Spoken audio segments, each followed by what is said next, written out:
we're going to start about a few minutes late here because we found a correction. So we'll start around 8:10.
All right.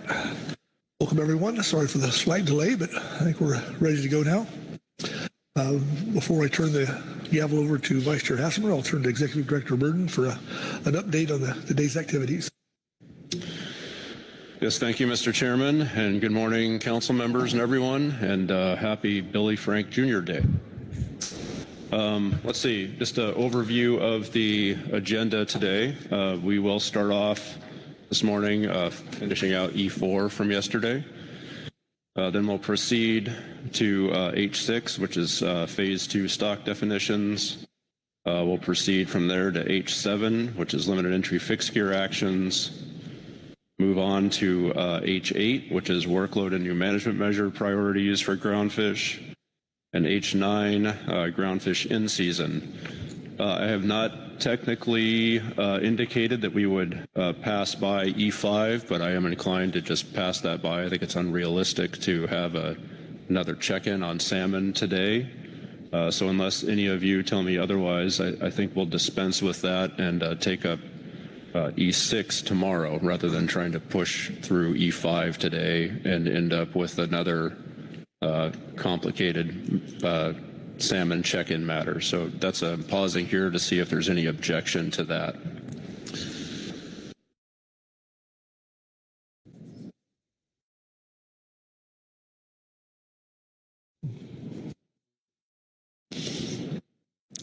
And if there's a question, I think we'll just leave it for now until we get greater clarity. Kyle, maybe Kyle has a remark there too. Marcy Remco. Yeah, thank you, Mr. Chair. I think we'd like to keep the placeholder. Perhaps let's at least have a check-in at the end of the day and see where things are at. I think, are reluctant to just completely scratch one of our bites at the apple at this point. Thank you. Okay, very good. If there's, like I said, if there's any question at all, we'll just keep it there for now. Okay. And that will be at the end of the day today. Okay. Other than that, Mr. Chairman, I do not have any remarks. All right. Okay, with that, I'll turn the gavel over to Vice Chair Hassemer to start us off on E4. Thank you, Mr. Chair. Good morning, all. Yes, when we paused on E4 yesterday, we had gone through the STT report and some public comment, all our reports and initiated discussion. Gave everyone some time over the evening, the night to think about that. So let's continue with that discussion and any guidance. We were looking for guidance for the next model. Anybody have thoughts, ideas on where we should go with this? Kyle Addix. Thank you, Vice Chair Hassemer. I do have guidance for the STT.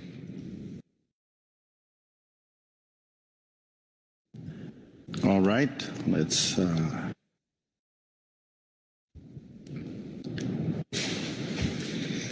looks like it's on the screen. Go ahead. Thank you.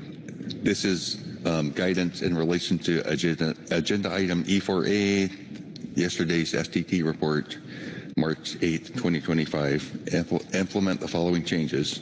For the North of Falcon non-Indian fishery, adjust quotas in alternative 1 to 122,500 Chinook and 102,000 Mark Coho. Calculate all commercial, recreational, and sub-area allocations consistent with fishermen plan defined sharing throughout tables 1 and 2. Adjust quotas in alternative 3 to 92,500 Chinook and 90,000 Mark Coho. Calculate all commercial, recreational, and sub-area allocations consistent with fishermen's plan defined sharing through tables 1 and 2. Kyle, can we pause there for a second? Maybe I heard wrong. You, at the top, the Mark Coho, you said 102,000? 120,000, sorry. All right, thanks.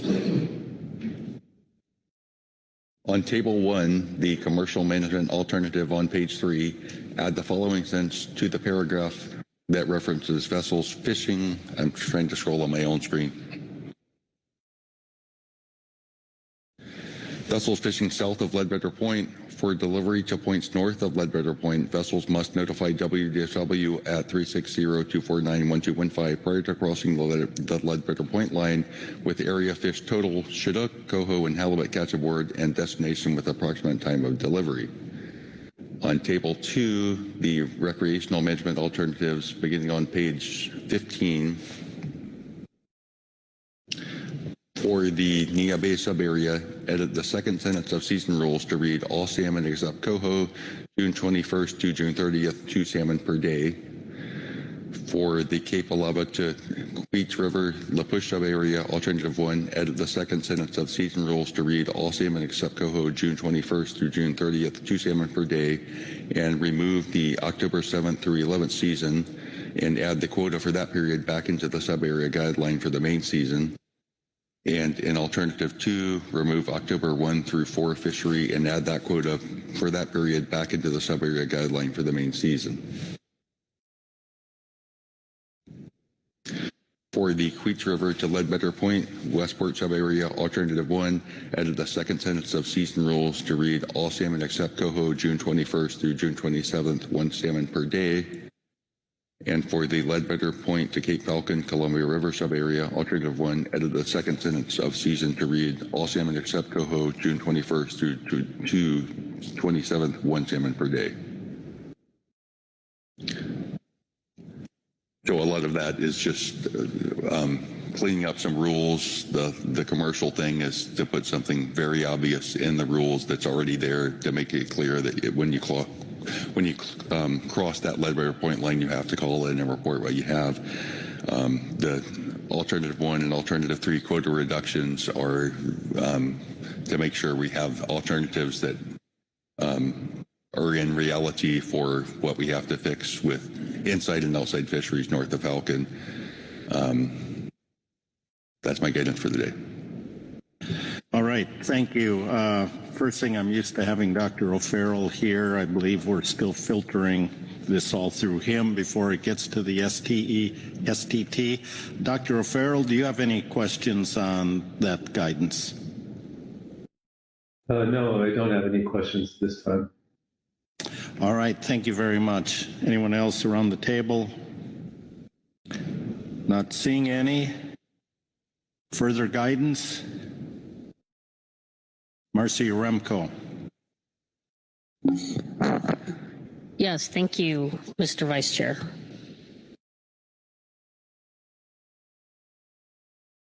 I'm prepared to offer some guidance that should magically appear on the screen here.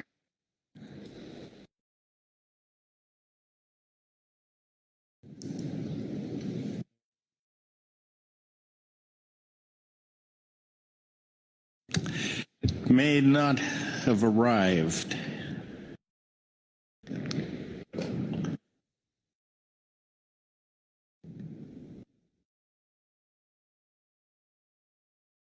All right, let me pause. Okay. Thank you. And there's no priority to order here. Each state is equally important. I'm going to look over to Oregon and see if they're ready with theirs. Yeah, Oregon is prepared to provide some guidance this morning. Yeah, thank you, Mr. Vice Chair.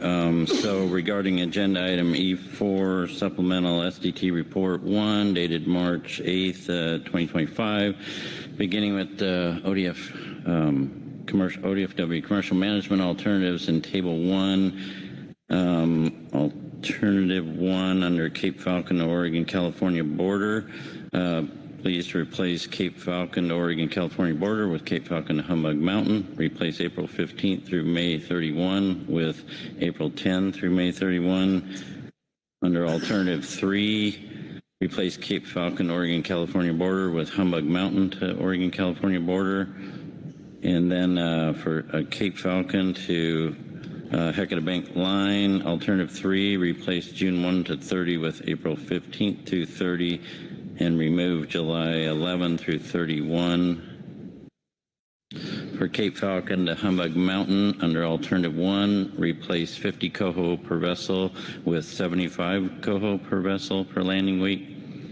Under Alternative 2, replace June 1 through 5, 12 through 16, 26 through 30 with June 15 through 30, and replace same as alternate 1 with same as alternate 1 except 50 coho per vessel per landing week. Under Alternative 3, remove May 1 through 31, replace the 5,000 coho quota with 7,500 coho quota, replace the same as alternate 1 with same as alternate 1 except for 25 coho per vessel per landing week. Moving to Table 2 under the ODFW Recreational Management Alternatives, that's page 17. For Cape Falcon to Humbug Mountain, under Alternative 1, replace March 15th through May 15th with March 15th through May 31. Add area Humbug Mountain to Oregon-California border with an Alternative 1 of May 1, season of May 1 through June 4. Open 7 days per week, all salmon except coho, 2 fish per day. Chinook minimum size limit, 24 inches, total length. See gear restrictions and definitions. And then under Alternative 2, same area, add May 15th through June 4th with the same regulations as the prior bullet. I think that covers it. All right, thank you, John. First, let me turn to Dr. O'Farrell. Do you have any questions, Mike? No questions. Thank you. All right, thank you.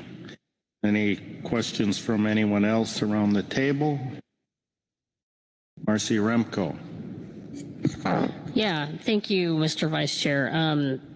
Thank you, John, for the guidance. I'm hoping you can provide us some rationale for adding those days in the last part of your guidance with regard to Humbug to the Oregon-California border and adding in Chinook opportunity in these alternatives. What's the basis for that? Thank you, Mitch Uremko. Yeah, like everybody else, first round of model outputs and a lot of moving parts.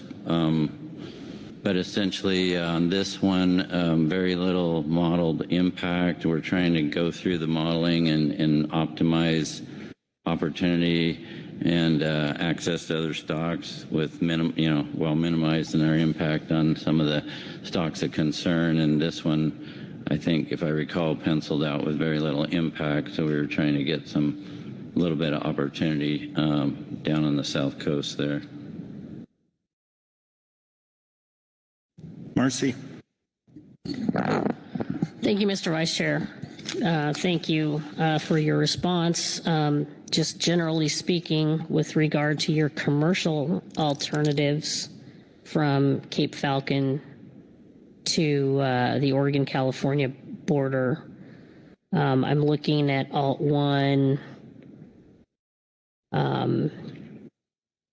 as well as Alt 2 and Alt 3. I'm looking at what is page 5 currently in our packet before the guidance you've provided. And I note that your proposed Chinook fishing opportunities, there are no quotas. Open 7 days a week, all salmon except coho. I'm wondering if you've thought about applying quotas for these opportunities in light of discussions we had earlier in the week about very low harvestable surplus of both Sacramento and Klamath fish. Thank you.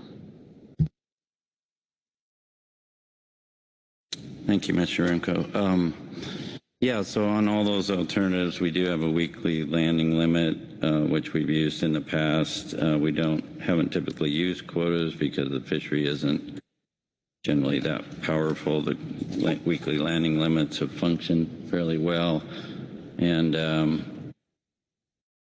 for instance, last year, catch of both the stocks was about half of, Sacramento and Klamath was about half of what we anticipated in the model. So I think, if anything, it's been underperforming modeled. So our feeling was that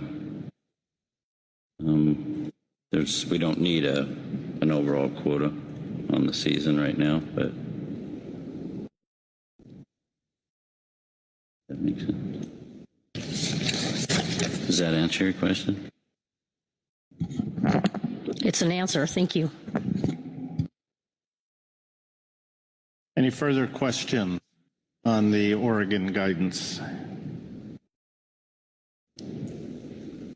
And not seeing any.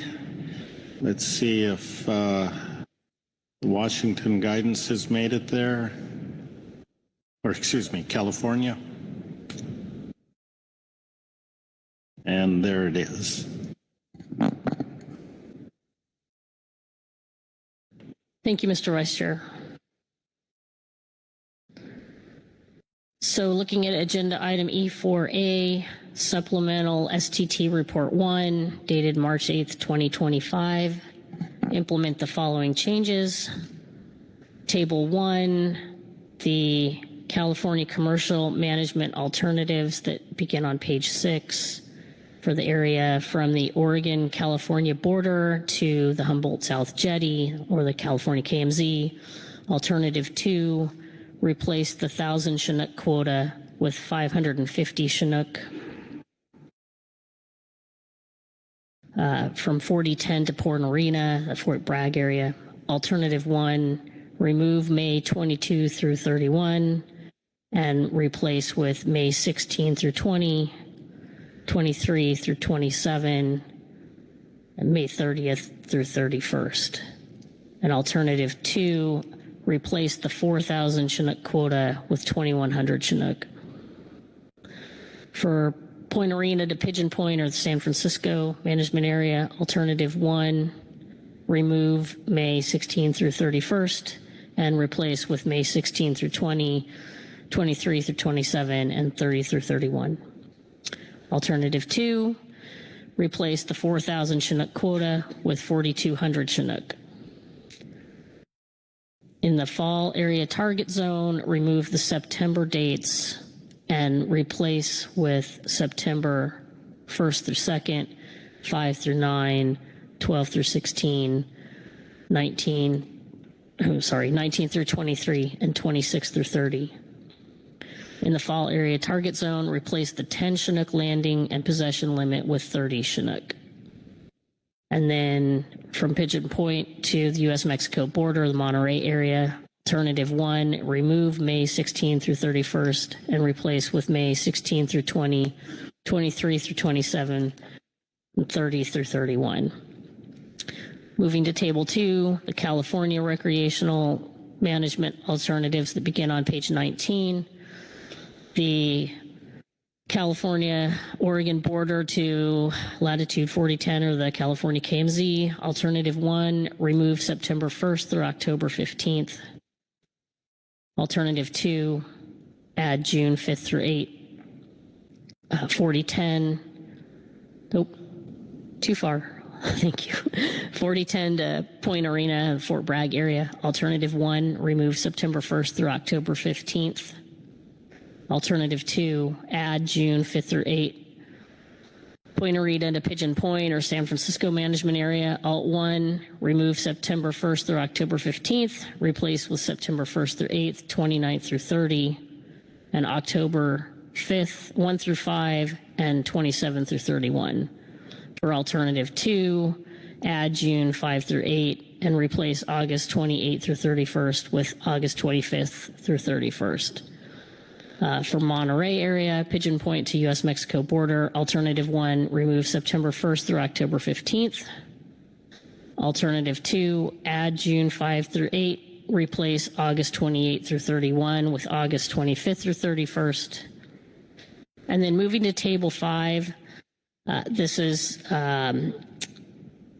the line item that sets the Sacramento River recreational fishery share that begins on page 27. Alternative 2, remove the Sacramento River recreational fishery share of 15% of total harvestable surplus, such that the river recreational share is estimated via status quo modeling methodology of 14.5% of the river run size.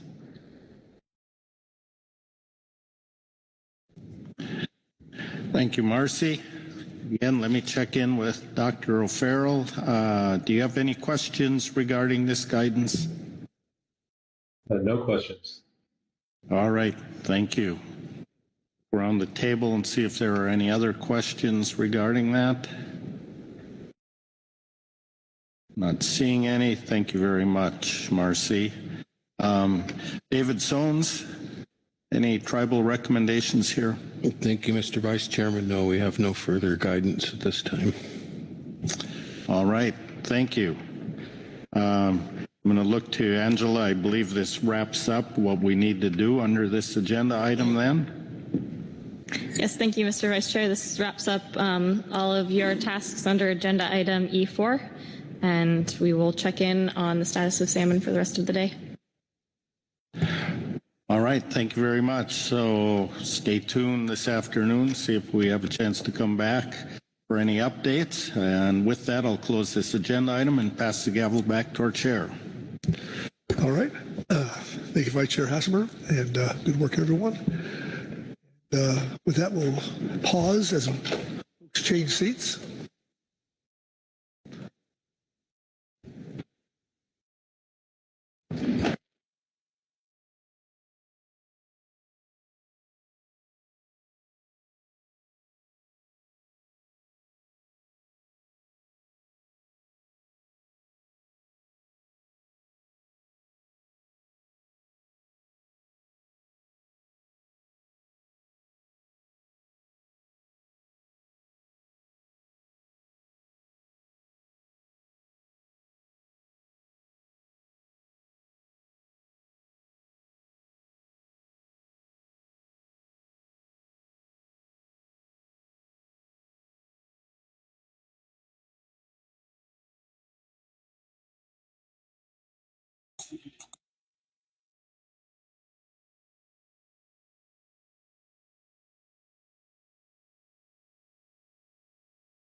If you take your seats, you can. We'll get started.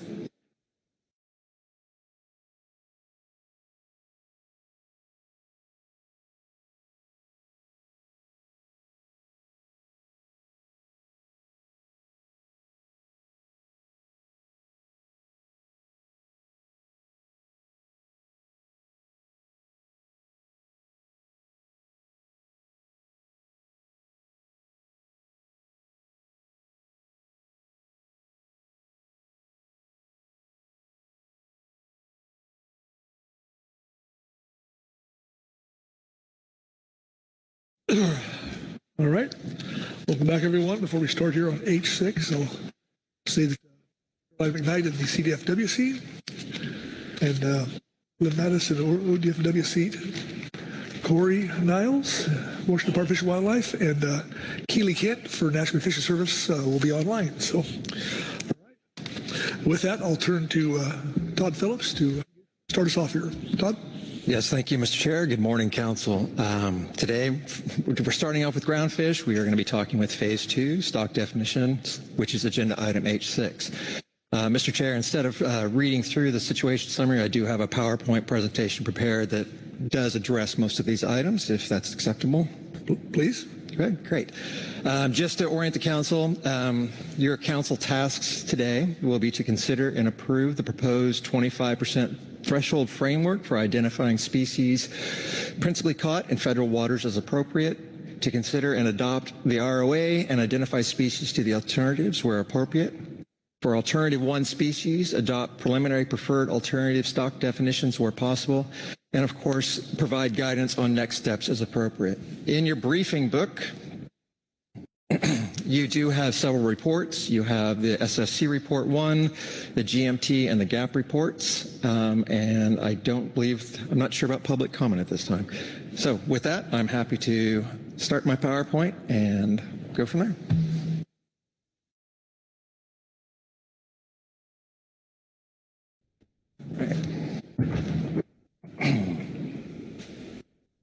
Okay, so title slide.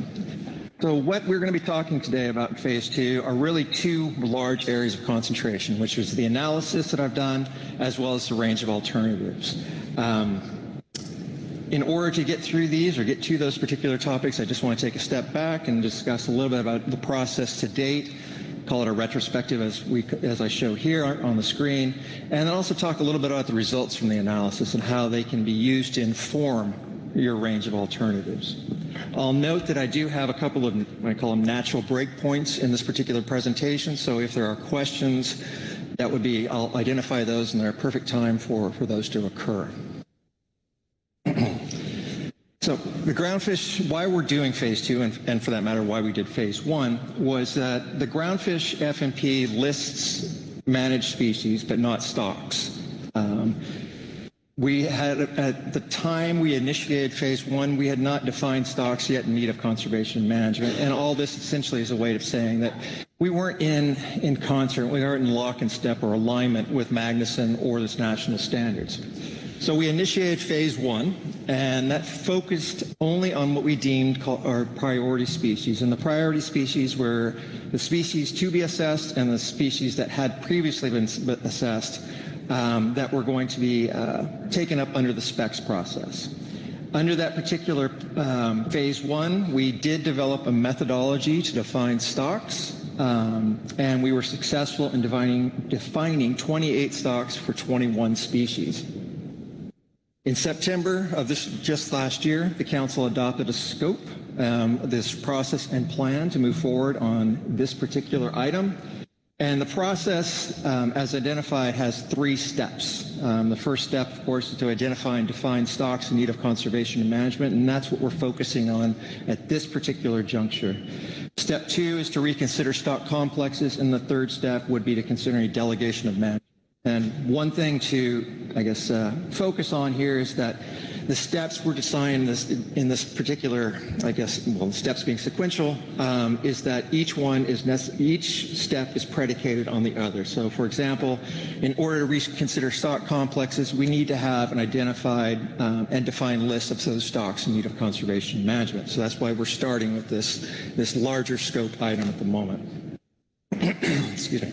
So within step one, the key items that we are looking at here is that we need to identify stocks in need of conservation and management from our entire list of species. And so when we first discussed in September the scope, we had said that we were going to not really delve too deeply into phase one species. However, just in the process of the analysis, we found it, I don't want to say easier, but a better fit to go ahead and return those phase one species to the overall analysis, just so that we have all 86 species identified and the council could reconsider those species as necessary.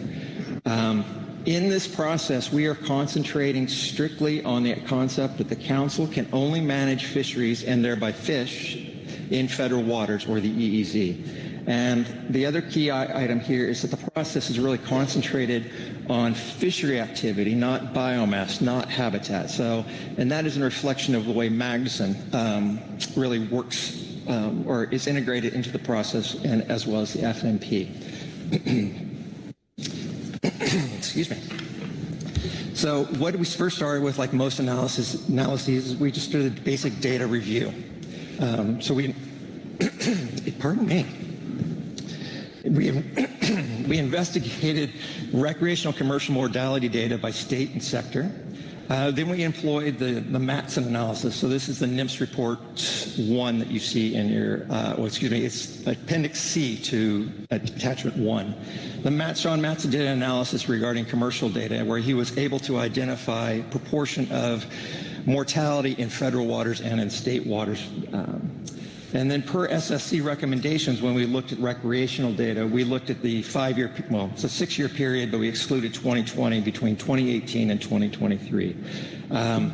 What we were able to figure out is just in that initial data review is that we could figure out the proportion of mortality of the proportion of species mortality between state and federal waters, which is an important step that you'll see next as we worked into the analysis.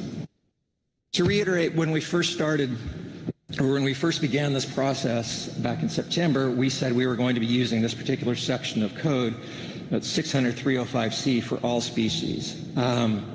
Those factors would, using that particular process would mean we'd have 86 separate analyses to work through. And so what we began to think of here is, well, is there a more efficient way to consider how we're doing this analysis? And it led to this question of, can we identify species to water area based on a proportion of mortality in the EEZ? With the concept that if we could do that, if we could identify species that are with principal mortality in the EEZ, it could be a way to say that those species could remain in the FMP without any further analysis. That's to say, no further 305C analysis. And then we can move those species directly into stock definitions. And so the way that we went about and did this is this term, the threshold. So the threshold is just essentially a methodology that we developed to identify species in need of conservation management based on their proportion of mortality in federal waters. The reason, so the action team, we decided on a precautionary threshold of 25%. And the reason we selected 25% instead of, say, the argument for a predominant or a 50% or greater threshold was that we understand that there is uncertainty within past, present, future management actions, and that mortality over time could be, I guess, reflective of things going on in the fishery. So this would be interannual variation due to season structure. It could be due to changing management actions like RCA boundaries, that sort of thing. So we wanted to have, for lack of better words, called a large buffer there to include species as appropriate. I will note that the 25% is a preliminary threshold, and the council will have a chance to address that here as we move forward. What we discovered is, or how we viewed this, is that if mortality was greater than 25% in the EEZ, it indicates that those species are good candidates to remain under federal management, which is basically another way of saying that they are principally caught in the EEZ. And then if species were under that 25% or 25% less than the EEZ, They could be removed or identified as EC species, but yet they still require that analysis using 305C. So essentially, this is a way of I don't want to call it hitting the easy button, but hitting a way that made the process a little bit more efficient. And so what we looked at here is just in reflection of the analyses itself. We had the commercial analysis, or the Matson analysis, and we were able to determine that a mortality of fish in the EEZ for California and Oregon. I'll note here that the commercial fishery off Washington is prosecuted strictly in the EEZ. Are you ready? You have a question there, Mr. Chair? I don't, but I think a council member might. Do you want to take that now or probably at the end? I can take them now. Well, I'll turn to Mark Grell. They can satisfy curiosity. I apologize. No problem. You were on such a roll there.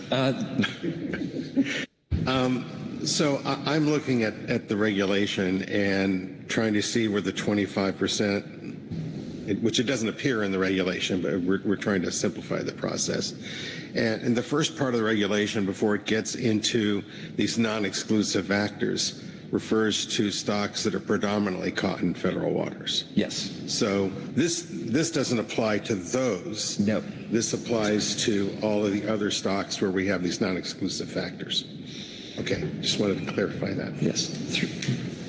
Through the chair, thank you for the question, Mr. Rittenhouse. Yes, you are absolutely correct. This is we haven't even begun that 305C analysis yet. This is really a way of, I guess to repeat that, is cutting species or identifying species that we would not need to do 305C for. And then as we move forward with any species that are identified for, I guess, additional analysis, we would start with that predominance question.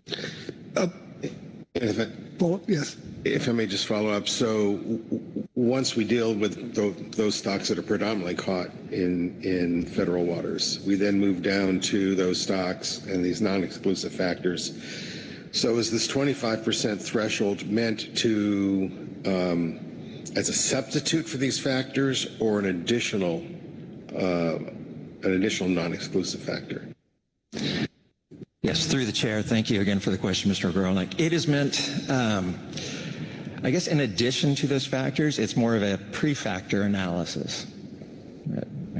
I guess it's a pre-analysis. Thank you, Mark. Yeah. Okay. Does that answer your question, Mr. Groenick? Is it Corey Niles? Corey? Thanks, Mr. Chair, and thanks, Todd. And since Mark stopped the train, might be good to. I have a similar question, and I think we should remind ourselves that these aren't regulations; these are guidelines. And so, I guess, Todd, on this predominant question, maybe I read too much into it, but on your earlier slide about when you're not paying attention to habitat, I guess if you look at the guidelines definition of predominantly, it says, with respect to fishing in a fishery, that means in a fishery that more fishing on a stock or stocks of fish covered by the FMP occurs or would occur in the absence of regulations within or beyond the EEZ. So to me, that would occur in the absence of regulation. To me, that means I would look to the habitat, because people fish where the fish are and fish live where the habitat is, unless it's too far away or something. So, and this could be a matter for council discussion, but yeah, just on reading that, I just had a question if you could elaborate on what you meant about not about habitat. Yes, through the chair. So in our discussions to the action team, we concentrated mostly on, I guess, how the FMP, how Magnuson's word, with the exception of the point you make there, that we were not at this point looking at predominance. We were looking strictly at a methodology to identify species that could remain in the FMP. Through Magnuson, is, at least to us, as the way that we interpret it is primarily focused on fishing activity, and it, to me, or the way that we interpreted that particular statement, it was not related to habitat. So if the council wants us to look at habitat, we could, but it was mostly, this action, and at least in our minds, is mostly related to fishing activity. So does that encounter, I guess, habitat? I see your argument there. But again, habitat may not indicate where people fish. Okay, Corey, good. All right. Ready? All right, Todd, proceed. Let's see, where were we? Oh, yes. So we did the commercial analysis. Just to start at the top, the Matson analysis was able to identify a proportion of mortality in federal and state waters, especially for California and Oregon. The key item here is that Washington commercial fishery only is prosecuted in the EEZ, so that would mean essentially 100% of commercial mortality would occur there. The recreational mortality, the recreational data, it can be, it's not tricky, but it does take a little bit more thinking. Just for basic information, for California and Oregon, we were able to determine a proportion of state versus EEZ mortality. And that is very, I think, documented in the analysis, and I won't go too deep into it. The one thing that I do want to note here is that we could not do that same work for Washington. And again, that came to the way that their recreational survey is asked questions of anglers. I'll come back to this point here in a little bit, but I'll just, preface that by saying that I have been in discussions with the state of Washington, and it appears that we have a methodology to do that moving forward. So when we applied threshold, we looked at every state and every sector separately, just to give a very, I don't want to call it a finer scale than coast-wide type analysis. And we were able to discern 4 basic categories. So this first category are those where both commercial and recreational mortality was greater than 25% in the EEZ, or for those instances where one fishery had greater than 25% mortality and the other had 0%. So for example, species like an arrowtooth flounder, you see like 100% of the mortality is in commercial mortality or in the commercial fishery, and there is no mortality in the recreational fishery. So we just defaulted those to the greater than 25% world. And then on the opposite side, the flip side of that, we have that same basic scheme where it's less than 25%. Then we had this other category, which we are calling the mixed results category here. So this is where we could not get a really good signal as to where, which fishery or where the mortality was. So this would be instances where in the commercial fishery, you could have a species where the mortality is 50%. And then in the recreational fishery, it could be 10%. So we weren't really sure what bin to put those in. And then finally, we did have a number of species that we had no mortality or de minimis mortality in state or federal waters. So there are a number of species where, at least by state, there is no mortality. And so this is just a high-level graphic, very high-level graphic of the results. And I'll talk about these parentheticals here in a second. But on the left-hand side, you see the rankings or the categories, and then across the top of the screen, you see by state. Just in general, California has the most groundfish shown in their overall catch, and then it sort of, as you move north, becomes decreased. The parenthetical, so if you look on the mixed category, you see 8 and then 6. So what that basically means is that of those 8 species that were in the mixed category, I did a secondary look at them, and I was able to determine that 2 of those particular species actually were greater than 25% in the EEZ, so that raised the overall number of that greater than 25%. So, and the same thing for Oregon, where we had that mixed category for 7 species, but again, looking deeper into the information, we were able to determine that those were greater than 25%. Off of Washington, and the next slide we'll talk a little bit more about this, is that we had 18 species that were strictly commercial only, and then we had 32 species that there was no mortality. But again, because we were able to discern the mortality proportions in the recreational fishery, we had this 25% and the mixed are kind of those, the dash there. Wrong, Peter. So let's just dive a little bit in, the graphic orientation of this. This is California, and looking at commercial and recreational data in 25% bins. And you can see on your left-hand side of the screen, you have the commercial mortality, and it skews a little bit, it skews towards the commercial side of things being principally in the EEZ. And then on the right hand of the screen where you see recreational, there's, I don't want to call it a bimodal type distribution, but it is more spread out. So if we look deeper into this information, when we applied this 25% this is in 5% bins, you can see how, at least in the commercial fishery, that the numbers really pump up about 90% on the right-hand part of that chart, showing that the commercial fishery, the species they encounter are principally in federal waters. If you look to the recreational side of things, it's a little bit different, and it seems, you don't get that same bimodal type distribution. It's almost, I don't want to say, it's almost a single line across and then we look here at Oregon, see a little bit stronger signal in Oregon in terms of commercial, that most of the species here have principal mortality, or commercial species have principal mortality in EEZ. And then again, similar to California, you get a little bit more of a bimodal distribution. But when we look at it at 5% bins, the commercial fishery, 90+% here are 95% or more of their mortality is associated with the EEZ. And then if you look here at the recreational fishery, it's a little bit different, meaning that the mortality is a little more stable across the greater than 25%. But if you look towards the left-hand part of that, the less than 25%, it's showing that most of recreational species here are actually caught in, or less than 25% in state waters, or less than 25% in the EEZ. Any questions yet? Okay. So Washington, just to give an overall concept here, as I mentioned in that one chart, or excuse me, table before, 18 species had commercial only mortality, and then 24 had both commercial and rec mortality, and 12 had just recreational mortality.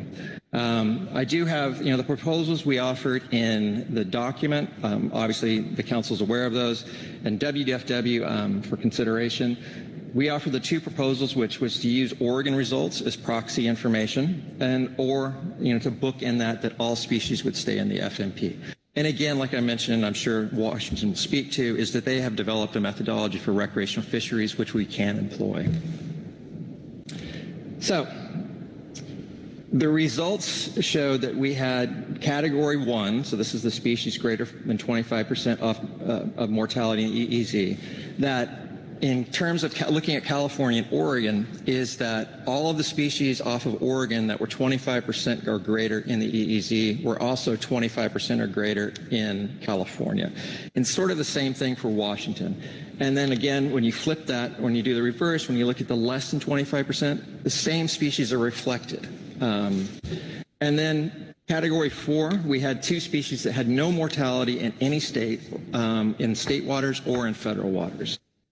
Where we had these mixed results, there was mixed information, obviously, but there are a number of species here that probably warrant more consideration from the council and probably in the analysis factors. Lingcod, starry, flounder, tiger rockfish, rock sole, sand sole, rosy rockfish, and vermilion rockfish off of Oregon. So I know that at least in the hallways and in the gap in the GMT, there was some confusion about why we had in California, we had vermilion sunset linked to federal waters, but in Oregon, it was only linked to this mixed category. And it really shows, the reason I split them up is vermilion off of Oregon is, they're showing a different signal than they are off of California. So I wanted to make sure and pull out, while they're not necessarily different species, there was a big difference there. And from that information, we were able to develop these 2 groupings. And so in that pile that would be the mortality greater than 25% in the EEZ, we had 60 species. Based on our initial statements, these species are the ones that you would not need to do any further analysis on. You could just move these directly into the stock definitions process. Then we had the group B. And these are the species that we essentially were less than 25% mortality in federal waters. They were uncertain. We had that mixed results, and the ones that have no mortality. So these species could be identified as EC, they could be removed, or they could even be kept in the FMP. But in order to get there, what we need to do is 305C analyses. And there are 26 species here for the Species Council to consider.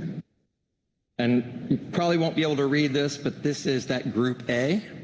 And then, of course, group B. So just to give some conclusions and to reorient us on just the analytical part of this discussion, is that 25% was deemed was precautionary, and it is a methodology that we can utilize to identify proportions of mortality in EEZ and state waters off Oregon and California, and that can really assist us in figuring out how we can move forward with these particular groups. And of course, as I just mentioned, we had these two overarching groups.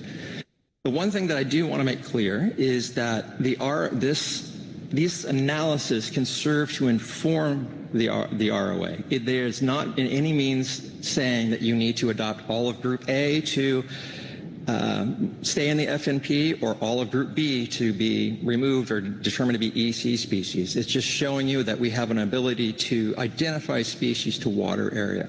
So, and this is one of those breakpoints where the council, what I'm asking for the council is, obviously, is the threshold appropriate? If it is, great. But the next question would be, if so, that 25%, should it be higher, should it be lower? And if the council does not agree with the threshold, then do you have guidance for us? And then obviously for WDFW, and this is an older slide, is, were the proposals valid? And if so, which proposal was most applicable for the fishery? And if not, does the Department of Fish, the Washington DFW, have a methodology for the team to consider? So, Mr. Chair, this really concludes my overview on, or my discussion on the analysis piece of this, and I can take questions. Okay. Questions for Todd? Or Grelnick? Thank you, Chair, and thanks, Todd, for the presentation. We have a number of RCAs in federal waters, which I think we sort of deem to be in place until certain stocks are rebuilt. And when those go away, there will obviously be additional effort in those areas in federal waters. How has that been considered in this analysis, where we maybe have more than 25% in state waters, generally because that's where the access is, whereas when access is opened up, that number could change? Through the chair, thank you for the question, Mr. Grelnick. Yes, we were fully cognizant of management impacts on how these species are distributed in time and space. The way that we addressed that, at least, was through this 25%. So instead of saying 50% or 40 or 30, we opened it up to less than 50% or set out that 25% to account for things like RCA changes, things that would be impacting how fishermen are distributed in time and space. Then from that point, we could also argue that if the council wants any species looked at that were in that less than 25% category, we would add further analysis into looking at any type of seasonality due to RCAs or any type of impacts due to RCAs. So does that answer your question, Mr. Grelnick? Thank you. It does for now. Okay. Corey Ridings. I'm sorry. Thanks, Chair. Thanks, Mr. Phillips, for this presentation. I think my question actually builds a little bit off of my colleague here to my left, but thinking about it from a time perspective. Some of the species that we're talking about are very long-lived fish. And on the West Coast, we've had post-industrial fishing for over 100 years now. So I'm curious how that was thought about in this process. When I read through the document, it seemed like the time periods that were being discussed were sort of in the 20-year range. So just want to get some clarity on that. Thank you. Through the chair, thank you for the question, Ms. Ridings. I don't think we really considered their biological age or their biology in that particular sense. We were looking primarily at the fishery activity.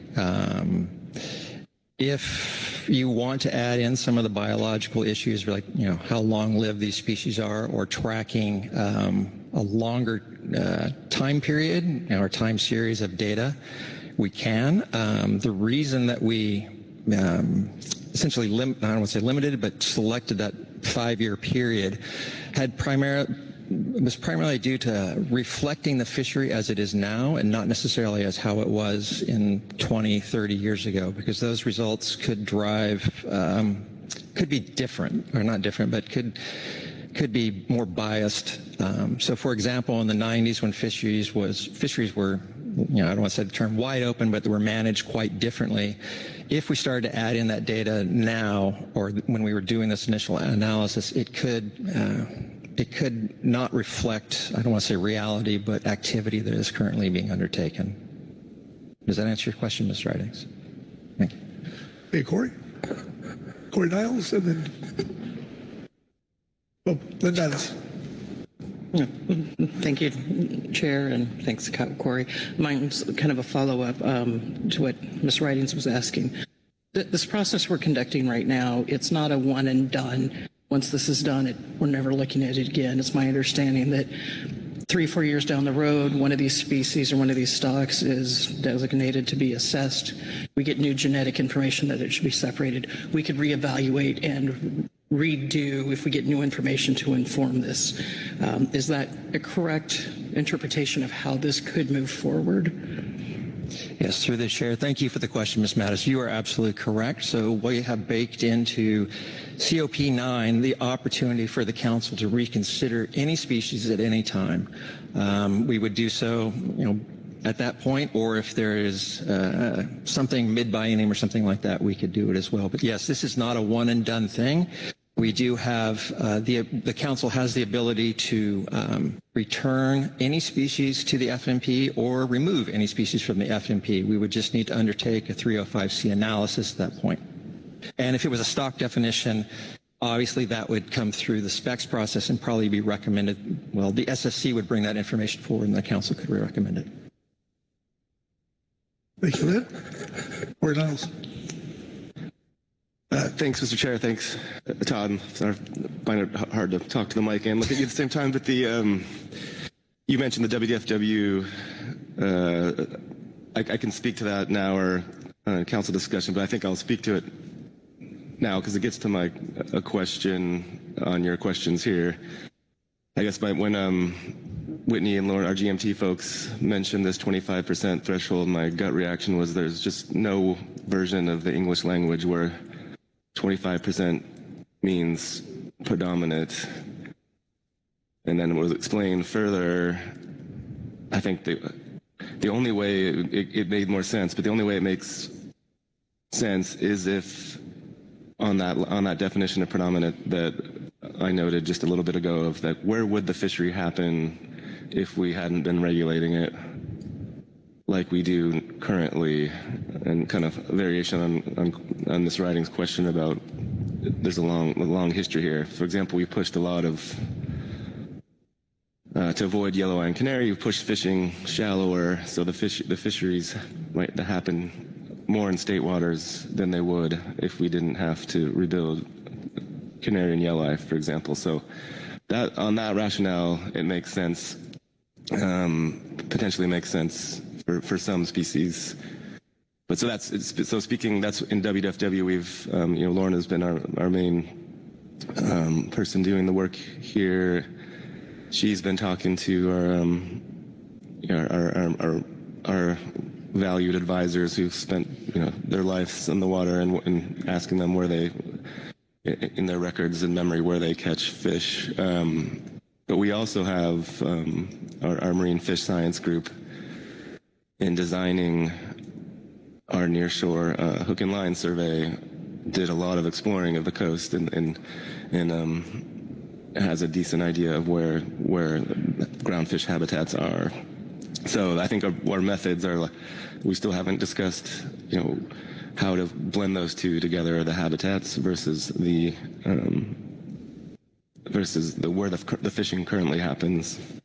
And for example, black rockfish is we've made a priority to that for our recreational fishery, and so the fishing probably happens where the habitat is to a high degree. Because so my example there, I don't see how 25% would make sense in that case.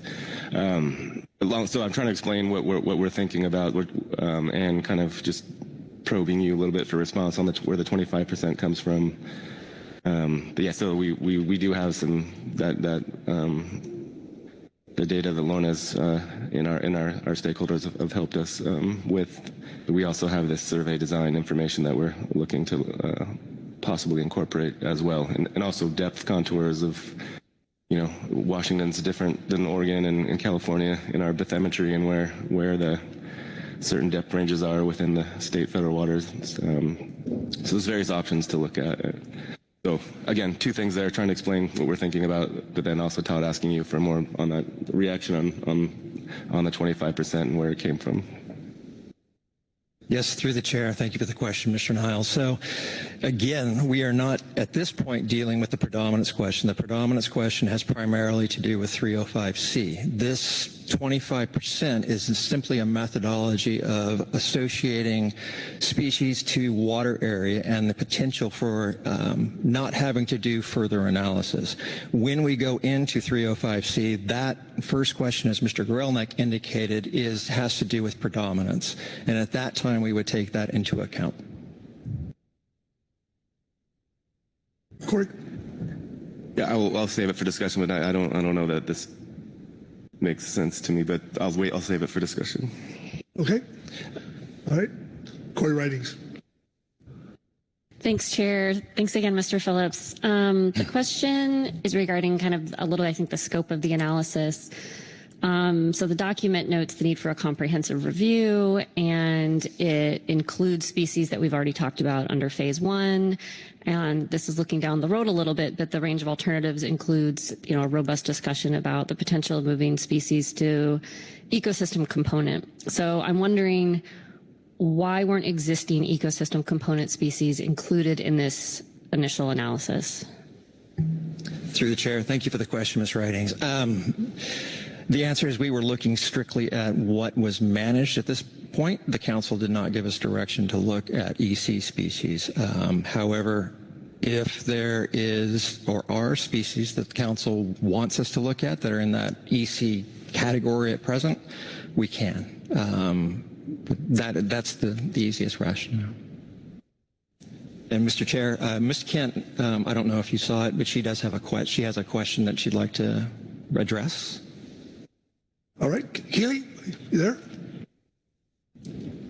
Thank you. Yes, I am here. I will also just echo what Todd responded to Ms. Riding's question on, and note that at this juncture, we are looking for more input from the council on what to consider for EC species.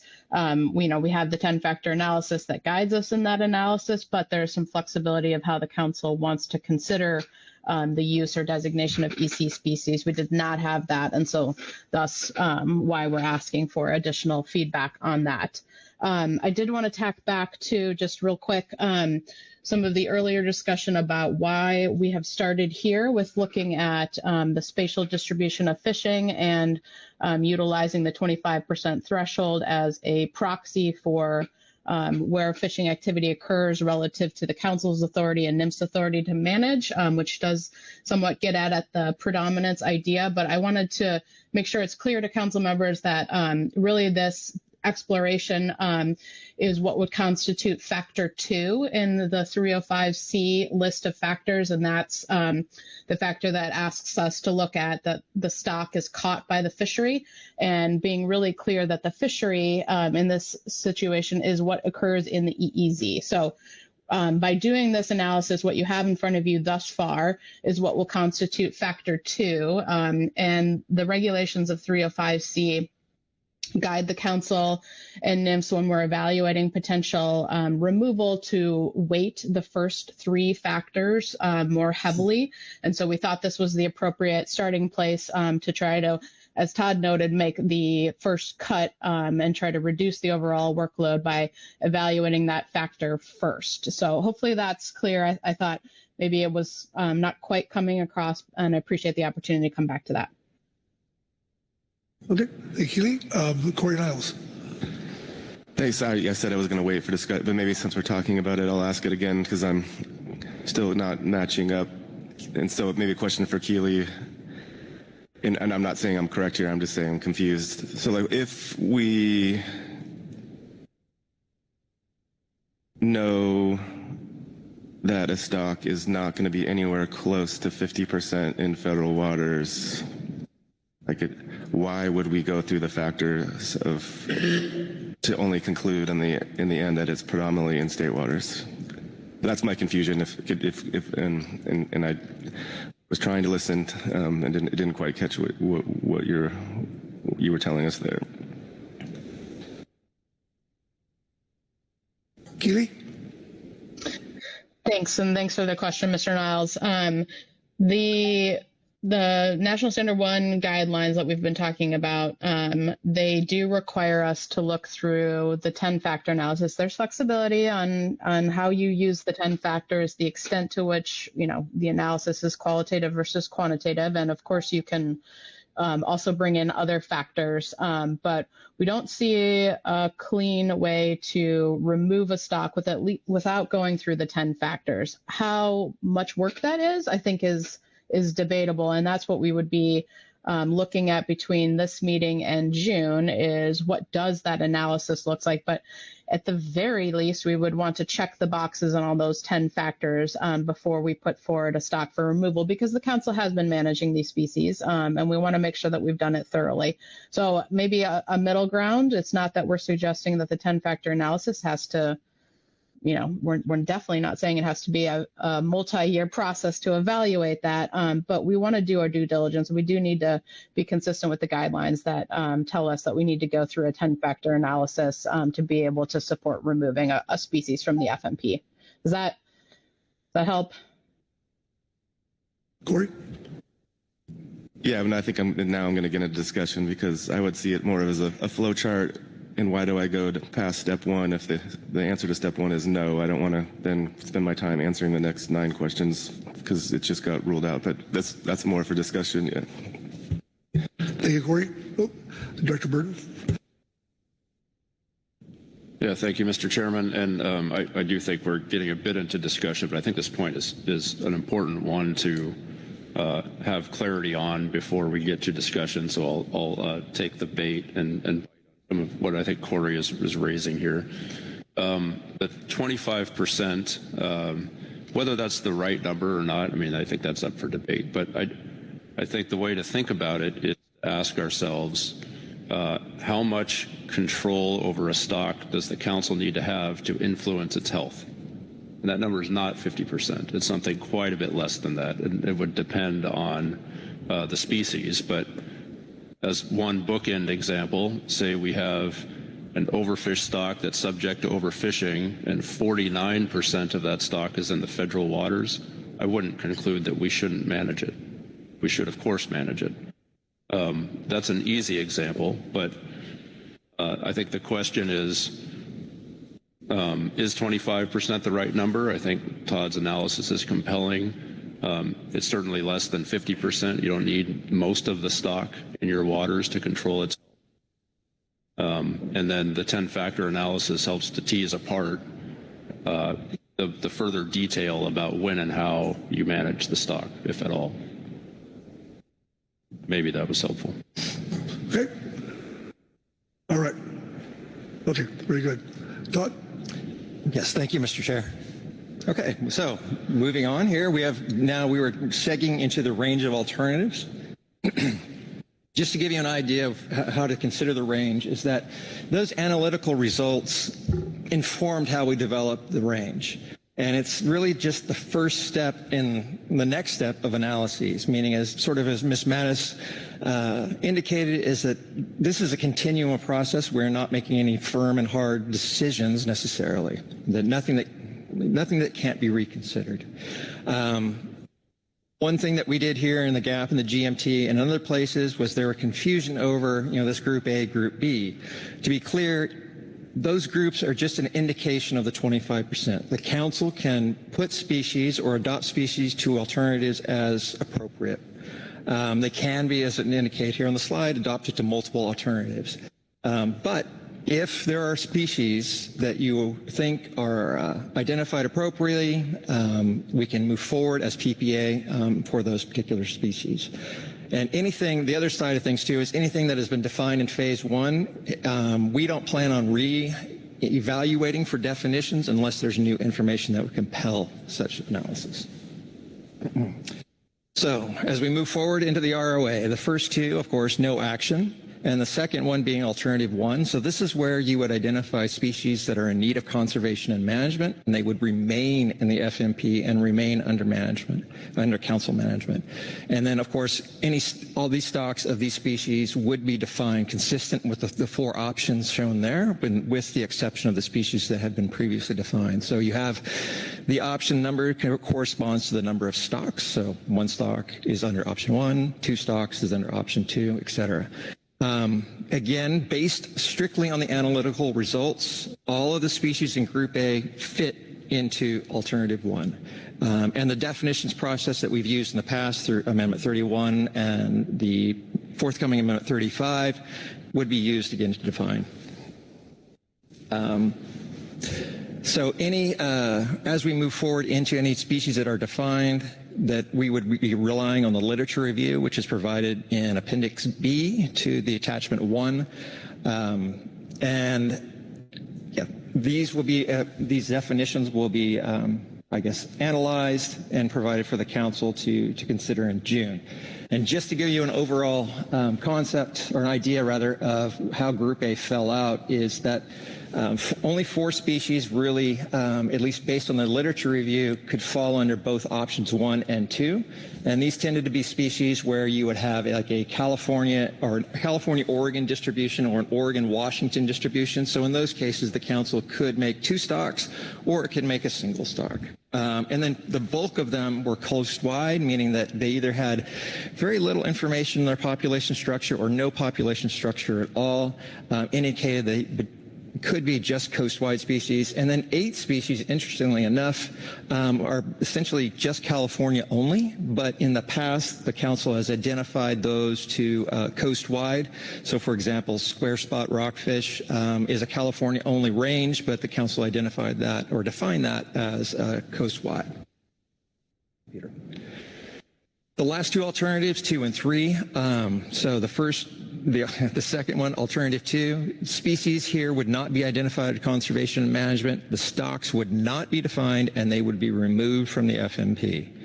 Alternative 3 is very similar, with the exception is they would be identified as ecosystem component species. That's at EC species designation. Still, the stocks would not be defined for these particular species, but they would remain in the FMP. And to be clear, any species that is adopted to alternatives 2 and 3 will be analyzed using that 305C, the factors at 305C. And then we said, of course, in the analytical results, is that Group B does fit into these categories, meaning that they do warrant further further analysis to really tease out where they could or could not belong. There were some questions in other advisory bodies about the differences between a removal and an EC species. This particular table comes from the analysis, and it shows here on the screen that if we look at Alternative 2, you have a lot of no's. With the stock assessments, accountability measures, whether or not they're actively monitored or remain in the FMP, the answer is no. But we still, there's a possibility if we remove a species from the FMP, it could come back in. But again, it would require that 305C analysis. And then EC species, so yes, it does remain in the FMP, but it's not really a priority to monitor. And you could, unlike removing particular species, you could potentially indicate accountability measures for re-examination of any particular species that was identified as EC. So an example of this would be short-belly rockfish. Short-belly rockfish is an ecosystem component species, and there is in the FMP language that says once you reach 2,000 metric tons, the council takes a look at it. You could do the same thing for any EC. And then, of course, with species that are in both categories, there is no stock assessment. So your tasks today, and I can take questions, obviously, but your tasks are to consider and approve that 25% threshold for identifying species principally caught in the EEZ, adopt an ROA and identify species to alternatives where appropriate, and for Alternative 1, adopt PPA stock definitions where possible. And then, of course, as usual, provide guidance as we move forward into this next part of Step 1. And with that, Mr. Chair, Mike. presentation is concluded. I'm happy to answer more questions. All right, Todd. Well, thank you. Good stuff. Questions on the presentation? Mark Grolnick. Thank you, Chair, and thanks, Todd. I may have missed a step here. Under Alternative 2, species would be removed from the FMP, but then could be returned under the 600-305C analysis. Is there a process step for stocks in that category where we basically start with them in federal management and then use that tool to decide whether to remove, rather than removing them in bulk and then adding them back individually? Just examine them and say, yes, this stock does meet these 10 non-exclusive factors, stay. This stock does not. Let's remove it. And rather than the presumption being out and putting the burden on putting them back in, make the burden on removing them. Yes, through the chair. Thank you for the question, Mr. Gorelnik.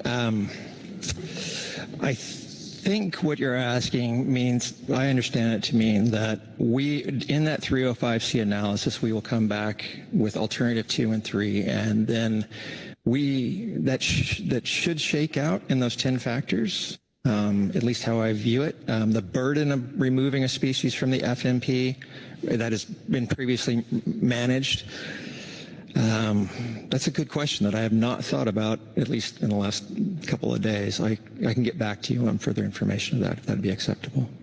Or perhaps Ms. Kent, who's raised her hand, would be able to answer that question in a much more eloquent manner. All right. Keely.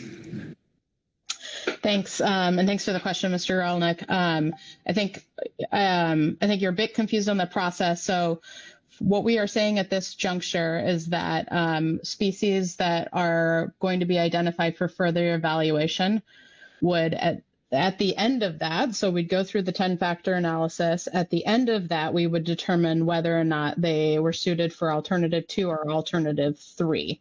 So the 10-factor analysis is the process step that's going to come back to you then potentially in June for you to be able to evaluate ultimately whether that species that we're saying needs further consideration is appropriate for alternative 2 or 3 or even 1, right? So I think maybe you're just not quite tracking that exact what's going to happen next. But at this meeting, we're not trying to say, here's a species that we're going to remove. It's just, here's a species we're going to evaluate further that potentially would be removed or made an EC species. But I want to be really clear that that 10-factor analysis could lead us back to, this is a stock that is in need of conservation and management and ultimately needs to end up in alternative 1. So everything's still on the table, but we wanted to be really clear about what the process and the product that you'll see as the next time we have this agenda item.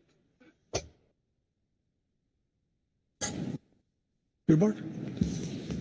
Okay. Thank you, Keely. All right.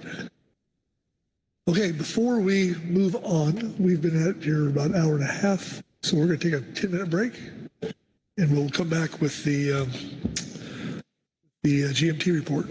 So 10 minutes.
Okay, if we get back to our seats, we'll start.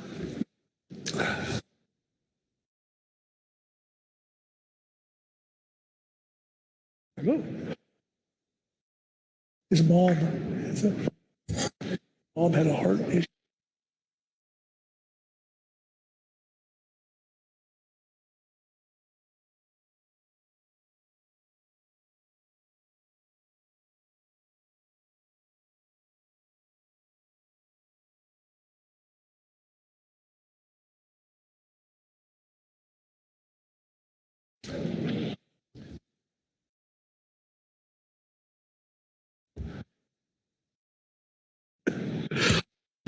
Okay, we're back on H6, and we're going to the GMT report. And I believe Will Jasper. Welcome, Will.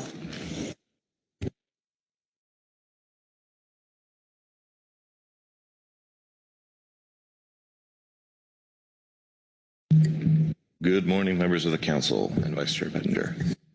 My name is William Jasper, and I'm here to read GMT Report 1 on Agenda Item H6, report on a proposed framework in support of Phase 2 stock definitions.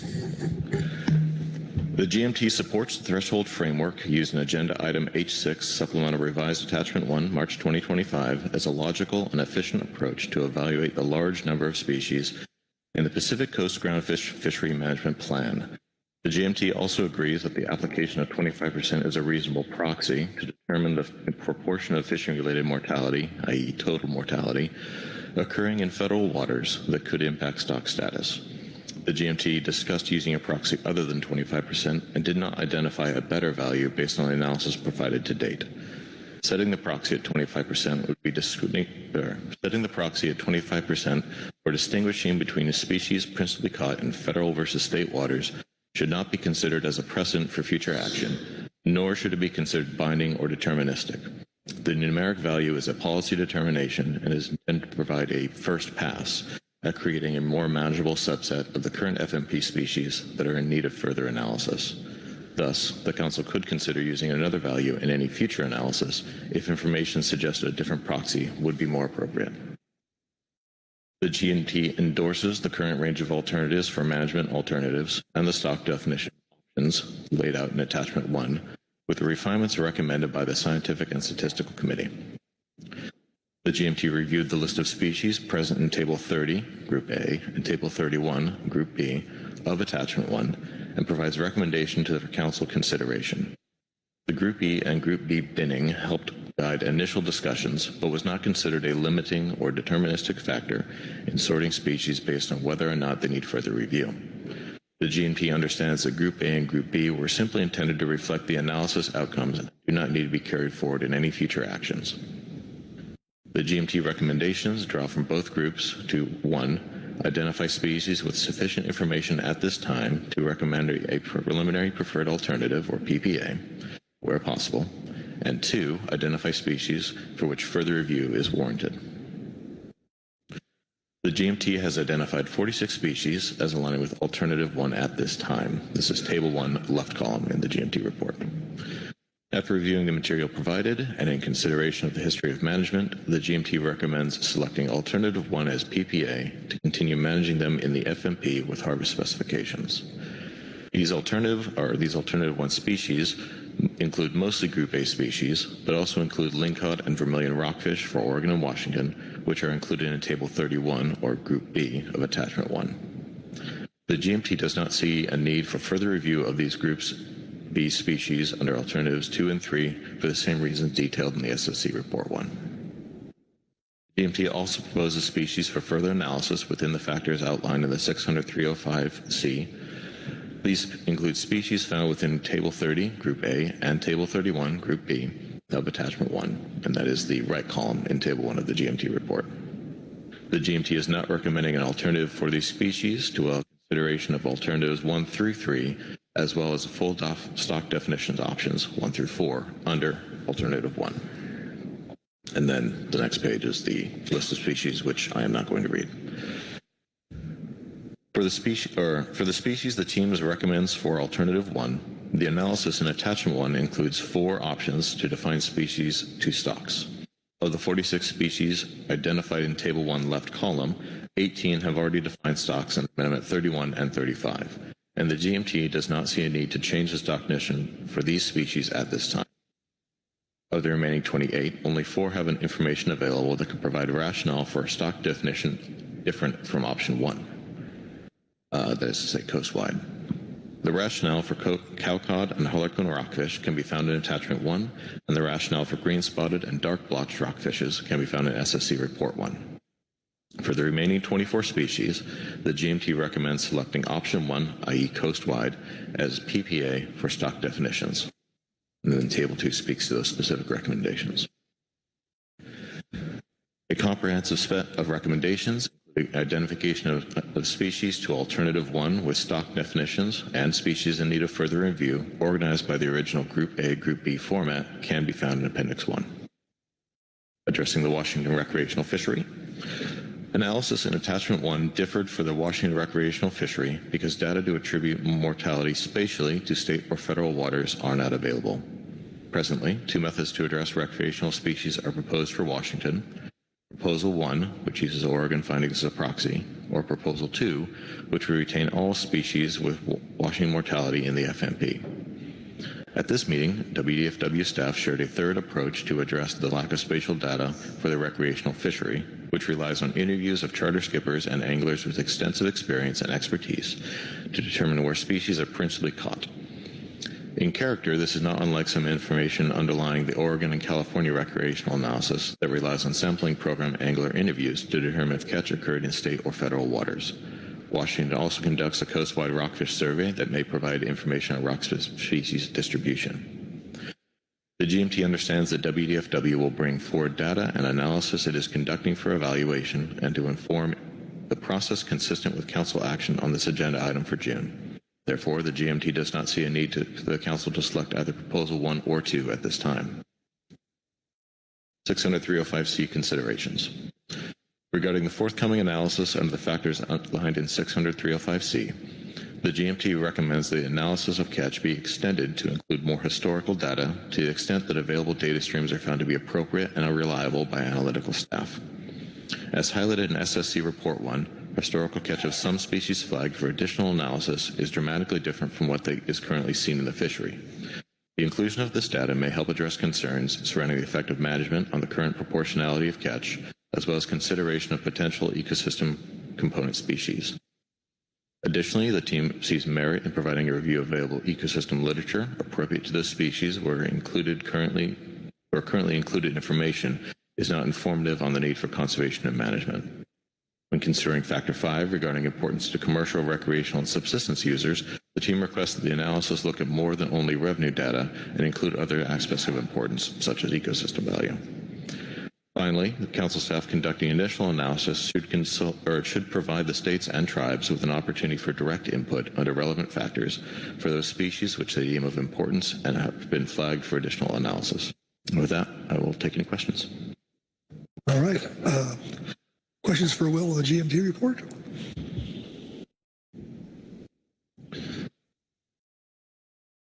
All right, I'm not seeing any. Thanks, Will. Thank you.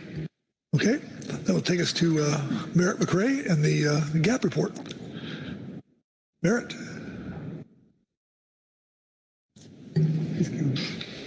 Good morning, Chair Pettinger, Council, and staff. I'll be reading from the Groundfish Advisory Subpanel's report on Phase 2 stock definitions.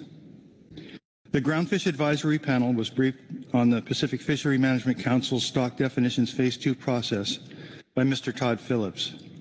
We thank him for his many hours of information gathering, summarizing, table building, drafting, and presenting. We offer the following recommendations as to the range of further analyses, as well as our preferred selections at this time. In addition, we thank Ms. Marlene Bellman for her work compiling the Groundfish Literature Review in H6 Attachment 3. In general, the GAP concurs with the Groundfish Management Team regarding recommendations for analyses and definition options. However, the GAP differed with the GMT for some Group A species. The table that's included below identifies these species and provides some rationale for the differences and also for choosing a preliminary preferred alternative for some of these species. That table shows the GMT recommendations alongside those of the GAP. In some cases, the range of recommended analyses are different. With others, the GAP provides a different proposed geographic stock definition if a species is ultimately selected for management. With the possible exceptions of square spot quillback and rough-eye black-spotted rockfish, the GAP prefers to retain the existing stock definitions as listed within I-4 Attachment 2 from the November 2024 Council meeting briefing book. With regard to the Group B species, the GAP concurs with and supports the GMT's recommendations under this item.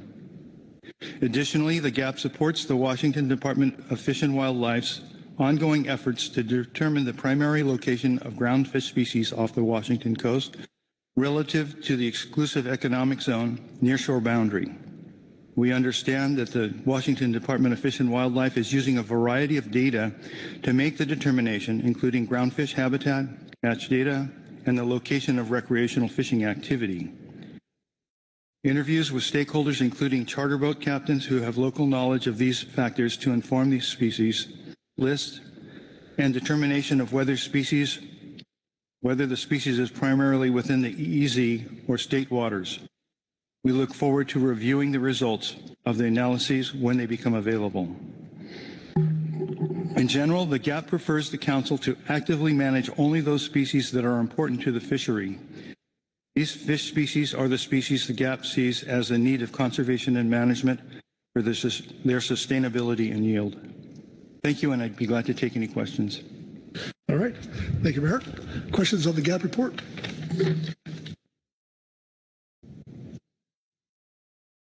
All right. Not seeing hands. Thanks, Mayor. Next, we'll go to the SSC report. Now, I have to see two names, but I'll see who raises a hand.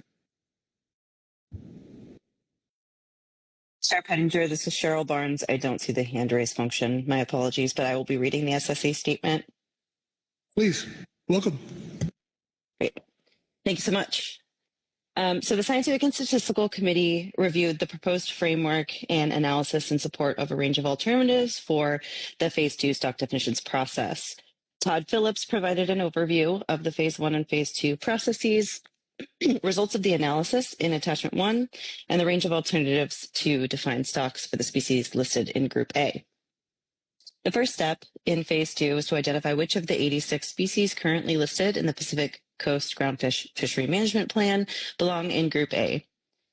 Initial Group A designations were based on the percent of fishery mortality that occurred in federal waters. Attachment 1 displayed these percentages by species, state, and fishing sector, that being recreational or commercial. The 50% state federal threshold that was initially proposed to make conclusions about predominance in federal waters was reduced to 25% as a way to account for past, present, and or future uncertainty. The SSC concurs with the adoption of a state federal threshold that recognizes the limitations associated with analyzing data from a time period when fishing effort was highly constrained to shoreward federal waters, given that many closed areas have since reopened to fishing activities. The SSC notes that rationale for the specific state federal threshold used in the analysis was not well documented, and there's little indication of the sensitivity of results to the 25% value. The SSC discussed the first step in the Phase 2 process and provide a few recommendations for the Council at this time. Although commercial catch data were analyzed as weight or biomass, recreational data could not easily be converted from numbers to biomass. Using numbers instead of weights for recreational data may lead to misinterpretations of catch ratios for many stocks, given that many of these species tend to move into deeper waters as they get larger. Thus, catches within state waters typically consist of smaller individuals, leading to a likely underestimate of recreational mortality in the EEZ. The SSC notes that there are additional data sources that could substantially improve mortality estimates for some recreational fisheries, especially for species with inconsistent results between recreational and commercial sectors. Although recreational catches for Washington lack fine-scale geographic information, a considerable proportion of the recreational catch for some species, for instance, black rockfish, occur in federal waters and are underrepresented in the analysis. Data from Oregon should be cautiously used as a proxy for Washington, given differences in bathymetry within the EEZ. And this is especially true for nearshore species. The SSC notes that Attachment 1 recognizes that the mixed mortality between state and federal waters present a unique challenge. This statement is particularly true with respect to the successful implementation of monitoring, management, and assessment. It is not likely that the consequences and challenges to monitoring and assessment of removal from the FMP can be adequately evaluated or meaningfully predicted. The SSC discussed the proposed range of alternatives for stock definitions pertaining to the species in Group A, and that's Table 31 in Attachment 1, and recommend the following modifications. The first is for dark blotched rockfish, adding option 2 and option 3 to account for genetic differences between Washington and Northern California. That was based on the scientific literature review. Number 2, flag rockfish, to add option 2. Option 2 is not supported by the scientific literature review because any evidence of stock structure is likely a consequence of misidentifying red-banded rockfish as flag rockfish north of Hecate Bank, Oregon. The SSC recommends consideration of only option 1 that's coast-wide. And then third, green-spotted rockfish. Add option 2 to account for differences in growth rates and exploitation histories north and south of Point Conception. These differences were represented by 2 area models in the 2011 stock assessment for green-spotted rockfish. Single stocks with state-based boundaries, for instance, California only or California and Oregon combined, may benefit from a coast-wide stock definition to account for potential northward shifts in distribution as environmental conditions continue to change. Thus, the SSC recommends that species with no evidence of stock structure but limited ranges should be delineated as coast-wide. For example, brown-spotted rockfish was identified as coast-wide or California only in the range of alternatives, but the SSC recommendation would be coast-wide. The SSC recommends against state-specific inclusion or exclusion of species in the FMP due to considerable uncertainty in the information used to define stock structure. Additionally, conclusions about spatial population structure in Attachment A should be updated from N, or no population structure, to U, unknown population structure for big skate, Boccaccio, Pacific hake, and split-nose rockfish. These species were identified as having limited information in the scientific literature review relative to spatial population structure and show evidence of spatial variation in key life history traits. The SSC also discussed the species listed in Group B and supports the movement of lingcod and vermilion rockfish off Oregon to Group A. For lingcod, using numbers instead of weights for recreational catches likely underestimates lingcod mortality in federal waters. Additionally, the SSC anticipates that recent redistributions of fishing effort from access to previously closed areas will increase commercial and recreational retention of lingcod in the EEZ. And then for vermilion rockfish off Oregon, as previously described, the SSC does not recommend state-specific inclusion or exclusion of species in the FMP due to considerable uncertainty in the information used to assess stock structure. Still going. For step 2 of phase 2, the SSC recommends careful consideration and analysis of additional data to inform decisions for the following species. First, quillback and copper rockfish. Similar to lingcod, larger individuals tend to occupy deeper waters, and the fishery may have been compressed to the near shore relative to the potential future distributions of effort. Visual survey data span state and federal waters in California and may provide context for stock structure and potential shifts in the distribution of fishing effort as spatial management constraints are lifted. Moreover, previous delineations of stock structure were based on general concepts, for instance, that nearshore species tend to exhibit spatial population structure rather than direct evidence. Okay, number 2 is sandstole and starry flounder. Historical exploitation rates were far greater in the commercial sector relative to recreational fisheries, but the decision to assign sandstole and starry flounder to Group B was based on recent and very modest recreational catches. The SSC recommends that the council consult with the GMT and the GAP to identify whether nearshore flatfish trawl fisheries are likely to increase in the future. And then third, black rockfish. The available information to inform stock structure for black rockfish is contradictory, for example, in terms of adult movement rates, or lacking in terms of spatial variation in life history traits, let's say, and thus is highly uncertain. There is some evidence to suggest population connectivity along the U.S. West Coast, and this is detailed in the 2023 stock assessments. Okay, ecosystem component designations are intended for species that do not require conservation or management, but are identified in the FMP to achieve ecosystem-based fishery management objectives. Analysts should consider results from the Productivity Susceptibility Analysis, or PCA, that was conducted in 2011. By Cope et al. 2011, when evaluating candidates for EC designation. In the absence of new or additional information, the SSC recommends that those species identified by Cope et al. 2011 as having low vulnerability be considered for EC designation.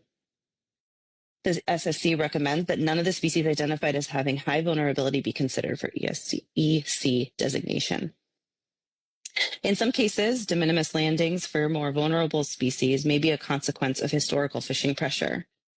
For example, life history data and historical catch trends for bronze-spotted rockfish suggest for this species that it has a very vulnerable life history and was likely to have been depleted during the 1970s and 1980s. Similarly, rosy rockfish has a moderate degree of vulnerability, and catches in the EEZ are likely to exceed the state federal threshold in the near future. To finish up, the SSC would like to reiterate to the Council that we may want to reconsider stock definitions periodically as new scientific information becomes available. This is particularly important given the lack of evidence for multiple stocks does not necessarily reflect evidence of a single coastwide stock. The Council should consider adopting FMP language so that this is relatively straightforward to change stock definitions as new information becomes available. And that concludes our statement. Thank you. Okay, thank you, Cheryl. Questions on the SSC report? Corey Niles? Oh. Corey. Thanks, Mr. Chair. Thanks, Cheryl, and thanks to the SSC. I'll start with kind of a question that I don't really, of the type I kind of find annoying at times, but the on your statement about the coast-wide designation, I guess, and others have brought this up, it is kind of confusing to call a stock, for example, that doesn't live in Washington coast-wide. Is there another term where you would say, you could say there's no stock structure or nothing, no boundary at a state level without using the term coastwide? Again, it's just kind of a small picture question here.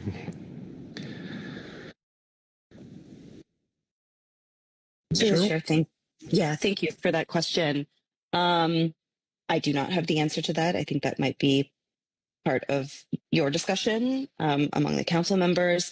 The listing of coastwide, I think that designation just provides that flexibility to allow for movements, shifting in distribution and other things, potential new identification of species with genetics or what have you. But the stock assessments themselves may be limited to the extent of the available data. So I think for simplicity, going with statewide is the recommendation by the SSC, but the council may decide to use some alternative terminology.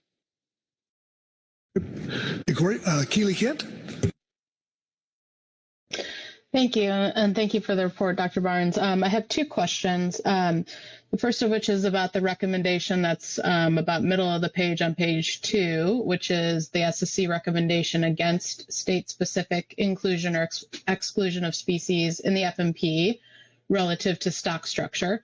And I wanted to hear a little bit more because when I read this recommendation, it feels inconsistent with past SSC recommendations relative to stock structure for nearshore species. So in the as we've gone through the stock definitions, various processes over the last couple of years, the SSC has recommended that when we do not have species-specific information for nearshore rockfish, that it is appropriate to define those as more than one stock. So the council has done that, but now you're recommending that that information doesn't have maybe enough evidence for you to suggest that different stocks of the same species could be treated differently, and they just feel I need some help connecting the dots of why those two recommendations are not inconsistent, or whether or not the SSC had more discussion around that. And then maybe I'll let you answer, and then I'll ask my second question. Great. Yeah, through the chair. Thank you so much. I guess I will say it seems as though there are two different things that may be being conflated here. And one is the discussion of stock structure and delineating individual stocks, and the other is inclusion or exclusion in the FMP. And so although we may have evidence to support stock structure, let's say at state boundaries, where we have two or more stocks, inclusion or exclusion in the FMP could unnecessarily complicate monitoring, assessment, and management in ways that we don't yet understand. And so with vermilion rockfish as the example here, we have some information to suggest spatial population structure for multiple stocks, but including some of those stocks in the FMP and not others is the point we're making here. And if John Field, our Groundfish Subcommittee Chair, has anything to add to that, if appropriate, I would encourage him to raise a hand. Okay. I don't see. Oh, Dr. Field. Thank you, Dr. Barnes. Thank you, Chair Pettinger, through the chair for the question. I think Dr. Barnes has absolutely covered some of the extent of our concerns. I would just add that this is absolutely something we're still struggling with. For example, in the last black rockfish stock assessment, the best available information did suggest that there's some level of stock structure, but as we went through the stock assessments, it also suggests that there's some large-scale movement of some of the fish in kind of a unimodal kind of northward direction. So there's a lot of complicating factors here. And for example, if black rockfish were managed by the state in one place and within the FMP in another, we have no idea whether or not we'd ever be able to effectively address that question with the kind of monitoring and assessment and data analysis methods that we would have. That would just create an uncertainty and a divide between our ability to actually collect the data and develop the science to better understand structure for that stock and others like it. Thank you. Okay. Keely, you good? Thanks. I appreciate that detailed explanation. I do think there's more to dig in here because what we are already doing with these stock boundary decisions, right, is managing these stocks of the same species differently. Quillback is a great example. We are rebuilding the stock, and over the line, the stock is being managed differently. And so I think as we continue through this, having further exploration of sort of what we're already doing relative to defining a particular species as more than one stock in those situations, and how that comports with how we go through this analysis will be helpful. So appreciate the further discussion. My other question was relative to the recommendation on EC species. And I would be interested to understand if in the SSC's discussion about EC species, which is on page 3, whether or not the SSC confined their exploration of EC species and the recommendation just based on the current groundfish management of EC species, or sort of the structure, which is not management, but the structure that we utilize, or whether there was sort of any more general consideration. I'll just note that EC species are addressed differently in different fisheries and different regions, right? There is sort of a broader potential that we could deal with EC species differently. And the SSC recommendation seems pretty narrow, and I wanted to confirm or ask whether you talked about whether or not there's other alternatives for how we address EC species. Thanks.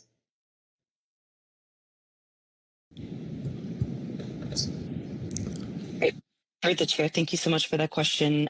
We had a fair amount of discussion about EC designations, and I assumed we would get this question and would like to automatically default to John Field if that's okay with the chair. It is. Thank you. Thank you, Ms. Kemp. Thank you, through the chair, for the question. Yes, we did talk about this a fair bit. I think one of the things the SSC was struggling with was the definition of stocks in need of conservation and management measures, and there was a level of discomfort with the potential to designate stocks as EC species when they may have been historically depleted. And this is why we include the example of bronze spotted in there, and we highlighted the Copedal analysis, productivity susceptibility analysis, as a way to sort of better identify those species, which by virtue of their life history and vulnerability would probably be less suitable candidates for EC designations. I could go on way too long on bronze-spotted rockfish, but to me that is the poster child of this kind of concern.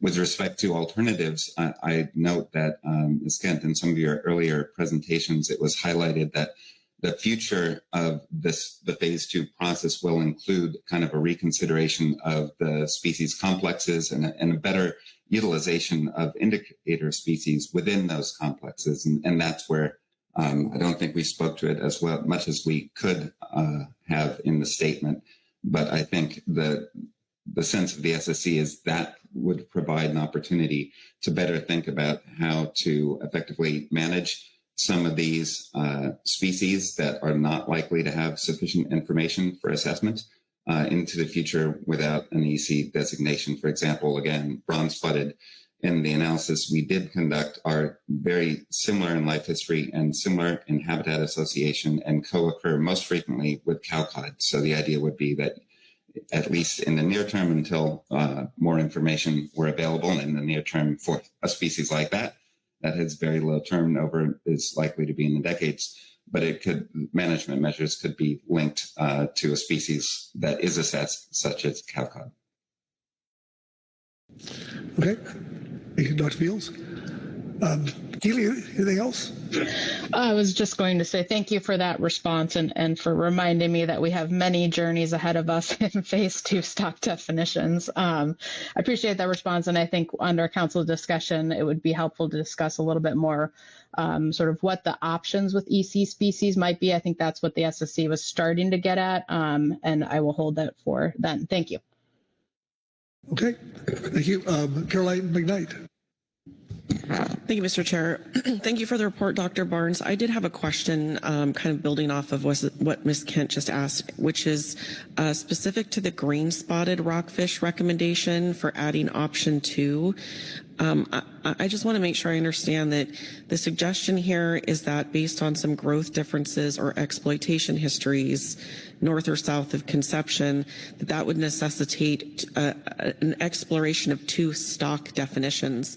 My understanding is that, if there was a genetic difference or something that was eliminating that those are really different stocks, that those would require a stock differential, not to be confused with area models or stock assessment models. So I just can help elaborate a little bit what led to that recommendation to add option 2. That'd be helpful. Thank you.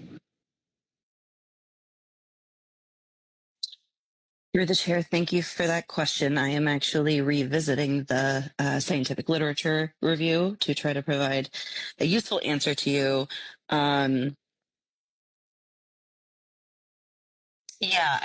So we have kind of this tiered way of valuing the information we have in front of us. And so this is one species where we don't have clear-cut genetic differences among the different areas, but we do see some evidence for these differences in growth and exploitation histories that may be products of things like that we don't actually have sufficient information for. So simply adding that as an option is what the SSC recommendation is, because we do have some of that evidence to point towards potential differences in stock structure. So it's not that we're necessarily encouraging that particular option, just that the council considers it. I hope that answers your question. Thank you. I appreciate that clarification. Thank you, Caroline. Lynn Mattis. Thank you, Chair. Don't have a question, but I did want to take a moment while Dr. Barnes is on the line with us to thank Dr. Barnes and her students, Madison Vargas and Vernon, for the yeoman's work they did in putting together all of the information in the stock structure literature review. That's 142 pages of a lot of library time, research time by those students with guidance from Dr. Barnes and I think Ms. Bellman. So just wanted to give the students some kudos. Very good. Okay. Through the chair, I just must thank you so much. And also Todd Phillips did a ton of work on this front too. So I need to make sure that his name is also included in that list. Thank you. Okay. We have a couple more questions coming up here, I believe. Corey Niles. I think, Rebecca, did you have your hand up first a while back? Oh, okay. Excuse me. Well, thanks, Mr. Chair. This is kind of the same question back on the first one Keely asked about the state boundaries, and I think I understood. I think I'm going to try to just give you a hypothetical, and you may have heard our discussion earlier about, I think there's some question about the Magnuson Act and what we're supposed to be doing here, but I think what I hear you saying, I'm going to give black rockfish as an example, and just, again, hypothetically, let's say that Washington, clearly the fishery happens in federal waters, and say in Oregon, it clearly happens mostly in state waters. So you're saying that, we do these assessment models and kind of getting at the point, we do that not necessarily because we think they're independent stocks, biologically speaking, but there is other reasons that they make sense as a management unit. So in that case, you would still want black rockfish in the FMP because recruitment from Oregon would affect the federal fishery in Washington. Is that consistent with what what the SSC is saying in that paragraph? Through the chair, thank you, Corey Niles, for that question. I just would like to start by saying we did not discuss black rockfish in detail. The SSC is simply highlighting that black rockfish is one of these cases where information about stock structure is either contradictory or lacking. And so black rockfish is one species that may warrant a deeper dive in the next step of phase 2. For the reasons you described, in that there may be greater levels of population connectivity than we previously thought, and fishing activities in one state may very well impact another. But the jury is still out on that one, and black rockfish is a bit enigmatic in that way, which is why it's a species that we highlight here. Thank you, Corey. Corey Ridings. Thanks, Chair. Thanks, Dr. Barnes. And I'll just echo Ms. Mattis's appreciation for your and your students' work on this. Very, very helpful to have that, and I appreciate the labor that they did. My question is at the bottom of page 1. The SSC report says, it is not likely that the consequences and challenges to monitoring and assessment of removal from the FMP can be adequately evaluated or meaningfully predicted. Can you tell us a little bit more about the conversation that was had that led to that part of the statement? Through the chair, thank you, Corey Ridings, for that. We love to lean into uncertainty. And basically, that is the point here, is that there is so much uncertainty in terms of what will come from this process. And so I think the general sentiment is that we need to operate with caution at this stage, because we do not know how removal from FMP may complicate matters that are already rather complex. But we did not discuss any particular examples, if that's what you're interested in terms of monitoring, management, or assessment. We did not go into detail in that. We just wanted to highlight the considerable uncertainty that there is. No, that's helpful. Thank you. Okay, thanks, Corey. Anyone else? make sure we got this. All right. Well, thank you, Dr. Barnes, for, Corey, please. Thanks, Chair. Sorry, I have a separate question, if that's okay. Oh, that's what we're here for. Okay. Thanks, Dr. Barnes. My second question is on the very last part of the statement. It says the SSC would like to reiterate that the council may want to reconsider stock definitions periodically. And I'm wondering if there was a discussion about what that periodically looks like from a scientific perspective. Thank you through the chair. This is a statement that we continue to include in all portions, steps, phases of the stock definitions process. And we didn't have that conversation during this meeting, but we have in the past talked about the need for another deep dive into the available information related to spatial population structure as we move to assess species, whether or not that's for the first time or reassessing them since having gone through this process. That seems like the best possible time when we do have the stock assessment teams really getting into the data, updating the data sometimes after 8 to 10 years since it was previously assessed. And so in past conversations, we've identified that point in time in being one of the most straightforward. Yeah, I'll leave it at that. Court? Thanks, Chair. Thanks, Dr. Barnes. Just to be clear, you're suggesting that reconsideration of stock definitions should happen only for species that end up receiving a stock assessment. Thank you for that. In an effort to not get in trouble with the FSSC, I would like to ping John Field to weigh in. All right. Dr. Fields, you still there? Yes, I am. Through the chair, thank you for the question. I don't think that was our intent, and I don't think that is what the statement was suggesting. But like Dr. Barnes, I think I would want to make sure my interpretation and recollection was consistent with the entire SSC. So that could potentially be a good question to explicitly discuss and report back as a group. But my interpretation or my understanding of our discussion was that this is not limited to stocks that are formally assessed. Great. Thank you both. All right. Thank you, Corey. We'll get a scan of the room one more time here before we release you both. All right. Well, yeah. Well, thank you, and appreciate your time. Good day. Okay. That takes care of our reports. And takes us to public comment. I believe we do have one. That would be Ben Igtenap. So, Ben, are you there? Yes. Good morning, Mr. Chair. Can you hear me? Yes. Welcome. Thank you. Good morning, council members. My name is Ben Igtenap, and I'm representing Oceana.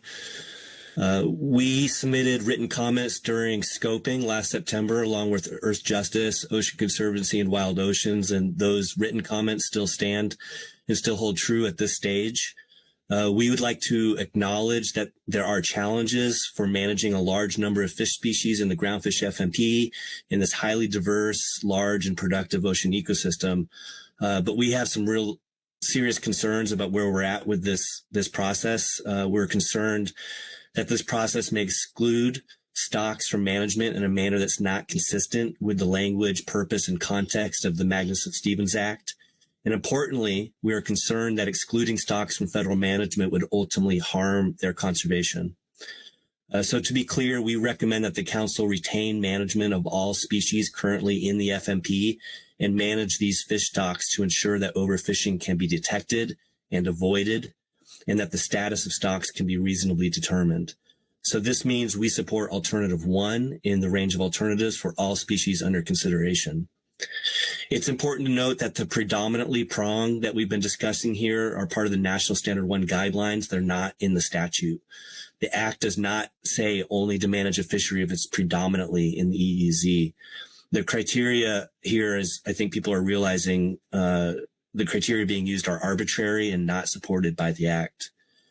It's also important to note that the Council and NIMS already determined that all of these stocks need conservation and management when it included them in the FMP in the first place. It should be then a very high bar to take the reverse action and end up excluding these stocks from the FMP. We ask that the Council consider the significant benefits of federal management, including scientific and management resources, coordinated management efforts, and stakeholder engagement, and whether the health of the fish stocks that overlap with state waters would be better served with a coordinated management system or individually by the states themselves. We maintain that coordination among the states and between the states and the Council is critical to ensuring that there are sufficient conservation and management measures applied to stocks throughout their range. So as you know, none of the nearshore stocks adhere to political boundaries. It's more likely that the proportion of catch in the EEZ versus state waters has been driven by over 20 years of fishery management regulations that's largely constrained fishing effort shoreward of federal waters. And as regulations change and as species distributions change due to climate change, the proportion of catch in state versus federal waters is likely to change as well. So rather than just looking at fishing mortality, we recommend also looking at the essential fish habitat distributions for each of these species as you go forward with your analysis. Ecosystem component species, regarding the ecosystem component species alternative here, the Magnuson Act does not authorize NIMP to create a regulatory loophole that serves as an off-ramp for the conservation and management requirements of the MSA, including those to prevent overfishing, achieve optimum yield, and minimize bycatch. The use of the EC species designation to avoid managing species is not authorized by the Act. Indeed, the Act does not contain the term or concept ecosystem component species, much less allow NIMS to exempt species from management. So just in summary here, we recommend the Council retain management of all stocks currently in the FMP under Alternative 1. If state delegation of nearshore stocks really does appear to be a viable alternative, then we recommend keeping the stocks in the Groundfish FMP anyways, so that the Council can retain the ability to review the state's management efforts and take over management if MSA standards cannot be achieved or maintained by the states.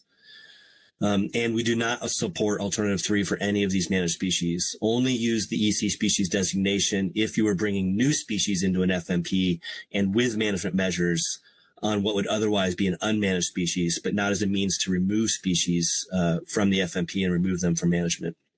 That concludes my comments, and I appreciate your time. All right. Thank you, Ben. Question for Ben on his testimony?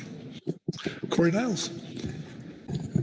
Thanks, Mr. Chair. First, thanks, Ben, for being here. Did you say you submitted written comments? I didn't see them in the portal here, but I think I might have misheard what you said. We submitted a letter under scoping in September, and I went back and reviewed those comments, and they're all still appropriate at this time. Corey? Oh, thanks for that clarification, and it was just, my listening problem. Yeah. I guess, Ben, we've had some interesting discussion on what the Magnuson Act says, and I'll go back and read your letter, but I'll give you a statement or question and just looking for your response. I guess the one place, or the key place I see the word predominant appear in the MSA is in, I have a terrible memory for sections, but the one on state jurisdiction, and it's where it sets up the case and the process for where NIMS can preempt state management in state waters. And it basically, just paraphrasing loosely, that if state waters fishing is adversely affecting federal management, that's where you can preempt. And one of the conditions there is that fishing predominates in federal waters. So I guess if, let's just say a hypothetical, there is a species where there's barely any fish caught in federal waters, which could be the case for some of the species here, then what is your argument for keeping it in the FMP? Thank you, Mr. Chair. Mr. Niles. So, the Magnuson Act is setting the bar for conservation and management of our fish stocks on the West Coast, for preventing overfishing, for minimizing bycatch and rebuilding depleted species. A lot of our state management structures do not have that same level of standards in place or resources to be able to manage at that level. And so that's why we believe it's so important to have the council process, the coordination between the states with the council and the National Marine Fisheries Service to ensure that the sustainability of these stocks is managed going forward. And as you were just pointing out, the states need to comply with the overall structure of the Magnuson Act, and they can't, do something that, they can't allow overfishing when the Magnuson Act does not allow it. But if you remove species from the FMP, that's no longer going to hold.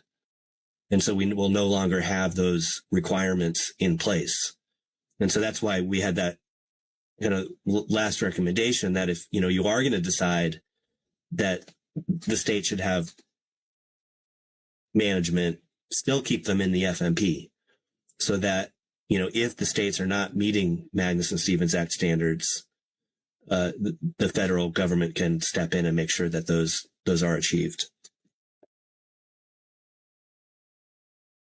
Corey? Okay, thanks, Ben. So you're kind of suggesting that there should be a different maybe category of state, federal type species that in the FMP. I'm suggesting you could do that. Our preference, though, however, is to keep all the stocks in alternative one, and continue to closely coordinate as you do on the council with the science and with the management system that you have in place. We think it's a very good management system, and certainly it could be improved, but we don't want to see it weakened, and we don't want to see the conservation of these stocks at risk by losing them in this good system that we have. Thank you for that. Asia Shumolo. Thank you, Chair Pendrin. Thank you, Ben, for your comments. I'm following up a little bit on Corey's comment, or really the example that he posed of a stock that has very little catch in federal waters. And I'm thinking about our our regulatory climate right now, and this administration. I'm curious how you justify, how do you balance expenditures, federal expenditures for a stock that is largely not fished in federal waters? I'm curious how you would encourage the council to weigh that kind of thing, given that the government on a whole is being at the federal level asked to spend a lot more money or a lot less money right now. So I just want to hear your thoughts on how you expect that, or how Oceana is proposing that balance would happen with extremely limited resources. Thank you for that question. That's an important question. I don't know that the federal government is the only place that's having these concerns with budget. I believe that there's some significant concerns with the budgets in the states as well. And we're equally concerned about cuts, for example, the CDF&W's budget. The conversations that are happening right now at the state there. I don't know. I guess I don't know what species exactly we're talking about when we're, saying that it's predominantly or, almost fully in state waters and not in federal waters at all.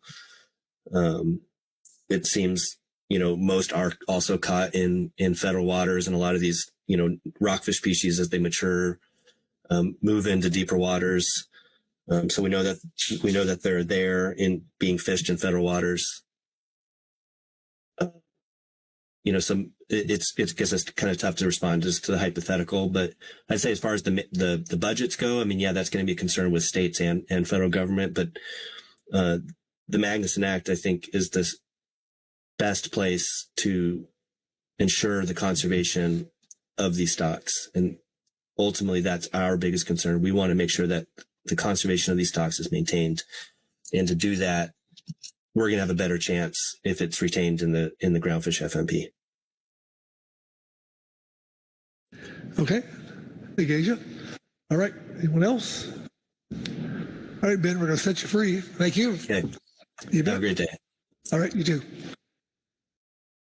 All right, that concludes public comment, and which takes us to council action, which is going to be on the screen here shortly. So I'll open the floor up for discussion.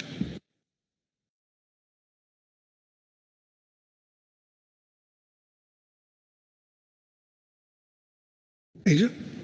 Thank you, Chair Penger. I have a question that maybe is to Keely, and I'm thinking about this in terms of the range of alternative overall.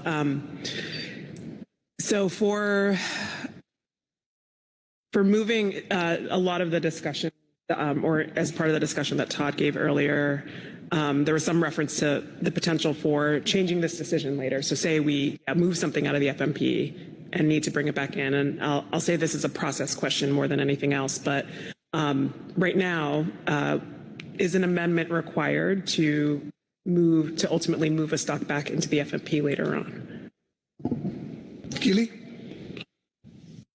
Thanks for the question. Yes, we definitely, as part of this process, are clarifying that the council needs to define all stocks in need of conservation and management in the FMP. So we are doing that holistic process now, and then in the future, if something changes, we would go through an FMP amendment process to change either a stock boundary or, whether you're adding something in new. So that is an FMP amendment process that we would go through. And I think that there's some contemplation in the COP that has already been changed relative to stock definitions of what that process looks like. So we have had discussion on that previously.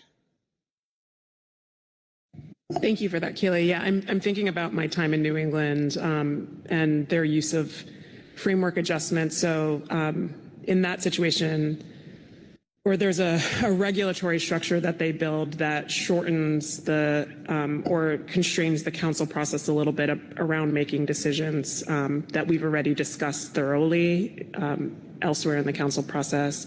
I'm thinking about this particular to the range of alternatives, if there's a way to also add in an alternative where we could foreshorten the process of moving things in and out.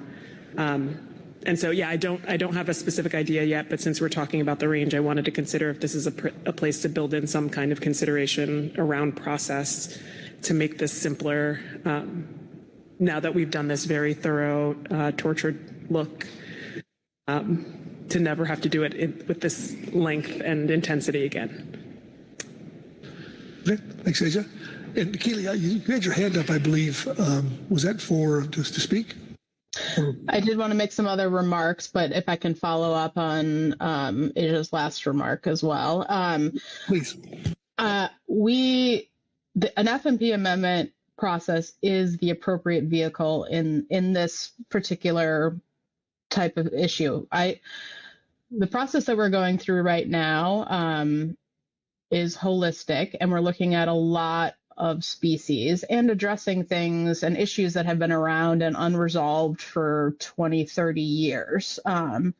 So that I want to set that aside and say that doesn't have to be how these questions are dealt with in the future, but we strongly feel that an FMP amendment process is what needs to happen for the council to make changes in the stocks that it manages. It does not have to be hard. It doesn't have to be long. If there's a particular species that changes at some point in the future, we could do that in a reasonable way.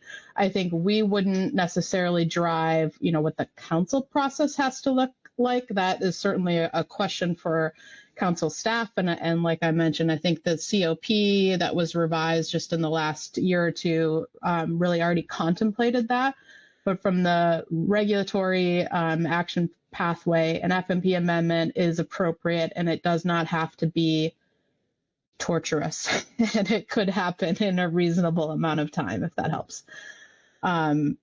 I do want to make some other remarks, but maybe I'll just pause to see if there was any reaction back to that from Asia. Yep, Asia. Thank you. And thank you, Keely, for that answer. That helps a lot. And I guess I do have the question to council staff Yeah, I was not around for the adjustments in the COPs to address this process, and I'm curious if, yeah, this might be an opportunity to add in a pathway to foreshorten like a very lengthy council process on top of this. I see exactly what you're saying, Keely, about it needing to be an FMP amendment every time, so that makes sense, and I guess is helpful for everybody else to keep in mind going forward that, yeah, if we make this decision now, it requires a full amendment to get it back in, but yeah, does it, yeah, what is the council process side of it? Yes, through the chair. Thank you, Ms. Asia, for that question. So the process at this particular juncture, so yeah, let me back up. Under Amendment 31, when we first began the stock definitions process, we added some language within sort of the groundfish schedule. So this is in general considered the biennial schedule. We added a clause or a statement in there that says that the opportunity can be, the opportunity to reevaluate any given stock's definition should or could occur in concert with the assessment process. If the council wants further clarity on your discussion, we can definitely bring back some sort of language that would make it very, I don't know, specific, but I guess give enough leeway for the council to move fast on something like this.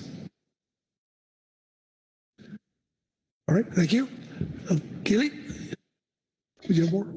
Yes, I wanted to just make some general remarks as the council gets under discussion here. I wanted to recognize the very thorough reports that we've received at this council meeting. I had the opportunity to sit in on a lot of those discussions in the SSC and the GMT and the GAP. And I was really appreciative of the care and thoughtfulness that each of those groups has given to this action. I will, reiterate some of my comments from the last time we talked about this in the September that I recognize that this is a really challenging action to look at. There's a lot of moving parts here. There's a lot of complexities. And as I've already mentioned, there are a lot of issues that have been percolating around the council for the past 20, 30 years, ones that you've looked at before and had a challenging time trying to figure out how to address. So this is hard. I want to recognize that there's been a lot of good conversations. There's been an incredible amount of work thus far. Not done yet, certainly, but a lot of work thus far by the action team, by Todd, and from my staff, Abby. And we have a long way to go, but I am really pleased with where we're at, and I'm really appreciative of the hard look that everyone is giving to this. I want to reiterate sort of a couple of points, which is just that this is a really important agenda item for the agency. It's very important that we have the hard look at what the council is doing in Groundfish and going through the exercise of ensuring that we are only managing things that are within our authority, that we can only do what the law provides us, and that this hard look is giving us a really good sense of that. Would also note that from our perspective, process-wise, we would expect that we're going to need 2 more bites at the apple. And I think we'll get into that, but I think I want to set that up just for folks that my expectation is that we're going to talk about this in June and then potentially in September or a later meeting. I'm happy to hear from council staff on that. But I do think we need 2 more bites at the apple. And the reason I raise that now is because I'm hoping that gives folks around the table the sense that you still have time to consider these. And so I don't want anybody to feel rushed in this. I'm not trying to drag it out, but I think these comprehensive looks, right, we need to make sure that everyone is understanding what has been brought forward. And so I think we can get there in 2 more bites.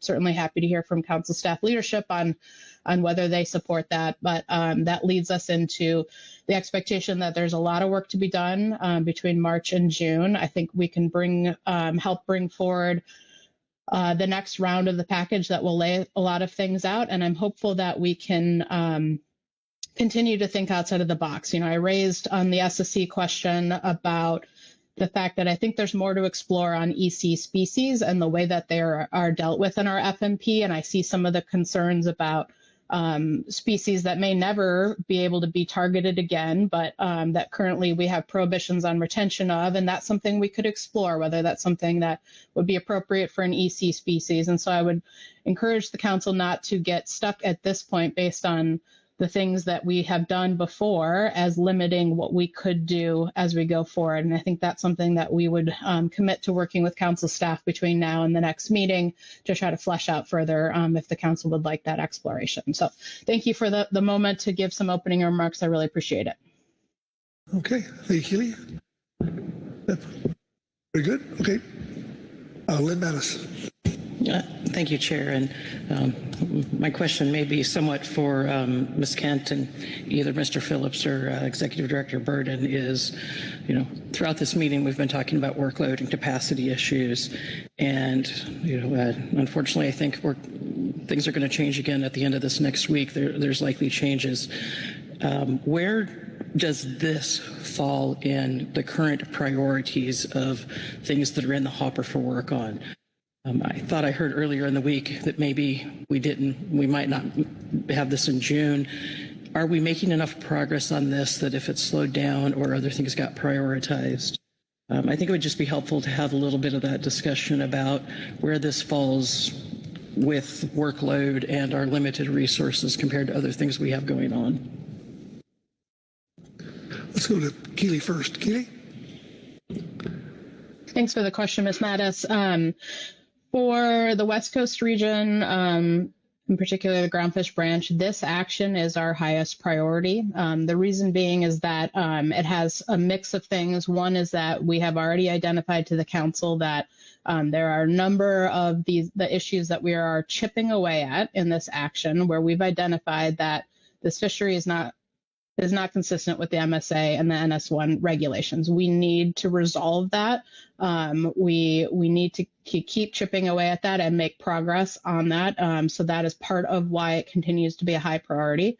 I'll also note that it is a high priority for us because we think ultimately at the end of the day that these changes to the FMP would be deregulatory, that looking at some of these species, making the determination that they are not in need of conservation and management, either they are moved out of the FMP or they are determined to be EC species.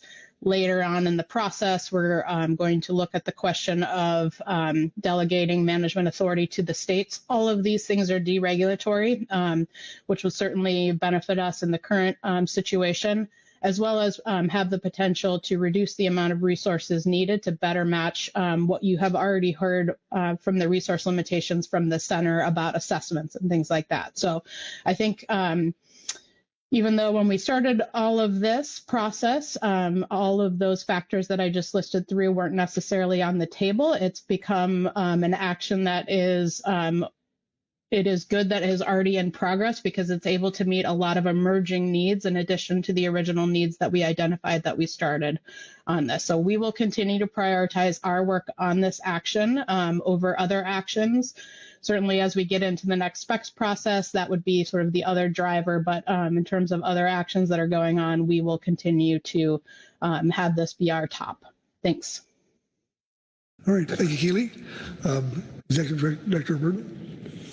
Thank you, Mr. Chairman, and appreciate your question, Ms. Mattis, about capacity. We are currently planning our staffing in a way that contemplates working on this through September.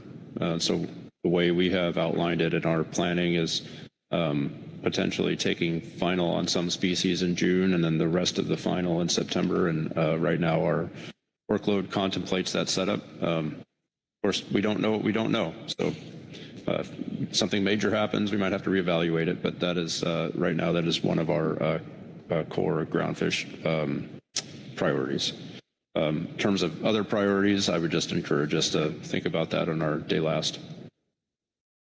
Okay. Corey Niles? Yeah, I just had some opening thoughts, but if there are other questions for Keely, I can hold off on those. I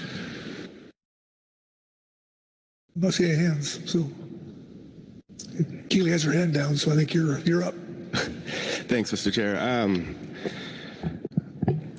not sure where to start here. I guess I think I'm going to say that WFW is pretty frustrated that we're doing this at all.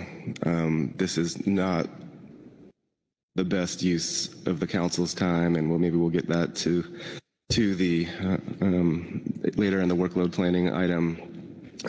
We do have to pay attention to law and to jurisdiction, but what we're here to achieve is, conservation and sustainable fisheries. That is a matter of biology and science. So like when we talk about deregulating, we need to be mindful, even if we can't do anything about it, of what the consequences on biology and our fishing communities will be. And that should be our guiding principles. And I'll point to National Standard 3, which I think the Magnuson Act is a law that's very, very grounded in science, in economics, and it reminds us that we should, to the extent practicable, we should manage basically the stocks of fish as a unit throughout the range, and interrelated stocks of fish shall be managed as a unit or close coordination. That's core population biology 101.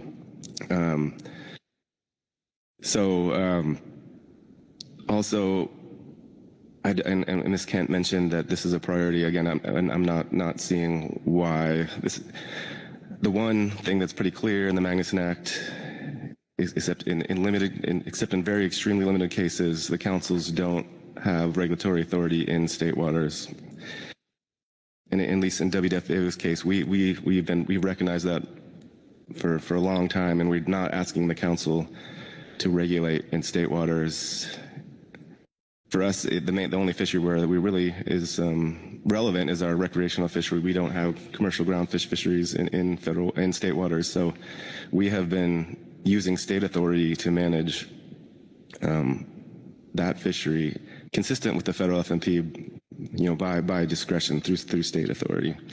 So we don't see, for us, we're not seeing any kind of meaningful lack of compliance with the Magnuson-Stevens Act. What we do stand to lose, I think, and Ben in his testimony said it. We've got it. This is working. This works well, and what we're doing is collaboratively managing. And I think others have mentioned that the states, what we really lack with the resource, also limited resource we have, is the stock assessment capacity. And if that's what we're looking to lose here, give less attention to the stocks that are more in state waters, that's what we're really concerned about. And I think that I'll echo what others have said about the analysis and all the effort. We don't want to make it sound like we don't think there people are working hard or doing good work, but it's a question of, is this really the best use of our time? And and I'm not saying we should stop. We'll see what motions come. But last thing I'll say for now is that the National Standard Guidelines, they do, under the optimum yield sections, has a section called it's called state federal ACLs or something like that, and it says, I'll just read one more sentence. When stocks are co-managed by federal, state, tribal, and/or territorial fishery managers, the goal should be to develop collaborative conservation and management strategies and scientific capacity to support such strategies, including accountability measures for state or territorial and federal waters to prevent overfishing of shared stocks and ensure their sustainability. And that should be our goal here, and not get too focused on jurisdiction. I think a lot of us have been frustrated that we kind of ignore that Petrali sole live just across the border in Canada, and I can 100 more stocks that the same is true.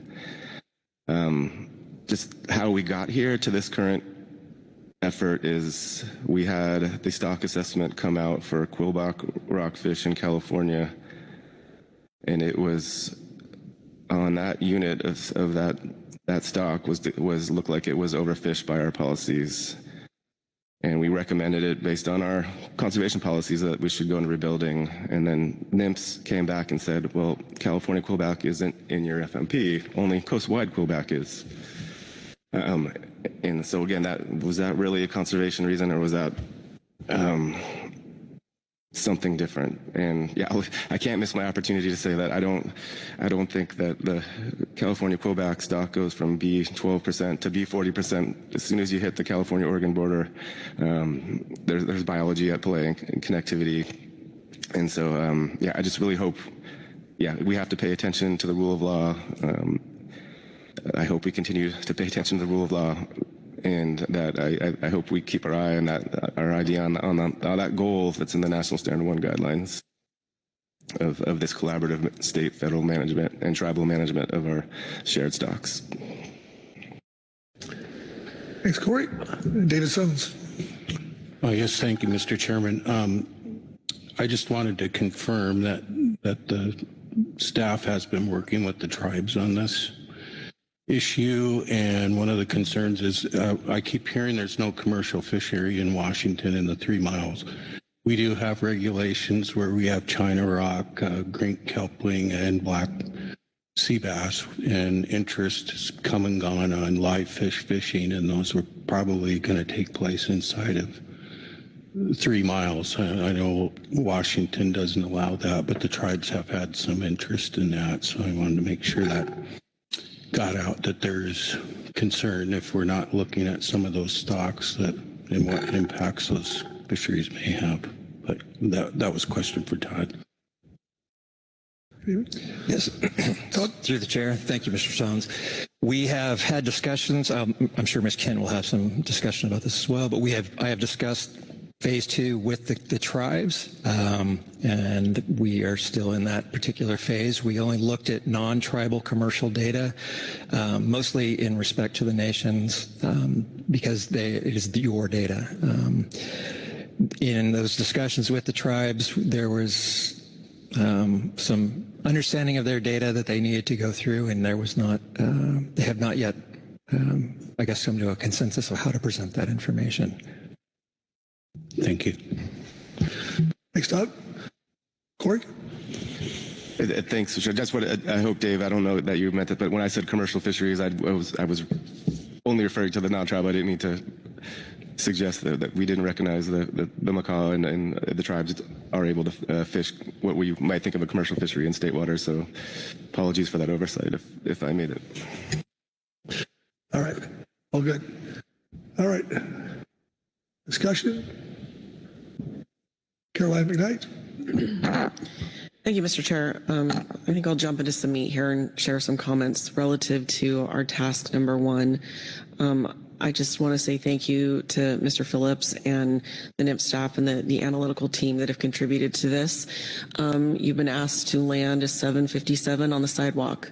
And that's really difficult when we've got, coast-wide depth, geographic, population range differences across Mexico and Canada. This is a really difficult needle to thread.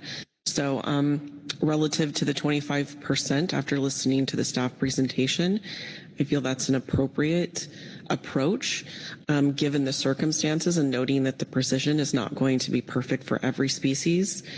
Nevertheless, I think that the list that the GMT has put forward as alternative 1 seems appropriate and reasonable to me, as does the 38 additional species for further analysis. I guess one question I have relative back to the workload question is that 38 species, which are noted by the GAP for 3 options, does that kind of a workload still seem reasonable for the timeline mentioned, noting that 3 options is a lot for 38 species? Thank you. Yes, through the chair. Before I answer your question, Ms. McKnight, I see that Ms. Kent's hand went up, I believe. Was that true? It did. Okay. If I may defer to her first. Healy was, do you want to answer that or? Sure. I'm sure Mr. Phillips and I would have had the same answer, which is that, at this stage, the analysis of different alternatives, when we're talking about alternatives 2 and 3, is really the same. We're going through the 10-factor analysis regardless, and then we'll use that information to help us inform an action team recommendation that we would bring to the council about what that 10-factor analysis tells us and what that may mean for whether that species is a good candidate for alt 1, 2, or 3. So in that way, I think the analysis is simpler. I will also say that we've had initial discussions, and I'm expecting to have further discussions about the possibilities of binning. Again, back in September, we talked about binning, but we think that there's opportunities because of some of the similarities of these species that we could consider them together through the 10-factor analysis. So we will be looking for those opportunities to take things together for efficiency purposes when it is appropriate based on the species. So I think all of that together, right? I can't give you the specifics right now, but we are already talking about that, and we'll look for those opportunities to help us proceed in a timely way between now and the next time you'll see this. Okay, thanks, Keely. And Keely, you had your hand up prior to Caroline being called, so did you anything else you want to say? Yes, I wanted to come back to some of Mr. Niles's comments. I hear the points raised, and I just would remind him. I think, we are restricted based on what the law allows us to do. So in this way, right, we have to follow the jurisdiction that is provided to us, to NIMS, and to the council under the MSA, and it's within those confines that we are evaluating the scientific information. Separately, there's certainly conversations to be had about the collaborative nature between federal, state, and interstate commission entities about management, but that doesn't change the authority piece, which is absolutely laid out in the MSA. And so I don't disagree with the comments about the need to coordinate and to communicate, but I think what we're looking at here, and this tacks back to some of Director Burden's comments earlier on, is where is there a meaningful level of control that the council and NIMS has over the trajectory, the health of these stocks? And that is the question we're getting at. It doesn't negate the other questions about coordination and using resources across these different political entities, but what we're asking is that very fundamental question. And I do think we have to go through that, and the council's been grappling with this for a while. We've gone through it before, and so I don't think it's that is why we think it is a priority. So I just wanted to tack back to that. Thank you. Okay, thank you, Keely. Corey Niles. Thank you, Keely. I always appreciate and impressed how closely you listen and are able to respond. So I thank you. I think we're looking forward to having those questions about how we coordinate achieving those goals for conservation and sustained participation of our fishing communities. And I guess I'll just lead into the other comment on this 25% threshold. I typically, like the Oregon-California border example thresholds, I'm always skeptical that there's a black and white break. So I think just my thought is, if we're going to go through that 10-factor analysis, it should be not black and 25.1 yes, 24.9 no. It should be what I think, if we're going to, as Merrick was articulating, if it is, and what you said, Keely, too, I think is another way of saying what is the degree of control that federal regulations have over the fishery. I think that would be the focus more than a black and white threshold. And I'm really good at coming up with unrealistic hypotheticals today. But for example, what if, and I think the unit should be our fisheries and our sectors. And what if there is a sector, for example, that fishes in both state and federal waters, yet there's a state water only species where the revenue for that species is necessary for the profitability of the fishery. Like, without that species, that fishery could not happen. And the state bans harvest on that fish, or just overfishes it so it's no longer there. The federal fishery goes away. So that's just maybe unrealistic, but it would be the importance of the revenue for a commercial fishery, and there would be an analog to the recreational fisheries, I'm sure. But I think that would be how I would think through it, rather than looking for a black and white numeric threshold. Thanks, Corey. Caroline McKnight. Thank you, Mr. Chair. If I may, I appreciated Ms. Kent's response to my question, but I wanted to verify whether or not Mr. Phillips had a response as well. Through the chair, thank you for the question, Mr. McKnight. As Ms. Kent indicated, the 305C analysis really for both species I don't want to say it's the same, but it's pretty much the same. It is 38 species plus defining the other ones. It is a fair amount of work. I would hope that that things don't take a turn for the worse with what may happen with budgets and that sort of thing, and the ability of NEPS to provide support, I would look to Merrick, Mr. Burden, regarding staffing on our side of things. But yeah, it is, to be honest, it could be a lot of work. Okay. Good. Caroline, good. All right. Keely? Thanks. I wanted to come back to Mr. Niles' most recent points and just reiterate that through this process, the 10-factor analysis would get into exactly what you're raising, which is that we are using the 25% threshold right now as an initial cut, which I think Mr. Phillips did an excellent job of explaining. What will come out then in the 10-factor analysis is things like you raised, the economic importance of a particular species to coastal economies, the ecological importance, right? And that by doing that 10-factor analysis, you'll get a full picture that will allow the weighting. And so we don't view the end point of a potential decision to either remove a stock or to change it into an EC species as just being driven by 25%. So I agree with what you're saying there. I will also say, though, right, we use thresholds across our management scheme. When you're looking at a status determination, a hair above 25% means that you are not overfished, and a hair below means that you are overfished, and you need to go through a rebuilding plan.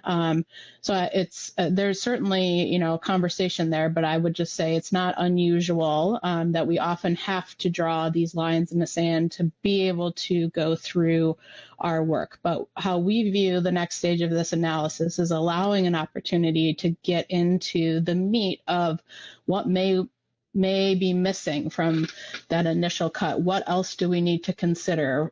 How else, where is the uncertainty around that particular species spatial distribution relative to 25%? And so that's the hope, that we're making an initial cut that will help with workload, but give us the opportunity to dig in on the species where we really want to know more than just this one piece of information about their potential spatial structure. Corey? Thank you, Keely. If you were here, I would nod appreciatively for that response. But since you're not, I just thank you again. That was helpful. And many of my statements here I'm actually just confused or not seeing clearly what happens next. So that was helpful. All right. Thanks, Corey.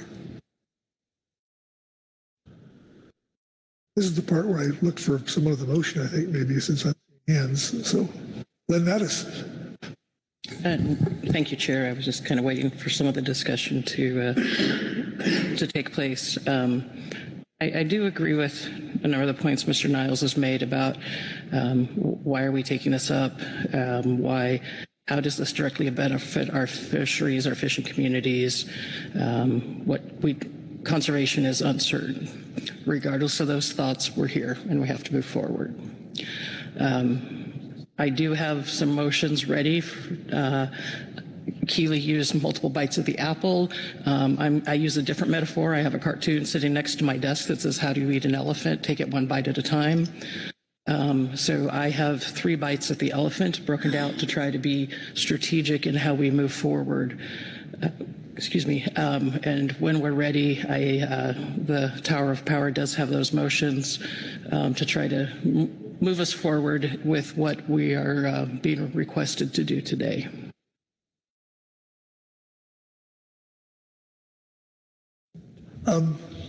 Maybe I just want to take a pause here. Been out for about an hour and a half. Had 4 motions to happen. Probably some discussion. 3. So can we just take a quick break so we just finish it off so we're not all kind of crossing our legs? So let's do that. Let's do 5 minutes. 6.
All right.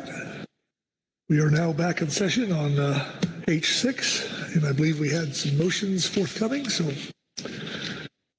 unless there's any more discussion, I'm not seeing any hands for discussion, so look for motion hands. Lynn. Thank you. So I'm not sure if we're starting at the trunk or the tail of the elephant, but here's our first bite, because evidently we love metaphors this morning. ODFW Motion 1. I move the Council adopt the 25% threshold framework for identifying species principally caught in federal waters for this process as outlined in Attachment H6 Supplemental Revised Attachment 1, March 2025, and the range of alternatives as outlined in the same document and summarized below. No action.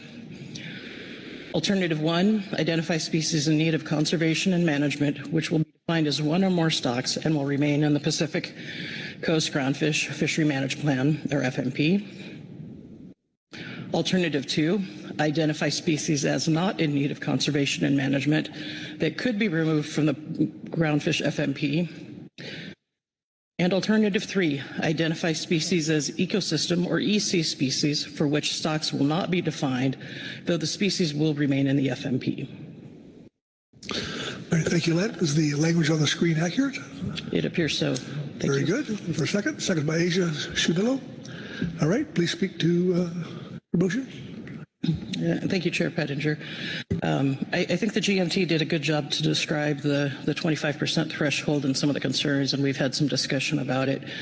It is trying to be precautionary for changes in our fishery, changes in our environment. I also took a brief look at a real high-level look at some of the data, and there was a bit of a breakpoint between 25 and 29%. Was it exactly 25 and not 25.1? I don't know. I couldn't get that fine, but there was a bit of a breakpoint there, so it seems like there is some data reasons there. And again, this is for this action only. We're not setting precedent with 25% as primarily caught in federal waters, but it's a starting point that we, as we go through this process, as we continue to eat the elephant or bite at the apple, we might find a different threshold that works better, but it was a starting point. And then I believe the range of alternatives for what we do with the individual species is consistent with what the GAP and the GMT and the SSC recommended. Therefore, I don't have any other comments on this piece of it. All right. Thank you, Lynn. Questions for the motion maker? Or questions of the motion? Discussion on the motion? Corey Niles.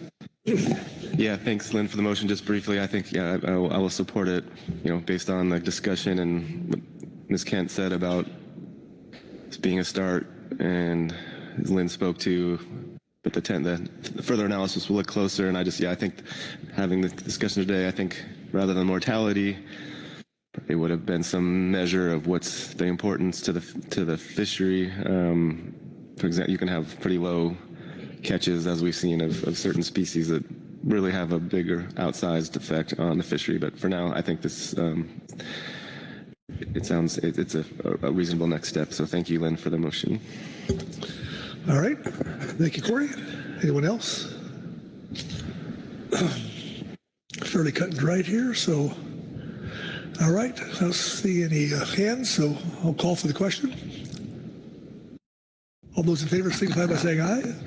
Aye. Aye. Opposed, no. Abstentions? All right. Motion passes unanimously. All right. Lynn? Righty. Thank you, Chair. Moving up the trunk of the elephant, I have ODFW motion 2, and I'm going to just belabor that metaphor today, evidently. This motion does have two tables that we're going to be looking at, just as a heads up. So ODFW motion 2, I move that the council adopt as PPA maintaining the following species with already defined stocks in the Groundfish FMP. I'm not sure, do I need to read all of those species on that table or reference the table? Let's reference. Okay. And I move to maintain the following species in the groundfish FMP with the range of alternatives as for stocks as shown in the table below, with the PPA stock definition bolded. To use arrowtooth flounder as an example, there is the range of alternatives is just one stock, and the PPA for stock delineation would be coast-wide. And then this table has approximately 20 species in it as well. Most are coast-wide. I think I'll call out the ones that are not coast-wide. For California scorpionfish, it could be coast-wide or California only. PPA is California only. Same thing with cowcod, California only. Dark blotched rockfish, there was in the SSC report potential for multiple stocks, recommending coast-wide. Moving down to harlequin rockfish, Oregon and Washington.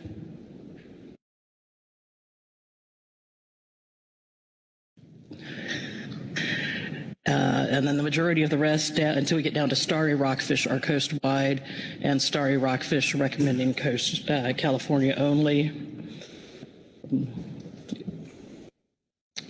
And yes, it appears to be correct, the table and the text. Okay, Todd? Yes, thank you, Mr. Chair. A question for you, Ms. Mattis, regarding this particular motion. I don't know if Chris or Hayden are scrolling, but could you scroll back up on this particular table to Boccaccio? Yeah.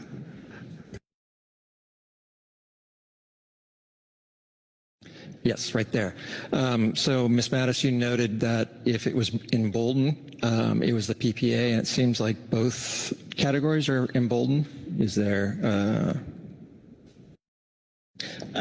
Through the chair, Mr. Phillips, that was a very early morning change in decision. It should be column 1 bolded, column 2 should be unbolded so that it's only coast-wide.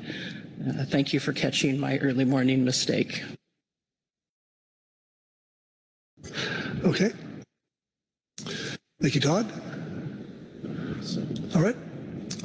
So with that, do we, is the language on the screen accurate? Yes, sir, I believe it is. Okay, very good. Looking for a second by Corey Niles. All right, please speak to your motion.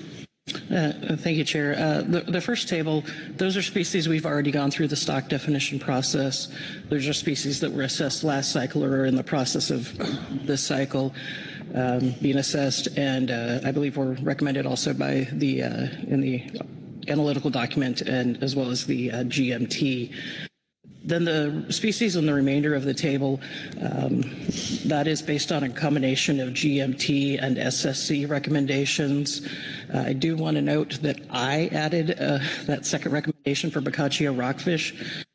Is for some reason the table of the specs database table popped in my head where Boccaccio rockfish is a standalone species south of 4010, but it is part of the either shelf or silt complex north of 4010. Therefore, I wanted just to have it as a range of alternatives that north of 4010 and south of 4010. I know there was some discussion about species with maybe limited range, such as starry rockfish that is showing on the screen right now, maybe keeping those as coast-wide. However, I don't think the range is within several hundred miles of the Oregon-California border for that species. So at the time, making it California only seems to make sense because I don't know that we want to, as part of specs, get into a battle or a discussion of how much starry rockfish ACL contribution should Washington and Oregon get for a species that doesn't occur into Washington and Oregon. So that was the thinking behind splitting it out. Similarly, harlequin rockfish does not appear to occur south of, I don't know that it occurs much into Oregon. I think it does some, but don't think it occurs into California. So having an allocation or needing to track that in California doesn't seem appropriate.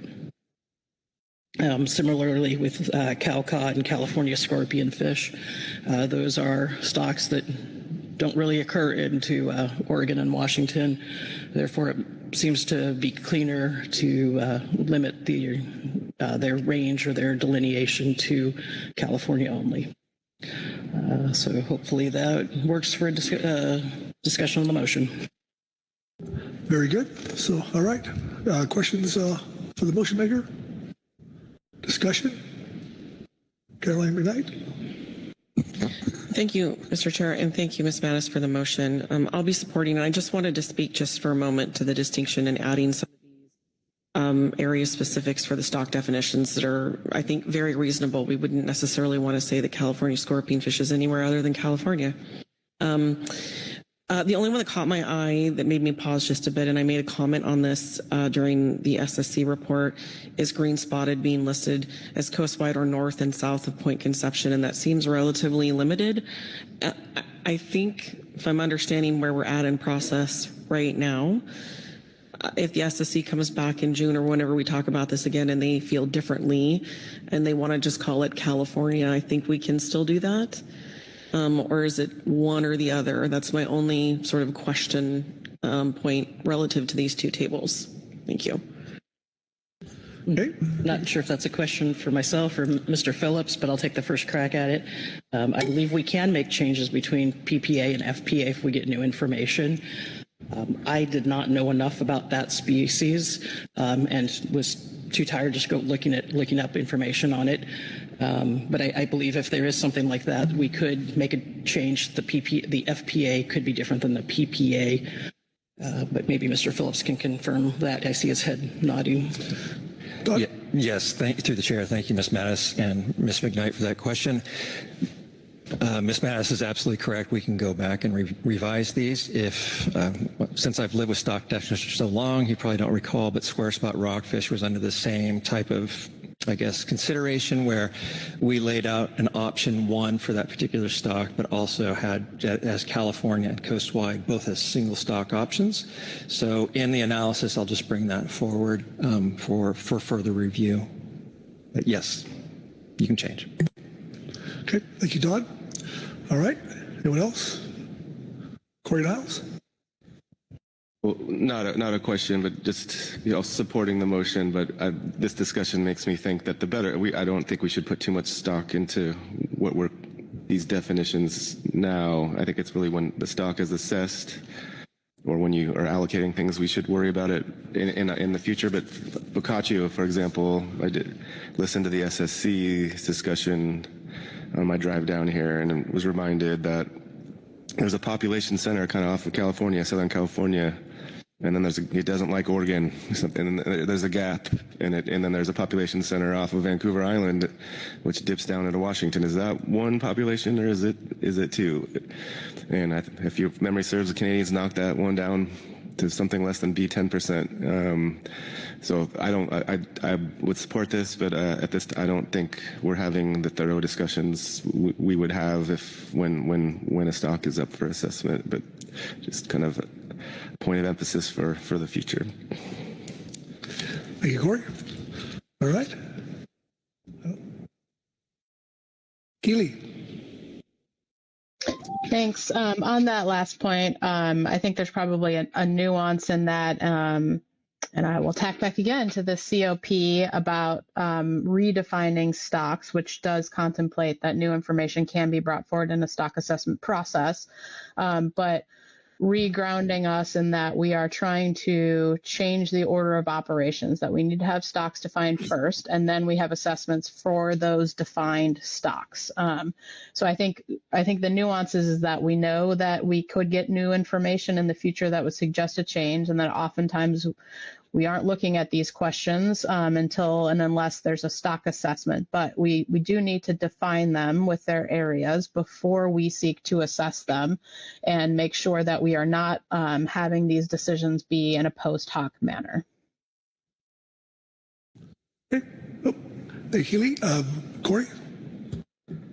I don't think I agree with that at all, but so I would like to amend the motion, and if you could scroll, I don't know how to amend the table to get if we're having a thorough discussion now, which I don't see what the point is of deciding asking a really thorough discussion of boccaccio until we actually do the assessment.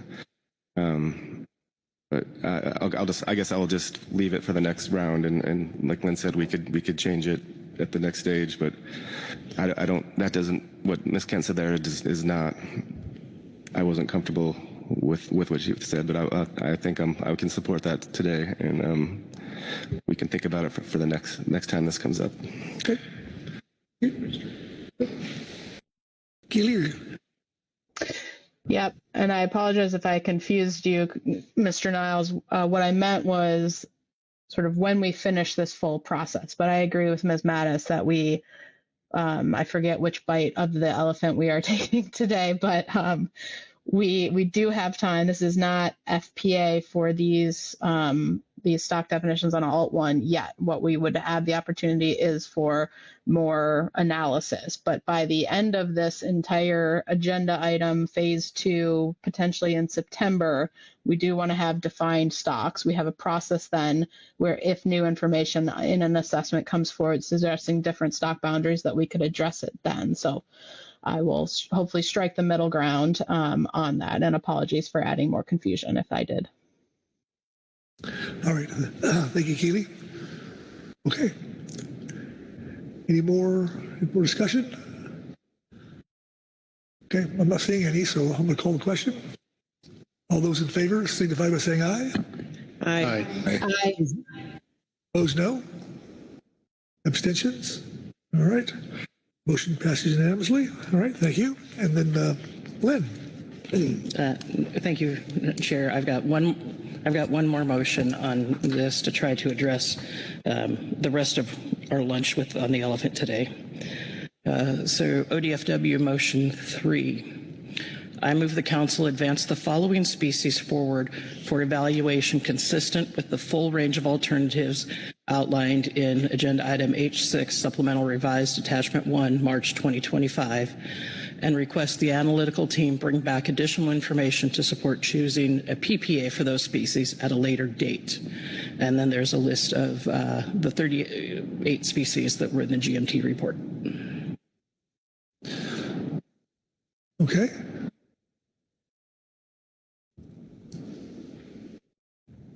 Good. All right. So was the language on the screen accurate? Yes, sir. It appears to be. Very good. Thank you. For a second. Talk about Asia Shumilo. Thank you, Asia. Okay, please speak to your motion. Thank you, Chair. I was just enjoying the spelling of my last name. But I appreciate all the work Hayden and Chris do. So this is largely following the GMT's recommendation. Initially, I was going to go with just what was in the table, the B species in the analytical document, but the GMT and the SSC as well laid out some compelling arguments, and based on what I read in their reports and some discussion with my other state counterparts, felt it was appropriate to add the species that the GMT recommended to this list. And I apologize to Mr. Phillips and his NIFS counterparts who are going to have to do some extra work. But I do think we need to take a look at some of these other species. It wasn't as clear cut in my mind that we were ready to take action and make a PPA on something like rosy rockfish or pygmy rockfish. I think we need some more information on those. And again, really appreciate the way the GMT and the SSC outlined their thoughts to help. All right. Thanks, Len. Okay, questions for the motion maker? Mark Grelnick. Thank you, Chair, and thank you, Lynn, for the motion. My question is, what is the nature of the analysis you expect to be done offline before it comes back to the council? Through the chair, Mr. Grelnick, this is those 10 factors that we were talking about earlier, 660, 305, something or another, where we go through those 10 things that Keeley has pointed out and discussed several times, look at those to try to help determine, does it stay in the FMP? Does it get delegated to the states? Is it an EC species? And through that process, we may have some more information to determine, is it 1 stock, 2 stock, 3 stocks? But primarily it's that 10-factor analysis that NIPS has requested we do. Mark? And I assume that is by the GMT, and would the gap play a role there? Through the chair, Mr. Gromik, I think up to this point it has been a combination of council staff and NIMF staff, Mr. Phillips and Ms. Moyer. I don't know what the plan moving forward is, how involved the gap and the GMT would be involved. I would defer to Mr. Phillips as the lead analyst on that. Yes, through the chair. Yes, thank you for the question, Mr. Gromik. At this point, the action team needs to have a little bit more discussion on that, but it is largely up to myself as the lead staff on this particular action, as well as Ms. Moyer, and I believe we may have voluntasked our newest staff member, Katrina, to assist in some of this, but at this point, we haven't talked about the GMT or the gap in their assistance. If the council wishes to give guidance on that, we would definitely appreciate it. Thank you. Thank you, Todd. Caroline McKnight. Thank you, Mr. Chair. Could you scroll up, please, so I can see the top? Down just a little bit. Sorry. Thank you. I just wanted to confirm everything was on the list. Thank you. Okay. All right. No more discussion? Okay. Oop. Asia? Thank you, Chair Penninger. I just wanted to offer some comforting thoughts essentially on the workload for this. I've done that 10-factor analysis before in New England. When I worked in the New England Mid-Atlantic regions on river herring and shad, and it's 10 questions, and this is a big list, but I was just speaking to Todd offline to say, for some of the species, the answer for like number 8, for example, may be the same. And so some of the binning that Keeley referred to is that there are efficiencies to be found as you're working through this, that as like once you, I think of it as like once you write up one answer for something, that same answer might apply very easily in another area. And so this could seem, if you do 10 times this list, it seems insane, but there probably is, I think as you guys start to go through it, there is some economy that will happen from just doing the analysis in certain places. So it seems like a big elephant if we're going to keep doing this analogy, but it can become a smaller elephant to eat if the work is done in the right way. Thank you. Thank you, Asia. All right. Any more discussion? I'm not seeing any hands, so I'm going to call for the question. Oh, Corey. Sorry, Mr. Chair, I was slow on getting my hand up. But Lynn, just a question about bank rockfish. I have too many tabs open to find the GMT report, but it might have been different than the GMT report. Do you have a response or knowledge of whether it is different from what's in the GMT report? Through the chair, Mr. Niles, just looking at table 1 in the GMT report, I do see that bank rockfish is on the left-hand side of the table. I think bank rockfish may have come from the initial copy of the bead table from the analytical document I looked at. I don't know enough about bank rockfish to know which place it should be. So thank you for catching that probably copy and paste error. Is bank rockfish industry called red widow by chance? Okay, yeah, that should be outside 3 miles. Yeah.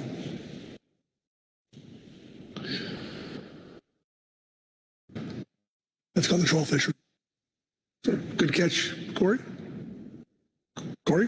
Thanks, Mr. Well, it's some credit goes to the internet for it's GMT folks but I thought this was a nice way of doing the motions, but now I don't know the most. If we want to put it back on the other list, what the best way to do that is, that would be.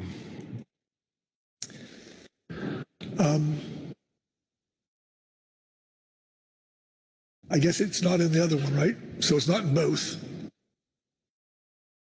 I have it in front of me, the last motion. Or the first one. Let's find out where we're at here first. It is there? Okay, so we just want, it'd be a motion to delete then, right? Okay. All right.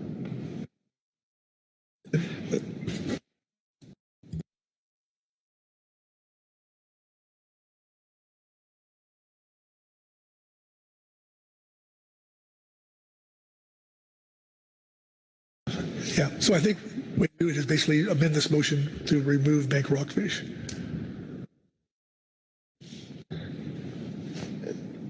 I think the internet is telling me there might be a couple there. Could we have a 2-minute break, maybe? Okay. Okay, let's just pause for a second. Pause. Yep. Is there something more here?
we can take our seats.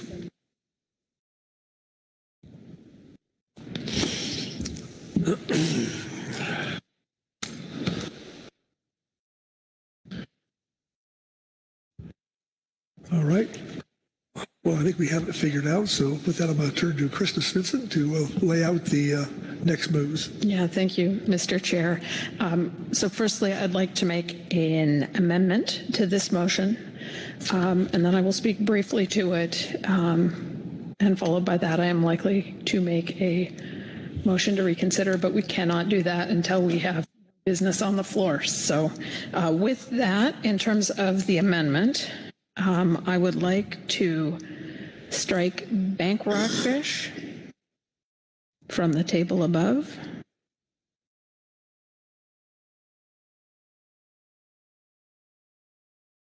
And add pink rose rockfish to the table. Pink rose rockfish, excuse me. Okay. Is that the language accurate? Yes, although I don't know if we need to actually update the table as well in this amendment, or if just the guidance would be sufficient for the council. I think it's captured. Okay. Yeah, I think we're good. Yep. Perfect. Okay. Thank you. Then yes, it is factual and correct to my knowledge.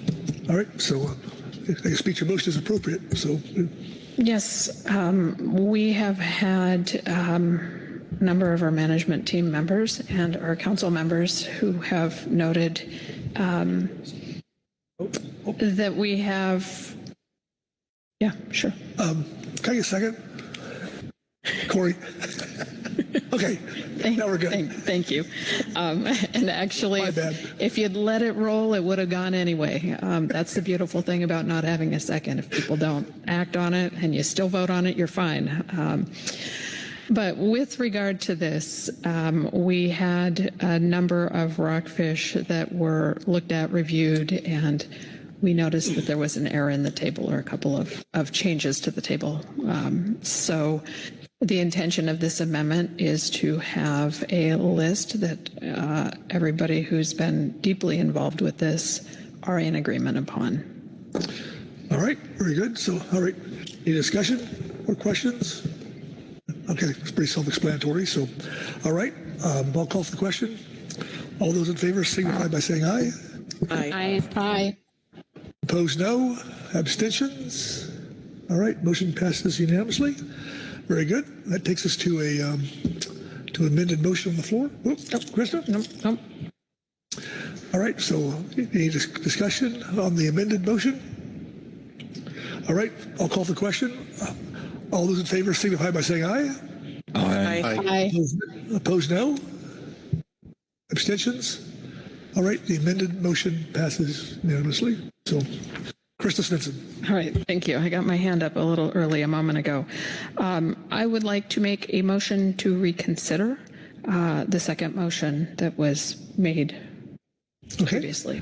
Very good. Look for a second. Oh, Roy Reddings, thank you.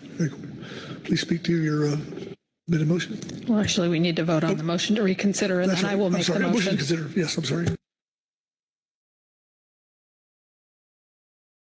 Can you call the vote, please, on this motion? All right. All those in favor signify by saying aye. Aye. Aye. Aye. Opposed? Abstentions? All right. Okay. Motion passes unanimously. Thank you. That's my first time I've done that, so. I know. And thank you as the unofficial parliamentarian in the group. So the motion that I would like to make would be to remove pink rose rockfish from the table found currently in motion 2. Yes, excuse me. Thank you. ODFW motion 2. Okay. Is the language accurate on the screen? Yes, thank you. All right, for a second. Seconded by Butch Smith. Thank you, Butch. All right, speak to your motion as appropriate. Yeah, thank you. So firstly, I'd like to recognize the amount of work that was done by ODF&W and particularly Lynn Mattis on this topic. there are a lot of species and a lot of work and thought has gone into this. That being said, in moving pink rose rockfish into motion 3, this motion, the intent is to just harmonize what we are doing with our process. Okay. Any discussion? Okay. None needed. All right. I'll call for the question. All those in favor signify by saying aye. Aye. Aye. Aye. Opposed, no. Abstentions? Okay. Motion passes unanimously. So thank you, Krista. All right. Todd. Thank you, Mr. Chair. I hate to bring more fun to this. I do not believe green blotched rockfish is on any of the tables. That'd be green blotched, B-L-O-T-C-H-E-D. Yeah. Thank you. All the greens got me. Okay, so that takes care of those 3 motions, right? As far as the original motion. So then I hear we may have one more, maybe. So Corey Riding. Thank you, Chair. I'm going to take a bite at this elephant. I have a motion.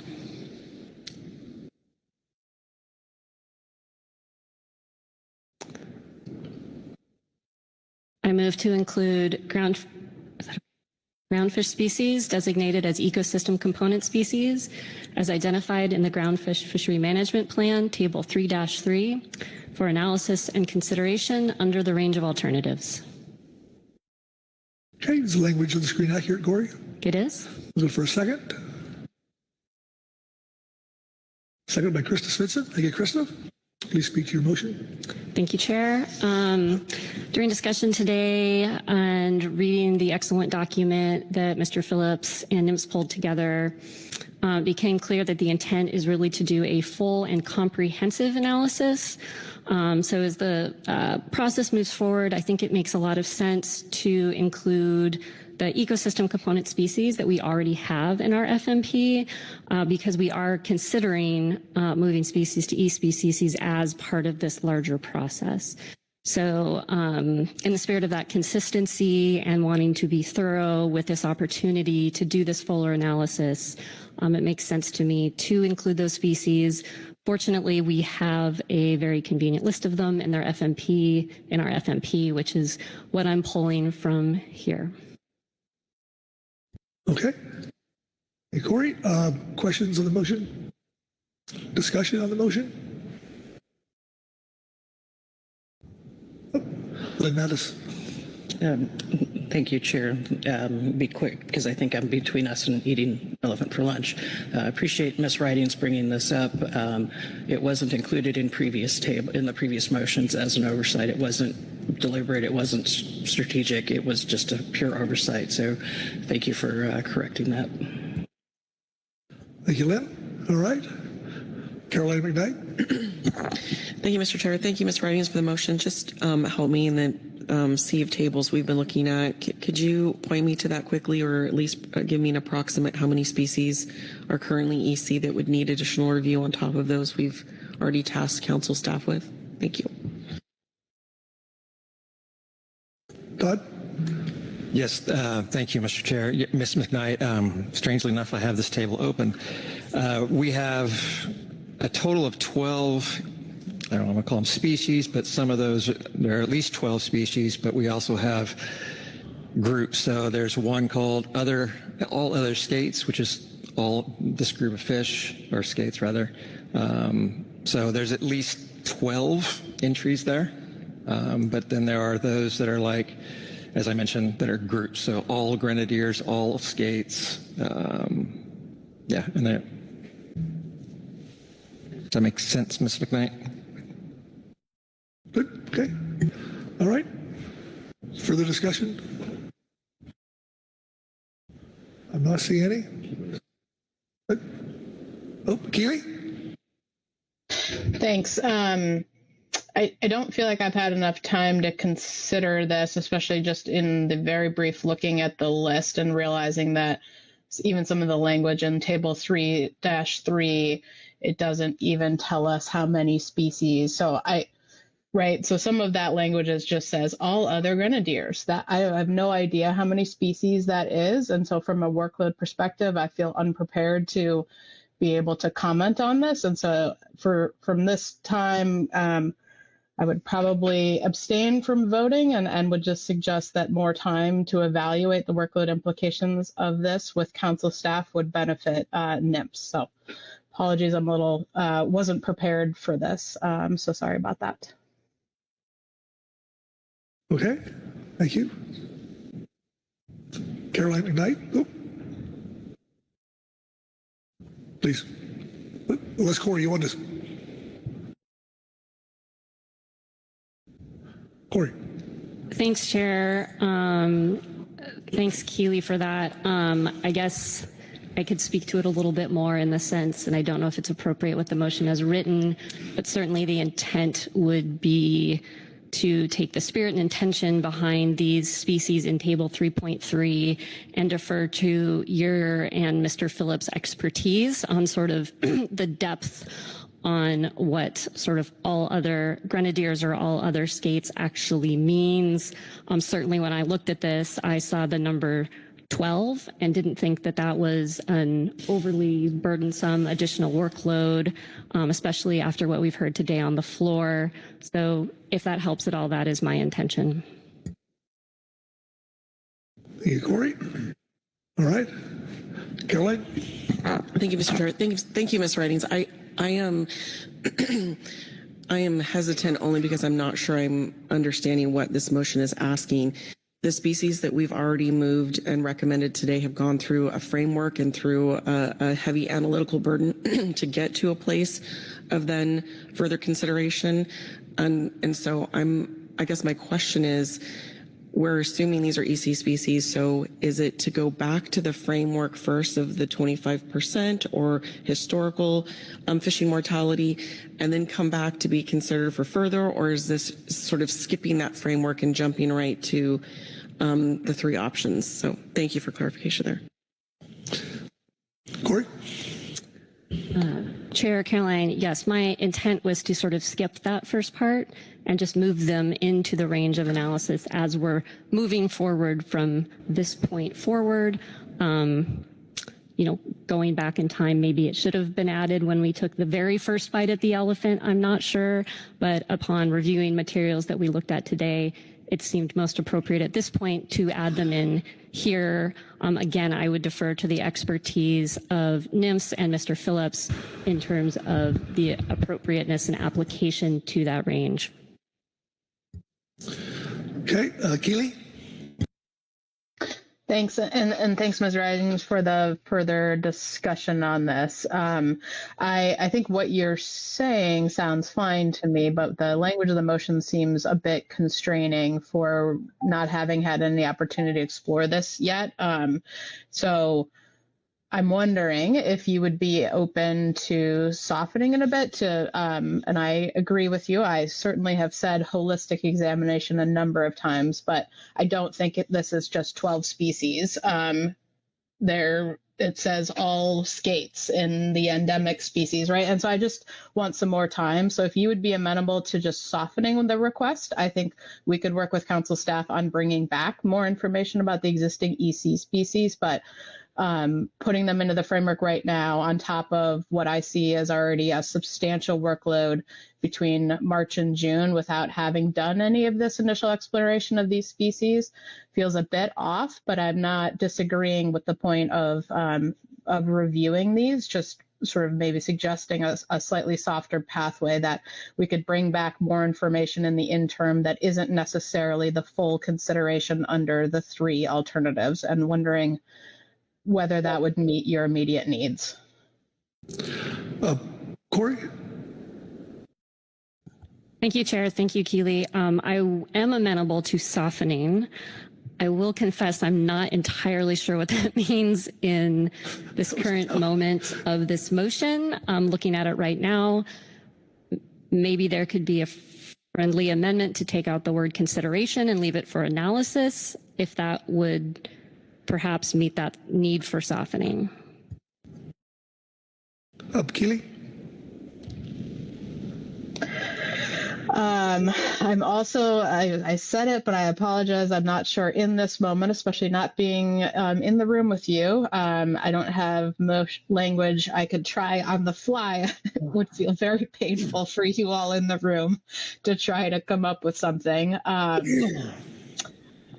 I apologize. Maybe I will ask around the table if anyone has an idea, or perhaps Executive Director Burden has any. And I'm sorry, Merrick, put you on the fly. If you have an idea of softening just for the moment, of trying to, yes, because I'm getting some info from Mr. Phillips that it is certainly more than 12, at least of all the species that we know fall into some of these lines. So I apologize, and I don't want to drag this out further. If I am the only one who could provide some softening, I will try to work up something very quickly, but I would probably need a moment or two.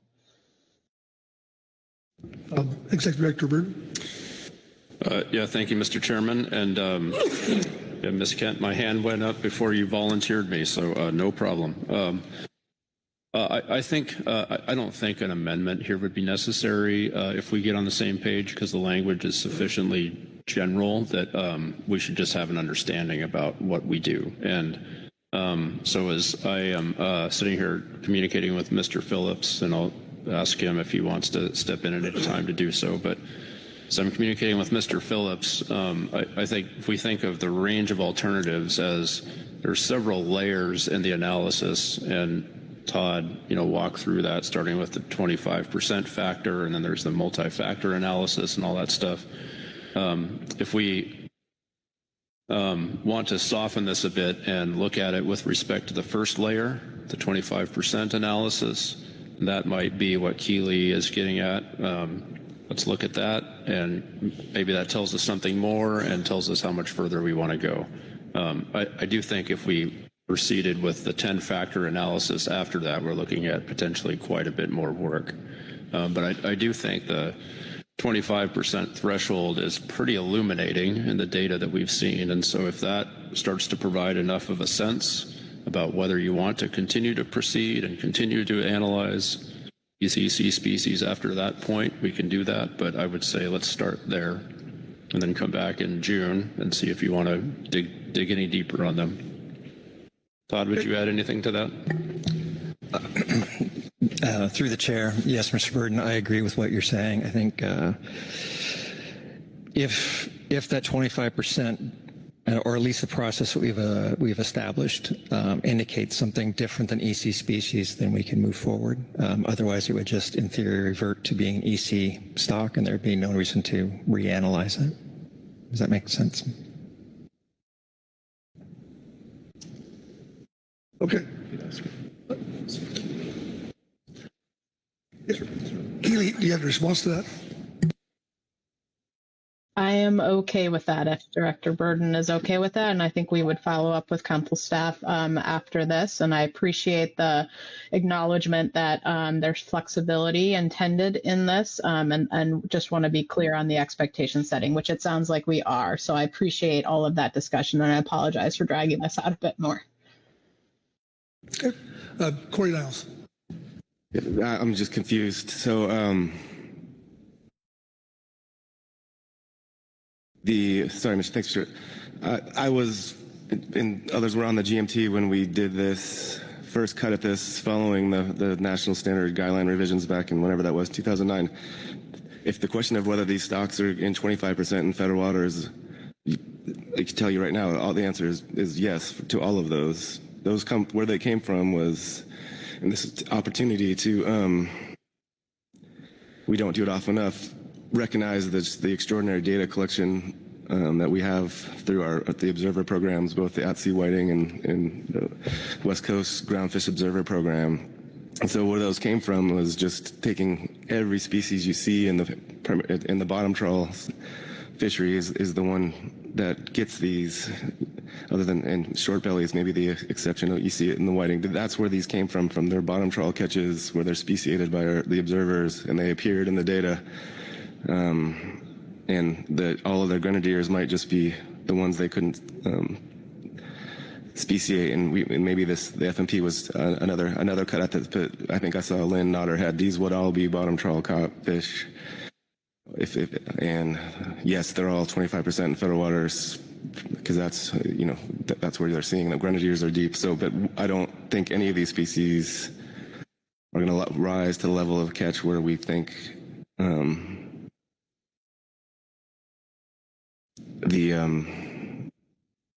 they're in need of conservation and management, unless the catches have just changed so much from back then that these were the catches were in the catch, but they were small. And just last funny way, like I said, we all had lots of jokes about fine scale codling name, and so this is triggering my memory of going through this. But thanks, Corey. Asia? Thank you. And just so that I make sure that I'm understanding what happens with this, if what Corey says is the case, that we've looked at observer data to support placing them as EC species in the FMP right now, my understanding is that if they're kind of moved onto the list for consideration, then they kind of get kicked into that first table, the group 1 list, and then we would automatically designate them as EC species again if we have a lot of information there to support that. So even though they're like, yeah, they're the 25 and above, so they go on that first list, and then we automatically our analysis may determine that we would automatically select the alternative that replaces them as EC species again. Is that a fair interpretation of how that would play out? I would look maybe to Todd on that one. Todd? Could you ask that question again, Ms. Schmiller? Sure, thank you. So the way that I'm thinking of, and again, this is not quite the softening that I heard, but the way I would think of this flowing is that we have this list in the FMP already. We know that they're probably 25% or more caught in federal waters, so they bump onto that first list that we made a motion about. And then the range of alternatives includes options to list them as EC species. So what might happen in our analysis is we might automatically then reselect them as EC species again. The same way that we already have stocks in the FMP, and we're selecting an alternative to designate it someplace using the range of alternatives that we have. Does that make sense? Or does that sound like an accurate portrayal of what could happen to folks? Yes, through the chair, that was how I was trying to articulate my comments to Mr. Burden, that yes, poorly worded, but thank you for entertaining a repetition of that comment question. Corey? Could I just make a suggestion? And I should have noted first that soup and shark was in short belly, or probably the two different ones on there that they used to be in the FMP. Can we just look at whether catches have changed? That should be in the WICOP data set. I don't know if they put it all in the groundfish mortality, but would that be a next step of just? And I think we have GMT feedback that you kind of see these de minimis in the IFQ fishery still, but the simple way of doing it in my mind has catch jumped considerably or notably since these were added to the FMP. That just seems like the parsimonious way of evaluating whether they're still good EC species or not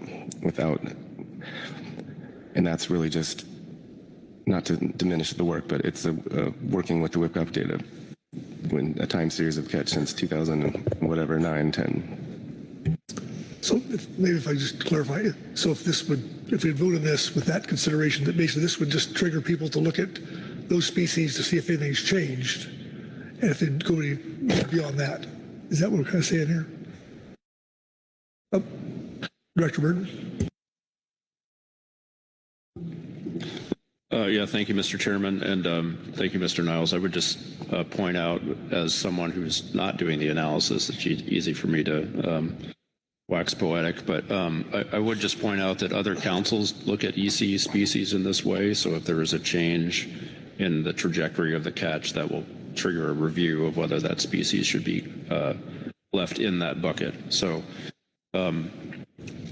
that is doable. There's some precedent for that, and I guess I would then have to turn back to Ms. Writings and just ask, would that be considered in your opinion, consistent with considering it in the alternatives? Like there'd be something that would lead us to considering them as part of the alternatives at some point.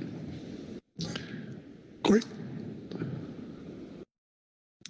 Yes. Okay. All right. Corey? Other Corey, sorry. Sorry, just one, and I think the other point is that you won't see these species, at least in Washington State, they won't even be on a fish ticket because it would be miscellaneous fish. So yeah, it would be a reservoir data is where they came from. Except again for short belly, and we're not calling superfin shark anymore, and I'm forgetting what we call taupe shark. But those would be the exceptions. Okay. All right, so everybody understands where we're at with that then, right? Okay, further discussion? Todd, you want to make... Oh, yes, thank you, Mr. Chair. Mr. Burden's putting me on the spot. One potential way around the workload is we do have a GMT that could do this analysis for the council. Not that I want to task them because they're all giving me death eyes at the moment, but they do have that ability. Oh, okay. Well, we do have a motion on the floor, so I'll be out here. Corey? I agree with what Mr. Phillips says, and I think we vote on it. They can figure out who does the work. Okay. That look good? All right.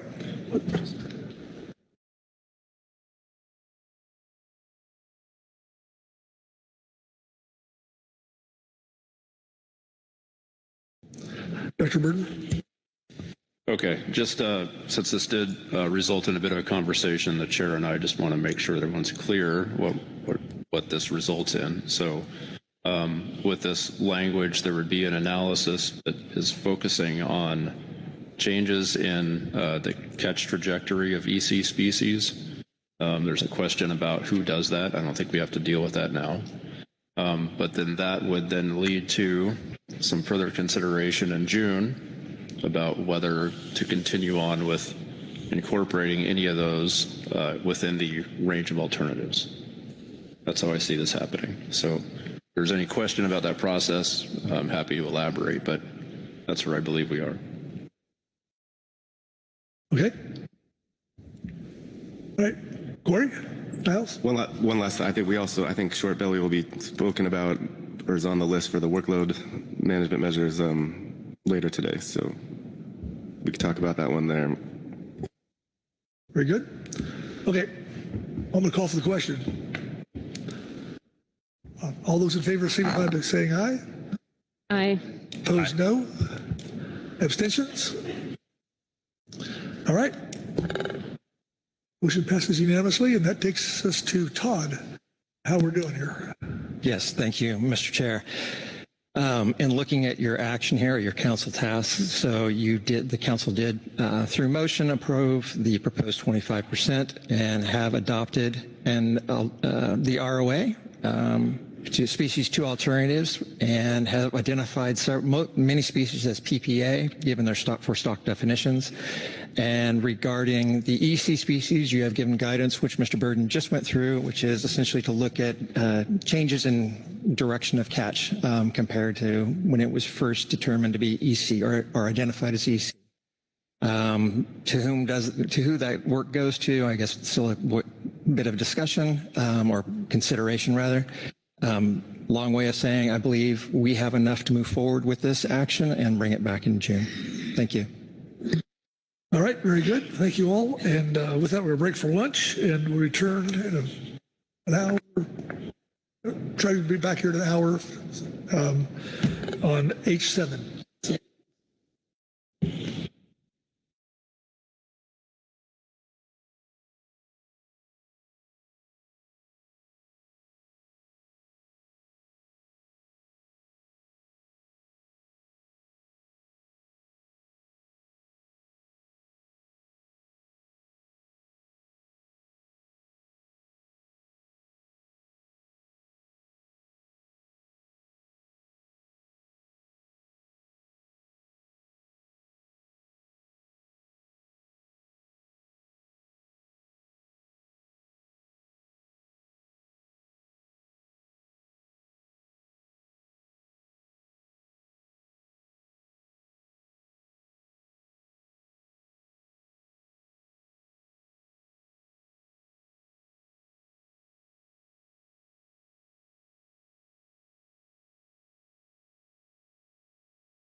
Okay.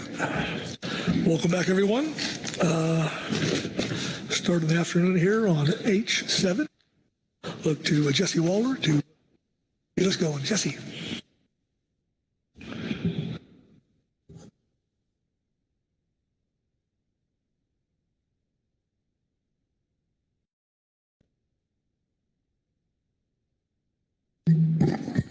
Good afternoon, council members. Yes, this is agenda item H7, the limited entry fixed gear actions, gear endorsements, cost recovery, and other administrative actions.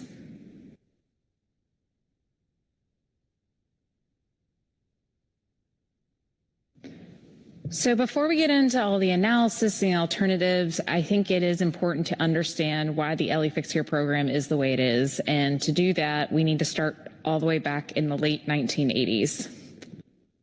So in 1986, 1987, the council was concerned about the future of the groundfish fishery and started to consider the establishment of a limited entry system. They established the Limited Entry Committee and established a control date in July 1987 for participation. Based on the Limited Entry Committee's recommendation, the council established Amendment 6, which created the LE system we have today. In that, the council adopted the establishment of 3 permit endorsements, trawl, pot, and longline, where permits were only good for certain gears and 1 permit for each vessel would cover the gears that they historically used. While it was considered complex, it was anticipated to be the most effective of the alternatives considered to control the 2 main aspects of effort, the number of vessels and the gear used. Additionally, Amendment 6 created LE and OA allocations.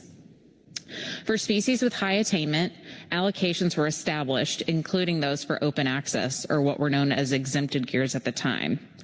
This included Sablefish North and is actually the scheme that we still use today for managing that stock. Other species wouldn't have allocations established, but a process was set forward in the FMP if that should occur. Finally, if vessels wanted to use a gear for which they were not endorsed, they could do that under what we call the crossover provisions. While Amendment 6 might have addressed some of the effort concerns, the council immediately began considering an IFQ program. Sorry, there's too many windows open on the screen. The council began immediately considering an IFQ program for the fixed gear sablefish fishery, Amendment 8. And for those of y'all that are thinking, I've never heard of Amendment 8, that's because it was never finalized. The council was asked in 1994 by the West Coast Congressional Delegation to delay their consideration until after the forthcoming MSA reauthorization, when it was completed in 1996 and included a moratorium on any new IFQ programs.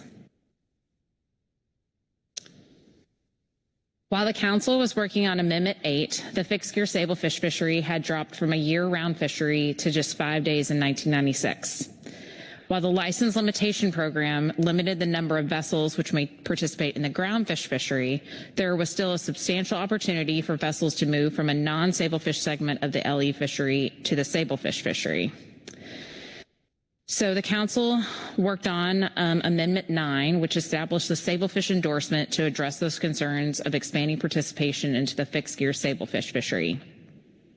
So to fish in the tier fishery, you need that sablefish endorsement, and we still use that today. But even with the limitation in participation, the 1997 season was anticipated to only be 3 days. So equal limits were put onto each endorsement to try to extend the season, address safety concerns, all while still being under the congressional moratorium. However, with those equal limits, this caused a different issue. It didn't take into account any historical participation for those that received endorsements. So in 1998, regulatory amendment was issued that created the 3 tiers that we now have today. Finally, once the congressional moratorium ended in 2000, Amendment 14 was able to be implemented in 2001. Amendment 14 was helped us create the Limited Access Privilege Program, or LAP, and allowed up to 3 tiers to be stacked on a vessel. In 2002, the tier fishery ran for its full length for the first time, April 1st through October 31st, which was the season end date at that time, and vessels could fish whenever they wished within that season.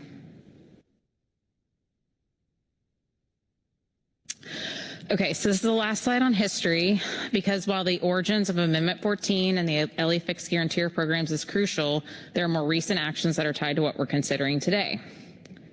So in 2006, the final portions of Amendment 14 were actually implemented, and this included the owner on board provision, which requires the owner of the permit to be on the vessel when fishing the tier, unless that permit owner is exempted, and it also defined what we call the base permit.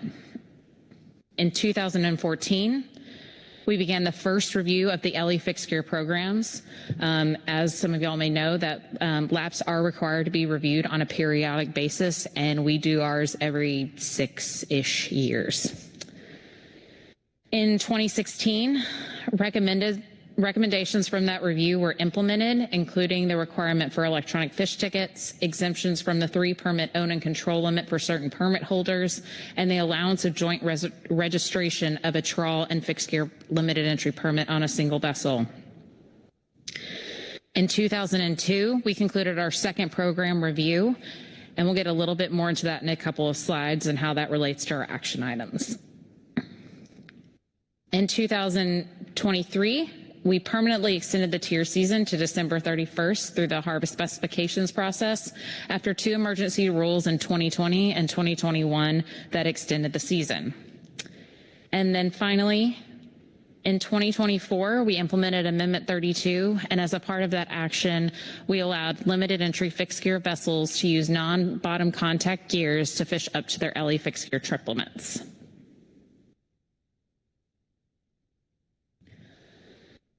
So now we know how we got here, but now want to go over a little bit about who we're talking about. So in order to participate in the LE fixed gear sector, vessels must be registered to a fixed gear endorsed permit, either longline or POC gear. And there are kind of 2 sectors within this broader fishery. There's our trip limit fishery and then the sablefish tier fishery. Vessels are only allowed to fish with gear on the gear assigned to the registered permit, or would need to declare into the open access fishery unless they're fishing with those non-bottom contact gears. So here on this table shows the different gear endorsements for LE fixed gear permits, the longline pot, and then we also have a few permits that are endorsed for both gear types. You can see overwhelmingly that most of our permits are longline endorsed, that's you also see the number registered in 2024. So you do see there's about 60 latent permits available for the longline permits. Next to that is looking at our sablefish endorsement, or our primary tier fishery. So all of our pot and dual endorsed permits are endorsed for sablefish, so they can fish that sablefish north tier, but not all of the longline permits are endorsed for sablefish primary fishery. And most of those permits are registered to vessels in 2024. Oops, sorry, skipped a slide. Here we go. So in table 1-3 and attachment 1 shows the limited entry fixed gear vessels by gear types used, and it includes vessels with single gear types and multiple gear types. The majority of the vessels do utilize bottom longline gear, although the number has been decreasing over time. And you can see that this has also been occurring with our landings that you can see here on the screen in the dark gray bars, that we have been seeing a general trend downward in the amount of landings by longline gear. The vessels using other types of hook and line gear, so those non-fixed gear endorsed gear types, has actually been increasing over time. And pot gear has been pretty variable, although I will note that the proportion of landings of groundfish using pot gear has been increasing, as you can see here on your screen in the black bars.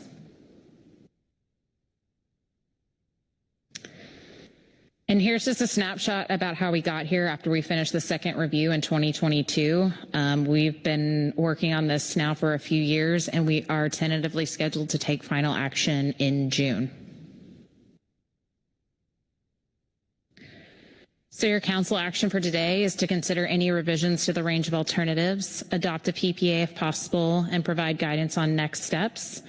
Just to highlight a couple of briefing materials, I'm going to be mainly using attachment 1 as the reference for this PowerPoint here. There's a NIMS report on the owner on board requirement. You have 4 supplemental AB reports, and there is public comment.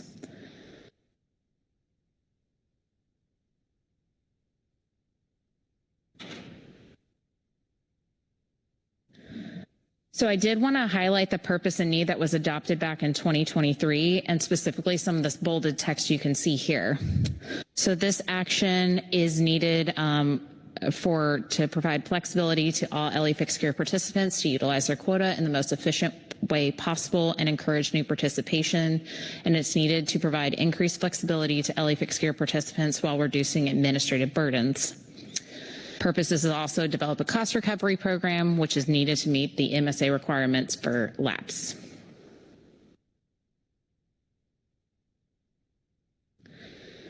So we have 5 action items considered in the analysis. The council can choose to select an action alternative for each of these items or some of these items, or you could choose to take no action on all of them.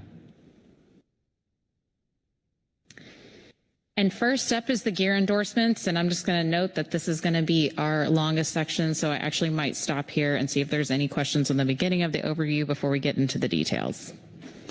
Okay, thank you, Jesse. Questions for Jesse on her overview so far?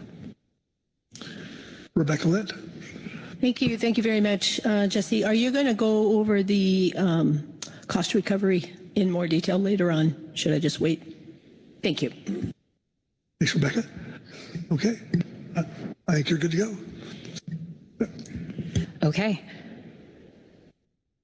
So, as I've mentioned previously, under no action, vessels registered to an LE fixed gear permit are only able to harvest their limits or quotas with the gear endorsed on their permit unless using those non-bottom context groundfish gears. We have 3 action alternatives being considered, and with each alternative, you see more flexibility added. So under alternative 1, vessels registered to bottom longline endorsed permits would be permitted to also use slinky pots to harvest their quotas. Under alternative 2, we'd be creating a single LE fixed gear endorsed permit, essentially moving that specific pot or longline endorsement. Vessels registered to an LE fixed gear endorsed permit could either use bottom line or pot gear to harvest their quota. Alternative 3 would create a single LE non-trawl endorsed permit. Vessels registered to a permit with this endorsement would be permitted to use any legal non-trawl groundfish gear to harvest their quota. And this is the same as we have for open access and vessels participating in the IFQ fishery as gear switchers.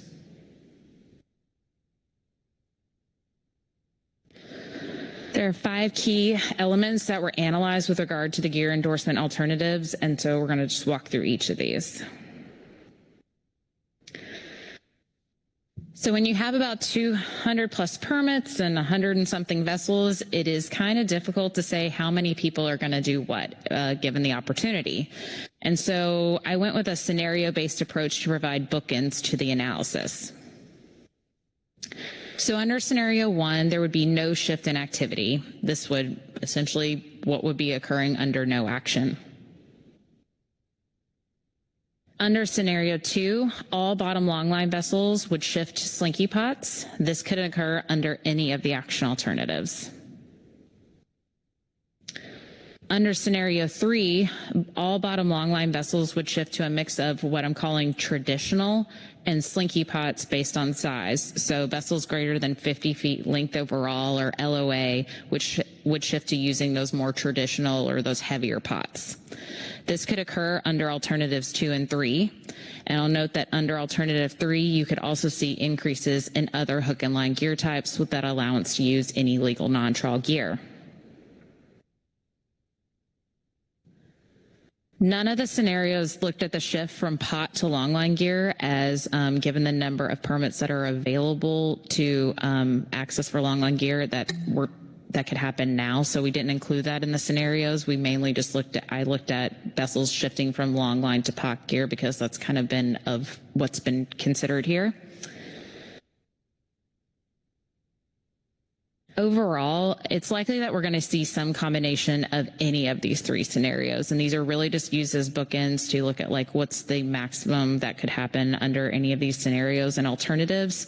But like I said, in reality, some vessels are going to choose to keep doing exactly what they're doing. Some might pick up slinky pots, some might pick up traditional pots, and we'd likely have some, if alternative 3 was selected, some folks using other legal non-trawl gear types. And just showing this table on the screen is based on one in the document that includes the maximum, and this is based on the number of permit holders, and then the recent average participation by vessels by gear type.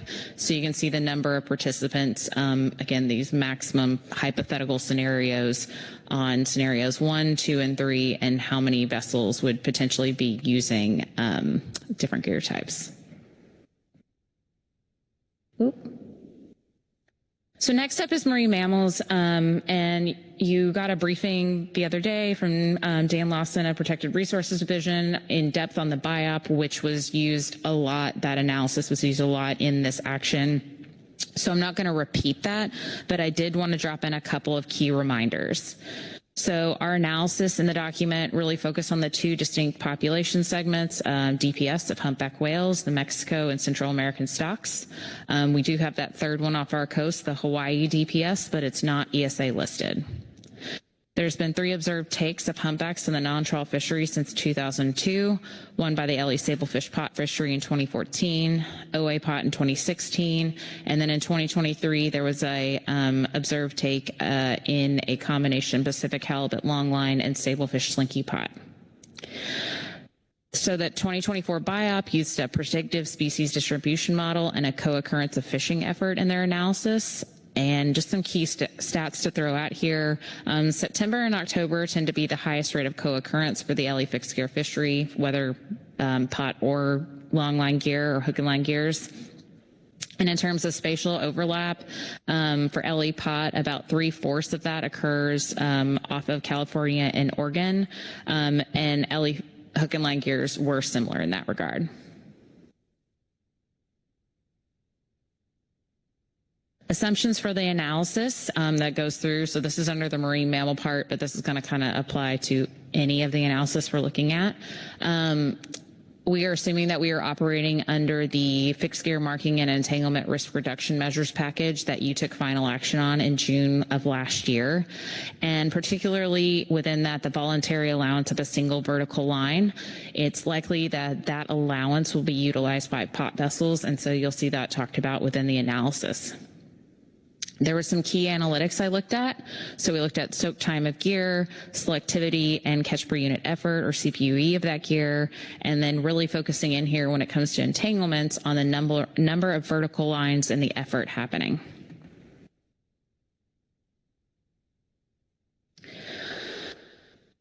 So some key take-homes from the analysis that will help understand the conclusions for scenario 2 and 3, excuse me. So for soak times, 69% of bottom longline sets that were observed by the West Coast Groundfish Observer Program, or WCGOP, soaked for less than 12 hours, compared to 64% of pot sets or at least 1 day in terms of soak time. For selectivity and CPUE, there is very limited evidence, studies out there for the moment on slinky pot gear, but from the limited studies that were available, slinky pot gear does appear to be more selective of sablefish than longline gear. The CPUE, though, for bottom longline does tend to be higher than slinky pots, though. Again, take this with a little bit of a grain of salt because there's not a lot of evidence there. And then the CPUE of more traditional pot gear compared to longline gear for sablefish is higher. For vertical lines, it is thought that slinky pots are likely to be similar to the longline setup because you can use them on the same ground line. So here we would likely see an average of vessels doing 2 to 5 sets with continuing to use 2 vertical lines or buoy lines on each set. Traditional pots have a lot higher number of sets for LE fixed gear vessels, some anywhere between 7 and 14 is the average. But again, likely to utilize that single vertical line is our expectation under the upcoming fixed gear marking package.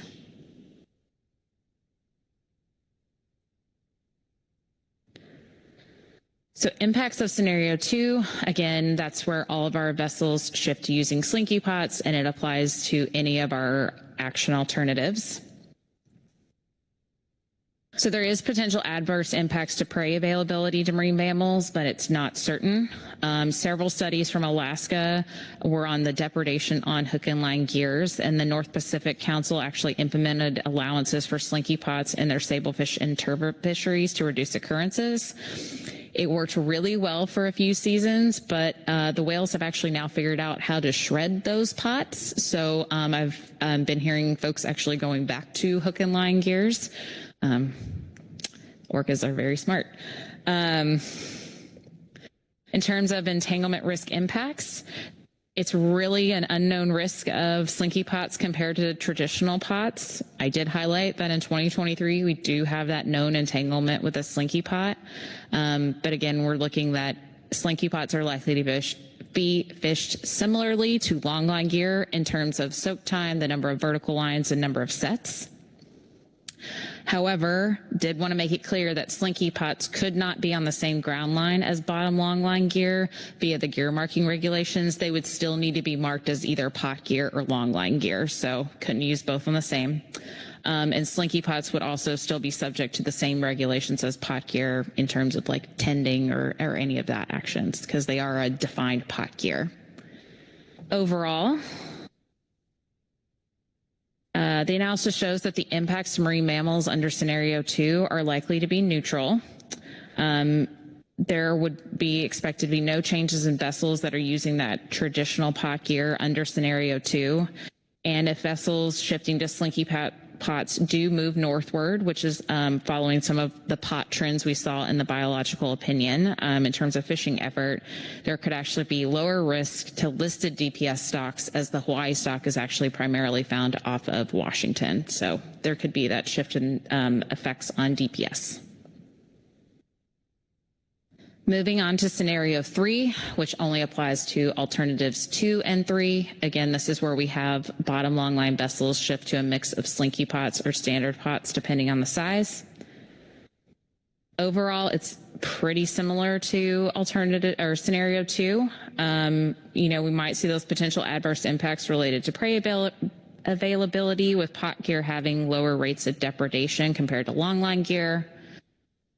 In terms of entanglement risk impacts, the amount of vertical lines and soak times may increase under scenario 3 when considering the shift of those 50-foot or longer LOA vessels to traditional pot gear. However, when you look at the CPUE for pot gear, and given sablefish is the primary target of pot gear, it suggests that fewer trips would overall be needed to harvest the same amount of quota. So while the concentration of vertical lines and gear might increase at a given time, the overall gear in the water is likely similar if fewer trips are taken. Overall, the analysis concludes that the impacts are likely neutral, and again, there could be that shift in the DPS encountered if effort were to shift north like current patterns. So in conclusion, the impacts under the scenario and alternatives. The risk of impacts is ultimately going to depend on the degree of shift from longline to pot gear, the type of pot gear used, and the fishing time and area in which that effort occurs. The scenarios looked at those extreme situations, which are highly unlikely given the investments required, particularly to shift to that more traditional pot gear. Alt 1 impacts are likely similar to no action. So again, that's the allowance for slinky pot gear by longline endorsed vessels. Alternatives 2 and 3 are likely to have similar impacts on marine mammals given the limited interaction of other hook and line gears permitted under alternative 3, but both still would allow for the potential expansion for that traditional pot gear. Overall, the conclusion from the analysis is that there's no significant impact anticipated from any of the action alternatives on marine mammals. Moving on to sea turtles. So another quick reminder of that BIOP analysis. We have 2 populations in the Pacific Ocean, but we really focused in on that West Pacific nesting population. The total nesting population has been declining by 6%, although some newer data that wasn't included in that calculation does show some increases in populations for that nesting population. The 2024 BIOP used a predicted habitat suitability model for May, August, and November, which represents the start, middle, and end of their migration through the California current ecosystem. Unlike whales, there's not really much annual variability for seasonal or temporal distribution for turtles off of our coast. And ultimately, it's difficult to determine whether fishing effort or habitat suitability is really driving the co-occurrence. So in terms of impacts under the scenario alternatives, similar to marine mammals, the risk to turtles is primarily entanglements. Depending on the alternatives and scenarios, there is the potential for the increase in the number of vertical lines. The risk of effort shifting northward and potential risk of entanglement given is given high habitat suitability for turtles in the Pacific Northwest. However, we've seen limited observations in the California current and specifically in the Pacific Northwest in recent years, therefore decreasing the overall risk of entanglement. As with marine mammals, the analysis concludes that there was no significant impacts anticipated under any of the scenarios or alternatives. Moving on to seabirds. So the primary species of concern is the short-tailed albatross. That is our ESA listed seabird. The incidental take statement that we're operating under allows for 5 estimated or 1 observed albatross over a 2-year period for the groundfish fishery, but this hasn't been exceeded since our last report. Only 1 observed take of short-tailed albatross has occurred, and that was in 2011 in the LE fixed-gear longline sablefish fishery. And under any alternative, groundfish vessels greater than 26 feet length fishing bottom longline gear would be subject to our seabird mitigation measures, which includes using streamers or fishing at night. In terms of impacts, under any of the action alternatives, it's likely that there would be a decrease in the use of bottom longline gear. While the decrease is uncertain, the potential for seabird entanglement is expected to decrease with the increased use of pot gear. Other OA gears permitted under Alternative 3 are not expected to impact seabirds as they already are used by OA vessels, and there have been minimum observed non-lethal encounters with seabirds associated with those gear types. So again, the conclusion here is no significant impact expected. Moving on to habitat. So within the non-trawl gear types, habitat is considered more sensitive to bottom longline and pot gear than other types of hook and line gears. Hard bottom habitat is most sensitive to pot and longline gears compared to mixed or soft habitats, and there's similar impacts across those 2 gear types. So bottom longline gear is thought to have a 50% less reduction in functional value than pot gear in muddy or sandy habitats. And functional value was an indicator that's described in Appendix B to the Groundfish FMP, and it's used to show vulnerability of geological and biological features to differing impacts. Within all of our alternatives, all bottom contact EFH conservation areas, groundfish exclusion areas, and other closures would remain in place to protect sensitive habitats.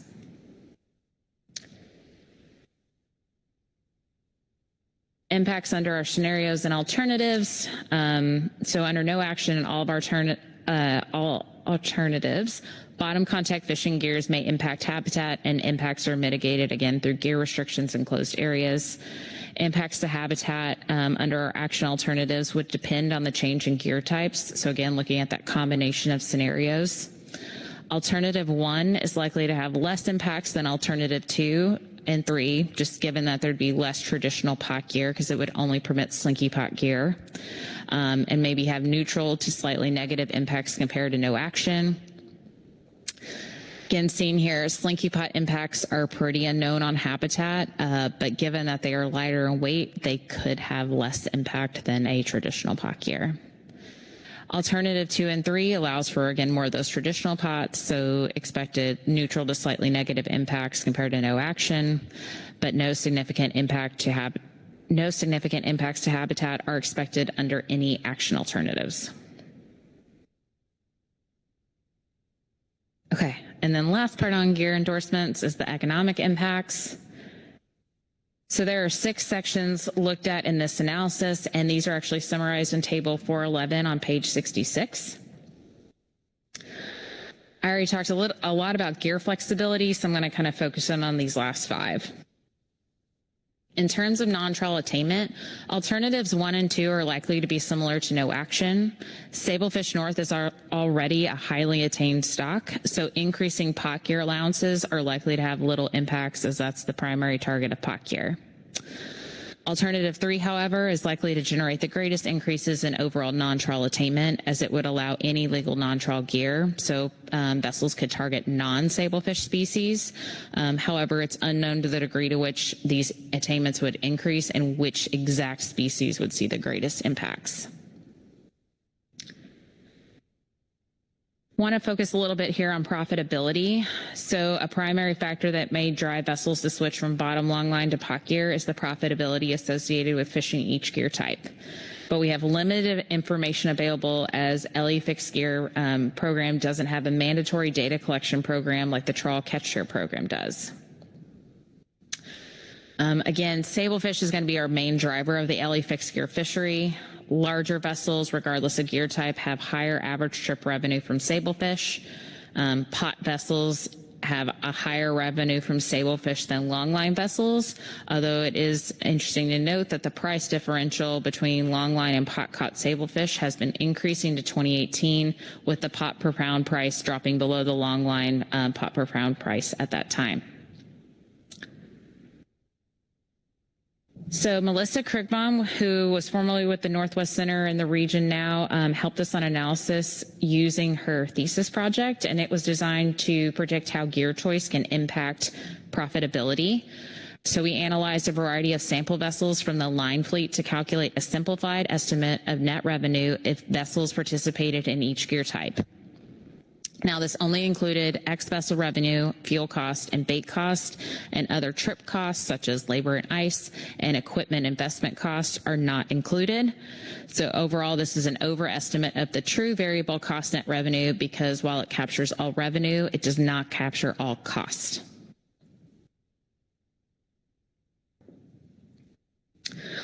So I want to walk you through an example table. I just pulled one out from the analysis. This is table 4-6, but there's a series of these. So just to kind of walk you through here, this is the profitability comparison for a 40 to 50 foot vessel based on average catch rate. So the first line here, this is our average line. This is the standard characteristics of a representative sample vessel within the line fleet. That is, in this case, a 40 to 50 foot vessel. So you can see here the going across these columns what the length is, the horsepower, how many trips on average this vessel might take in a year, what the average landings of sablefish are, and the total per year. And then with our line vessel, you know, we're thinking they're taking these non-sablefish landings because line gear allows you to catch more species. You see the predicted fuel gallons per trip, the estimated bait cost, and then on the end here you have the kind of calculation to get to our simplified net revenue by taking their overall revenue, the fuel and bait cost, and when you subtract those out, you get the simplified net revenue on the end. So moving down though, the average pot, so the middle line in the table, is that scenario that that vessel in the first line that was fishing line gear now switches to pot gear. We're holding the sablefish constant, but now you can see that in that non-sablefish landing column that there is no take of non-sablefish because it's just pot gear is more selective. And so you can see that the simplified net revenue is actually much lower for this vessel switching to pot gear than it was for line gear. So the last line is the improved catch rate pot line, and that's the scenario in which the vessel switches gear but actually increases the rate of catch. In our hypothetical, we say that they double their catch, and this kind of boils back to, I talked about earlier, that the catch per unit effort for pot gear is a lot higher than line gear. And so, again, we doubled the catch, but we did cap any observed range of current pot vessels in the same category. And so, you know, what we're hypothesizing here is within the observed range of what pot vessels in this size class will catch. There was also a couple of additional tables in here where the higher than average catch rate was looked at for certain size classes to test whether higher catch rate changes profitability dynamics, but this was excluded for the smallest and largest category because of an insignificant number of vessels falling within that category. But to kind of go back to this table here, if you do look at this end column, you can see that if the average line vessel were to switch to pot gear in this one case, and double their catch rate, that their simplified net revenue would increase over that they would be participating as a line vessel.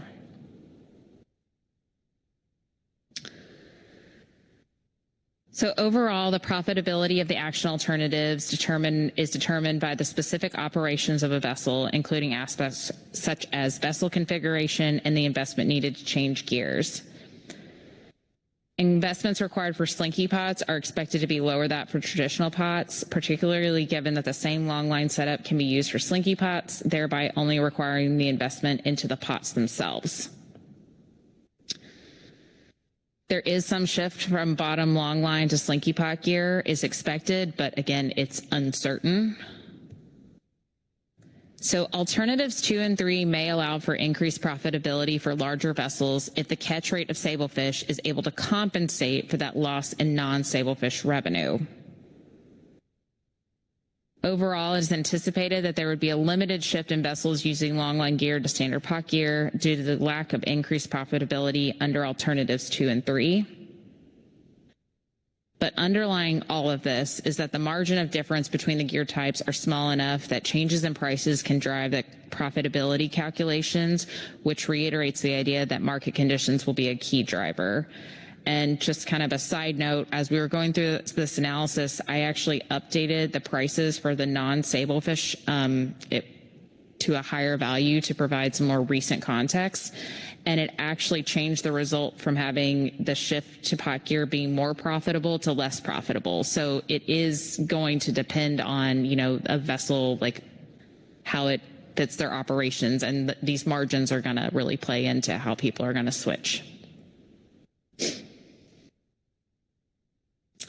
So for new entrants, under no action, vessels would need to require a LE fixed gear endorsed permit and fish the endorsed gear, or of course use that non-bottom contact gear types. With each action alternative, there could be increased opportunities for new entrants, particularly those operating in other sectors. So under alternative 1, vessels using slinky pot and other fisheries may be more motivated to purchase a longline permit and fish at higher trip limits or potentially use it against their tier limits. Alternatives 2 and 3, we're likely to see that IFQ gear switchers using pot gear to gear switch and that are only licensed for longline gear in the tier fishery, which is only a couple vessels, less than 3 on average, would utilize the increased flexibility to shift to using pot gear under an LE fixed gear permit. That being said, I will note that there are some gear switching vessels that are permitted for both fixed gear types in the tier fishery and actually have historically used longline gear in the tier fishery. For alternative 3, this would encourage new entrants in the form of existing OA fishery participants who might invest in the LE fixed gear fishery in order to harvest those higher limits by utilizing OA gear types. Overall, there are opportunities for new entrants under each of the action alternatives, which could result in positive economic impacts as compared to no action. Moving on to permit prices, because as under no action, there would be no impact to the value of permits. Under the 2021 review, we showed that the price per pound of tier permits typically follows the price per pound of sablefish, but we really don't have any permit price information rather outside of that is publicly available, because as a part of this package, you are considering collecting permit price information though. Pot permits are a limited resource, and some comments have stated that, you know, therefore they're more valuable than a longline endorsed permit. Again, don't have a lot of data to that, but economic theory would make that make sense under no action, that pot permits are more valuable. However, we are the world we live in. There is a risk associated with pot gear, and the value of the pot permits could be declined just given what is going on with, various things like the take reduction team and interactions with whales. It has made kind of pot permits this interesting dynamic of they are a limited resource. They are very good at targeting sablefish, but there is some difficulties that can come along with that in the climate we're in. For the action alternatives, longline endorsed permits could increase in value with the permits having additional opportunities, particularly under alternative 1 that would be only affecting longline endorsed permits. But overall, the increase in value in any permits is going to be dependent on the return on investment associated with that opportunity. Pot endorsed permits may or may not be impacted, again, kind of talking about the factors I discussed under no action. Okay, fishing communities. So section 1.5.3 outlines communities that have LE fixed gear deliveries and talks about engagement and dependence on the fishery. You'll see here, this is broken down into 2 eras, 2015 through 2019 and 2020 through 2024 on the screen, going north to south in terms of port groups, showing pot, longline, and other hook and line gears in the middle. And this is a relative average landing by port group. So you'll see that there's no real pot gear landings in Southern California, and that's because tier permits are, which all of our are all pot permits, are north of 36, because that's where our tier fishery is. So that's why you don't see pot gear landings really in Southern California, because there's no permits associated. All the tier permits have to be done north of 36. But you will see that most port groups have landings of each type of gear, pot, long line, and other hook and line, so you could see benefits under any of the alternatives. The degree of those impacts, though, will depend on who is changing gear under each alternative and if there is not a net exchange of landings. In other words, there needs to be an actual increase in landings versus just swapping out long line for pot landings and where the vessels and permits are home ported or landing. Last couple of slides here on gear endorsements. I know this is a long section, but I did want to bring up some Amendment 6 considerations for the council to think about. So how things have changed in 30 some odd years. So when we took up Amendment 6, the council took it up, the goals and objectives included reducing harvest capacity with the least disruption of fishing practices, accommodating historical participation and investment, and reducing conflicts among user groups. And interestingly enough, the council actually considered a fixed gear endorsement at that time, just like Alternative 2, but ended up keeping it separate because they thought it was a greater constraint on capacity. And at the time, one of the rationale was the connection between longline and pot gear was not stronger than that of pot and trawl gears, which is kind of an interesting thing in our now fishery, how it operates. So in terms of this first point being a greater constraint on capacity, in our fishery now, capacity would continue to be constrained by permits, market conditions, and other factors. And on that second point, in terms of connection, we talked a lot about this in the gear switching action, but a few vessels really use fixed gear and trawl gear at all. But we actually have between 6 and 12 LE fixed gear vessels annually using both long line and pot gear. So there is that stronger connection now. Amendment 6 also noted that allowing use of both gear types, so both pot and longline gear, could result in increased harvest capacity directed towards a given species. So the action alternatives, could be an increase in use of pot gear in the fishery, which is most efficient at targeting sablefish mostly. But the nature and extent of the likely shift in gear usage will depend on multiple factors, such as profitability. So just something for the council to consider is that the fishery management plan actually describes criteria for making allocations between open access and limited entry, which was kind of that foundation of Amendment 6. But if you go to section, it's like 11.2.2 of the FMP, it says that if we're ever to allocate between limited entry and open access for a species, it lays out criteria that are based on landings from the 1980s is what we're supposed to be looking at. So I think there is there's been situations in recent years where, the council does look at a policy of allowing LE vessels to harvest higher limits than OA. We still have that via trip limits. And so the council could consider amending the FMP to kind of remove some of those Amendment 6 provisions, specifically, the references to the 1980s when determining allocations, but still retaining that policy of allowing LE vessels to harvest at higher limits than open access vessels. And with that, that's all of the gear endorsement items. So I'm going to pause there because that was a lot, and then we can move into the admin items and cost recovery. Okay, it was. So good stuff, Jesse. Questions? David Sones. Thank you, Mr. Chairman. Thank you for the report, Jesse. I was curious in the profitability section, one thing we've found with using the slinky pots is our bait costs went way down, but it also allowed us to go out with the smaller group of guys. Instead of 4, you could drop down to 3 or even maybe 2. They've done that, and it's because we've really been struggling with trying to get enough guys on our boats. So many of them are going to the prison now. These guys are really having a hard time finding crew, so that was really helpful in being able to keep their operations alive and their profits up. Thanks, Dave. Rebecca? Thank you very much, Ms. Waller, and thanks to the team that prepared this document. It's really great to see that you went to the trouble to prepare, to look at the costs so that you could start looking at profitability. That's so informative and important.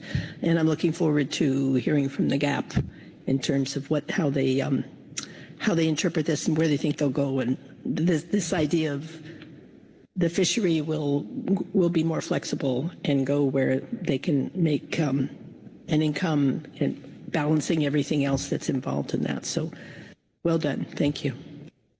Thank you, Rebecca. Okay, Jesse?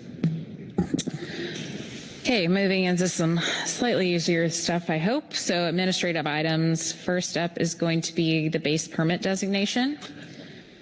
So this was originally intended to assist in the administration of gear restrictions and length restrictions, then under consideration when we did Amendment 14.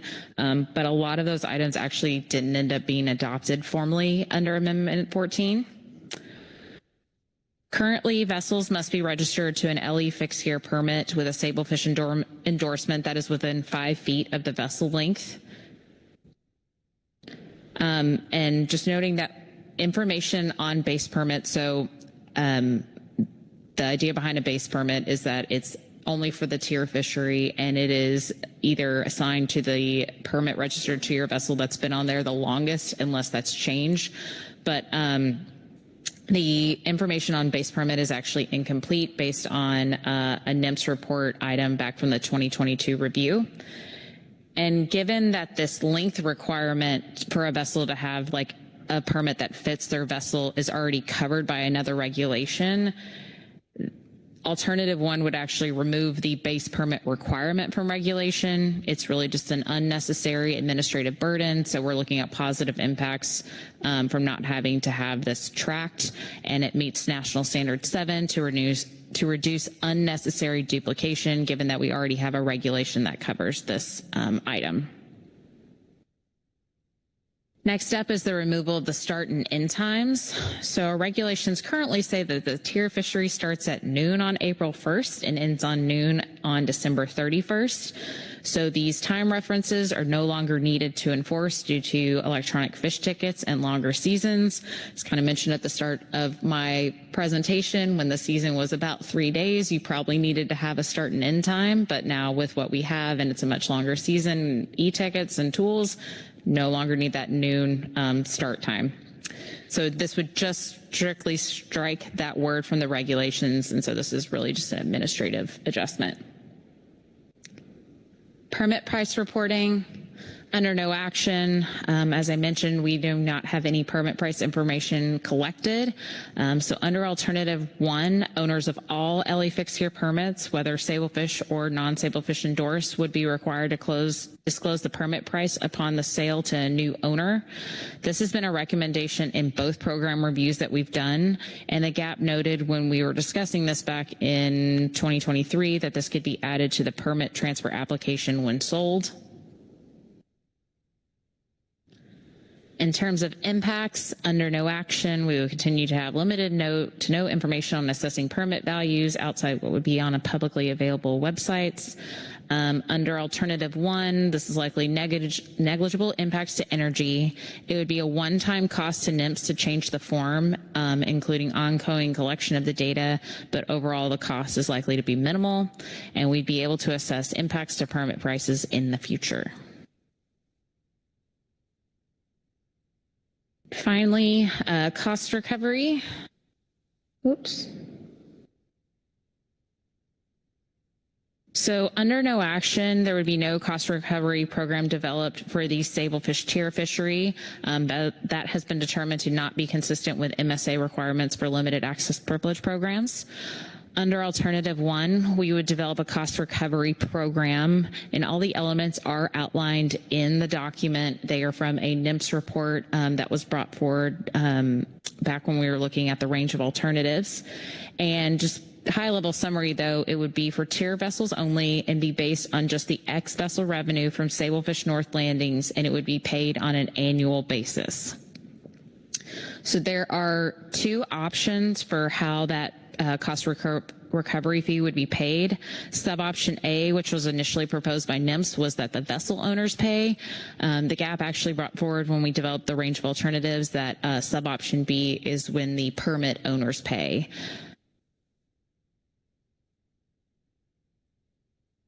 In terms of program impacts, under no action, there would be a positive impact to industry as there'd be no cost recovery fees to be paid. But again, NIMS has determined we are out of compliance with MSA for lapse for this program. Under alternative 1, we don't really have any estimates of direct program costs available outside of the preliminary cost for ETICS that NIMS was able to provide.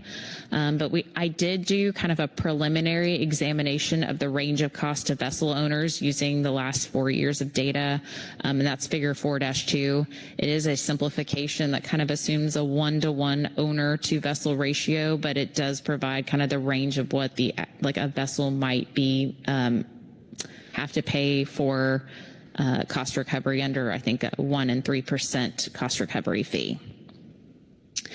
There is some differential impacts between the 2 sub-options. Based on publicly available data when we did the last LE fixed gear review, it's thought that about 60% of LE sablefish tier vessels owners are thought to also own the permits that they fish, but the other 40% lease permits. So we have kind of this mix of, who's going to be affected actually by the selection of the sub option. So it's not kind of a 1-to-1 vessel to permit ownership. Here we do have the net benefit to the nation, though, when it shifts the responsibility of management of the LAP from the general taxpayer to the industry. And so with that, just a reminder of your council action for today is to revise the range of alternatives as appropriate, adopt a PPA, and provide guidance on next steps. Happy to take any questions on the PowerPoint or anything in the analysis. Okay, Jesse, well, fantastic job there. That's very complete. So questions for Jesse on the presentation? Rebecca Litt. Thank you, Chair, and thank you again, Ms. Waller. For the cost recovery, right now, are any costs recovered? I mean, it's right now under status quo. If we don't do anything, we don't change anything, then NIMS would be out of compliance with Magnuson-Stevens. Is that the case? Jesse? Mr. Chair, Ms. Lent, yes. So the NIMS has determined we need to do a cost recovery program for the tier fishery.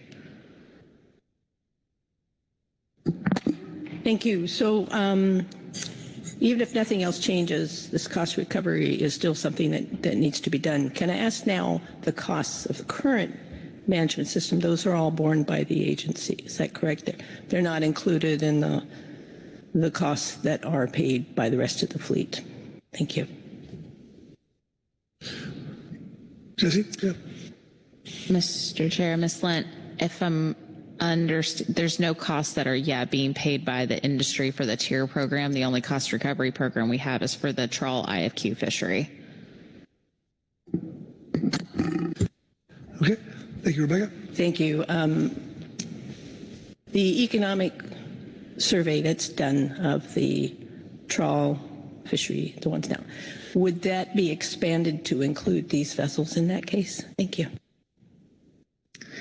Mr. Chair, Ms. Lent, no. So the permit collection would just occur under, as proposed, would be the only data collection for these vessels. There is some voluntary surveys that do go out that are listed in the document that do are sent out from the Northwest Fisheries Science Center, I believe, that do capture some of our LA fixed gear vessels. So we do have some information on these vessels. I think it's done every 2 or 3 years. And then some of the LE fixed gear participants do also participate in the IFQ fishery, so we do get economic data from them if they participate in both. But there is no proposal to do any kind of EDC type collection like we have for the trawl fishery for this fishery. Thank you again, thank you, Chair, and thanks for a great presentation. That was really helpful to see the history and laid out clear. Thank you. Okay. Anyone else? Okay. With that, I'll turn to the NIPS report and Ryan Wolf. Ryan? Yes, thank you.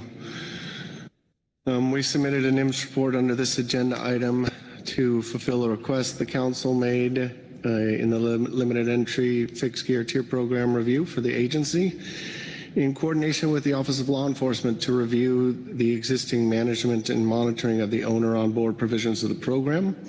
So this has been in the briefing book for some time. I'm not going to go into the detailed background and Q&A section there. I think those are pretty self-explanatory. I'll just speak to the summary. That the report concludes that enforcement of the owner on board provision after landing appears possible and adequate to support the program's intent of an owner-operator fishery with the specified exemptions. So therefore, NIMS recommends no changes to regulations or data systems at this time. And that concludes my report. Okay. You, Ryan? Questions for Ryan on the NIMS report? Okay. Seeing none, that'll take me to the GMT report.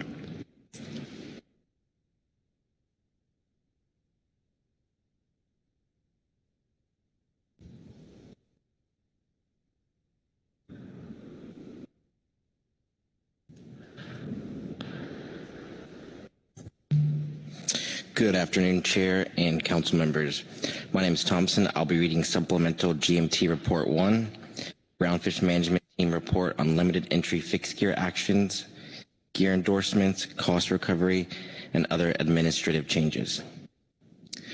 The Groundfish Management Team discussed the analysis provided in Agenda Item H7, Attachment 1, March 2025, and focused our discussion on management implications if the Council were to adopt any of the alternatives 1 through 3 for the permit gear endorsement component of this action.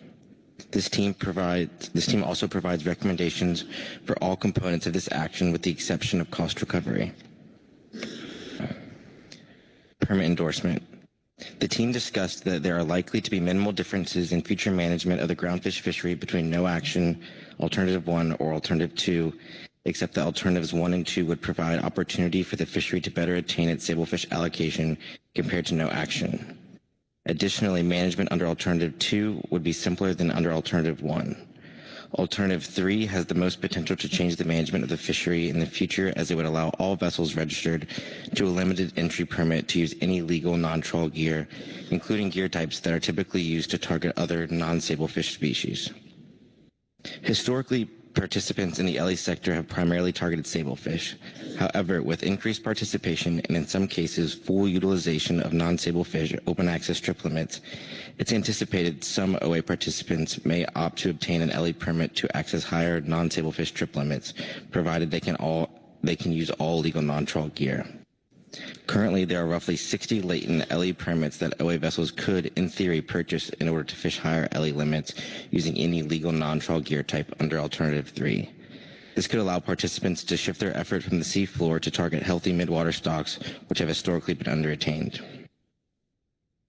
On the other hand, this provision could allow participants in the LE fishery to diversify target species, which could indirectly affect the OA sector, as it would increase overall fishing pressure on those species.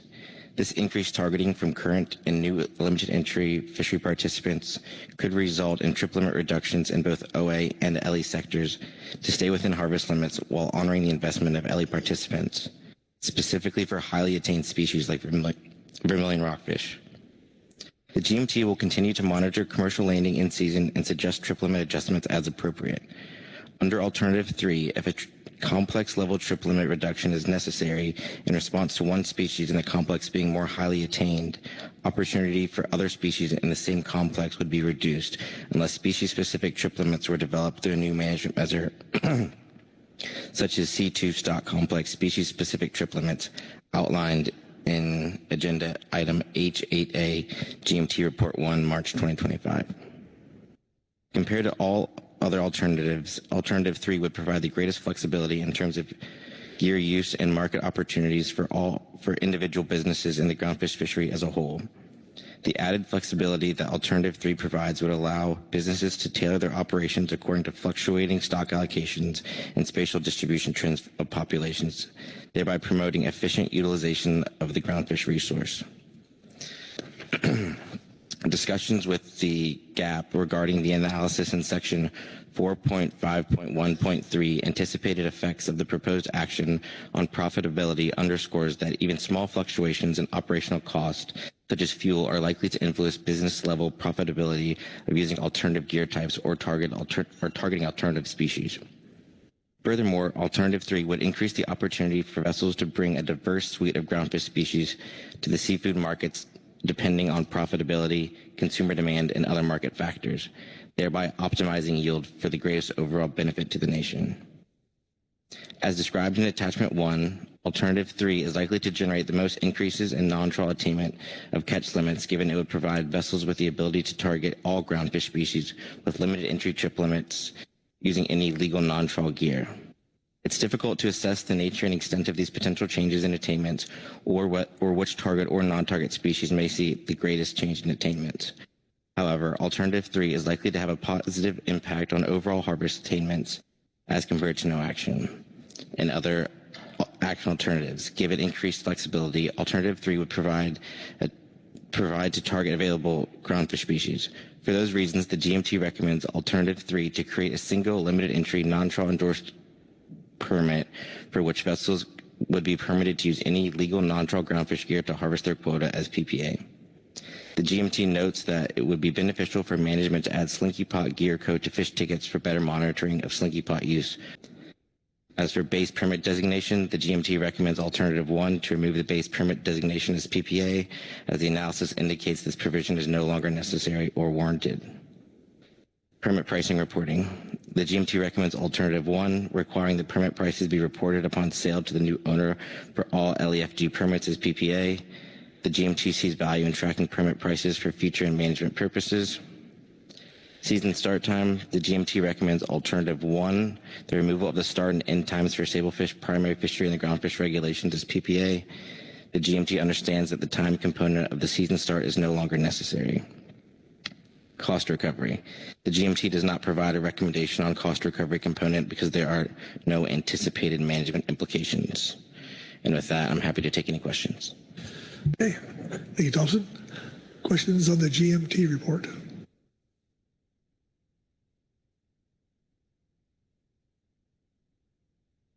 Okay, I think you're good. Thank you. Okay, next up would be the GAP report.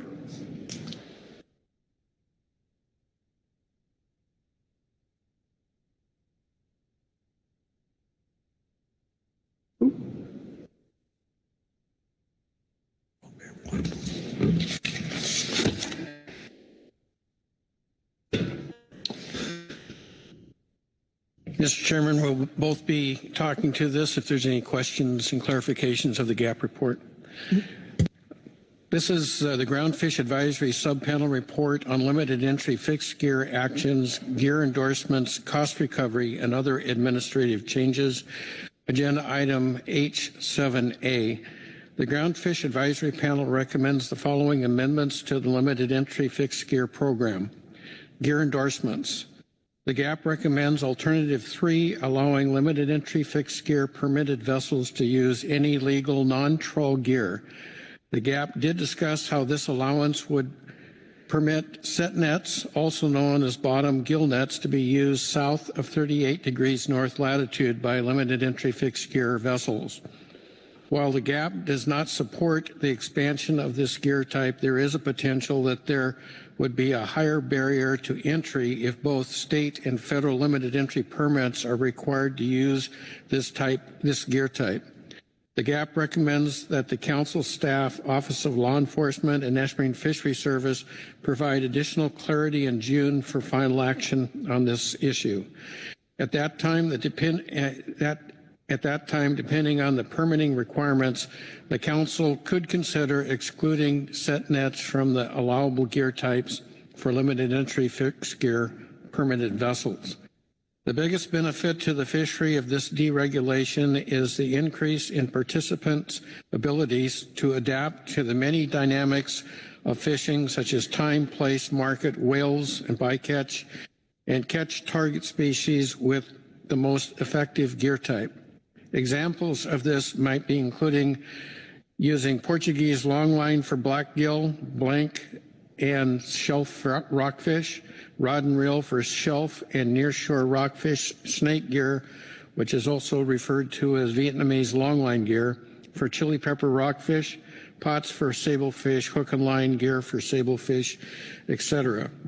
The GAP received the analysis from the Council staff about the potential for large shifts from one gear type to another, such as longline to pots. Concerns were brought up about the increased risk of whale and sea turtle entanglements, given that sablefish pot gear has a higher number of confirmed entanglements. Given the multitude of factors, markets, bycatch opportunity, economics, ability, that could affect the decision to use one type of gear versus another, it's nearly impossible to make a specific estimation of what change in gear types might be used, if any, may occur. However, the GAP agrees that there will likely be participants who stay with their current types and those that switch to other gears, and that these changes will not only be towards sablefish pots. The analysis was excellent and provided a good range of what might happen. The GAP suggests that a comparison of sablefish pots and longlines on a catch per down hour basis might help quantify the conclusions in the analysis that there is limited to no change in risk of entanglement under the action alternatives. Overall, the GAP concurs with the analysis that while the impacts are uncertain, the impacts of this action are not significant. With regards to the base permit proposed change, the GAP supports this change. This change will help streamline National Marine Fisheries Service administrative reviews with fishing permit changes. Permit price reporting. The GAP supports this requirement. This information will assist the Council and National Marine Fisheries Service in tracking the entry costs to this fishery over time. The requirement to industry will be minor. The permit price can easily be put on the permit transfer form when a permit sells. Season start time, the GAP supports this change. The reference to noon in the regulations is no longer needed given the use of electronic fish tickets. Cost recovery. The GAP supports collecting any future cost recovery fees at the harvest level and specifically suggests that it is collected per delivery, similar to the current cost recovery in the trawl individual fishing quota program. The GAP has considerable questions about how costs are determined for this fee, but recognizes that the cost recovery is mandated by the Magnuson-Stevens Fisheries Conservation and Management Act. The GAP and National Marine Fisheries Service representatives discussed different ways this fee could be collected, and after exploring various possibilities, the general agreement in the GAP is that collecting any future cost recovery at the fish ticket level is the least impactful to the industry. The GAP also suggested that if the harvester is responsible for collecting and paying the fee and doing so at the fish ticket level is not feasible, that instead of paying the fee annually, the fees could be paid monthly or quarterly. A monthly or quarterly responsibility would be easier to manage than an annual fee. Additionally, it would increase the chances of collecting the fees. That concludes the GAP comments, Mr. Chairman. All right, thank you, Bob. Questions on the GAP report? Lynn Mattis?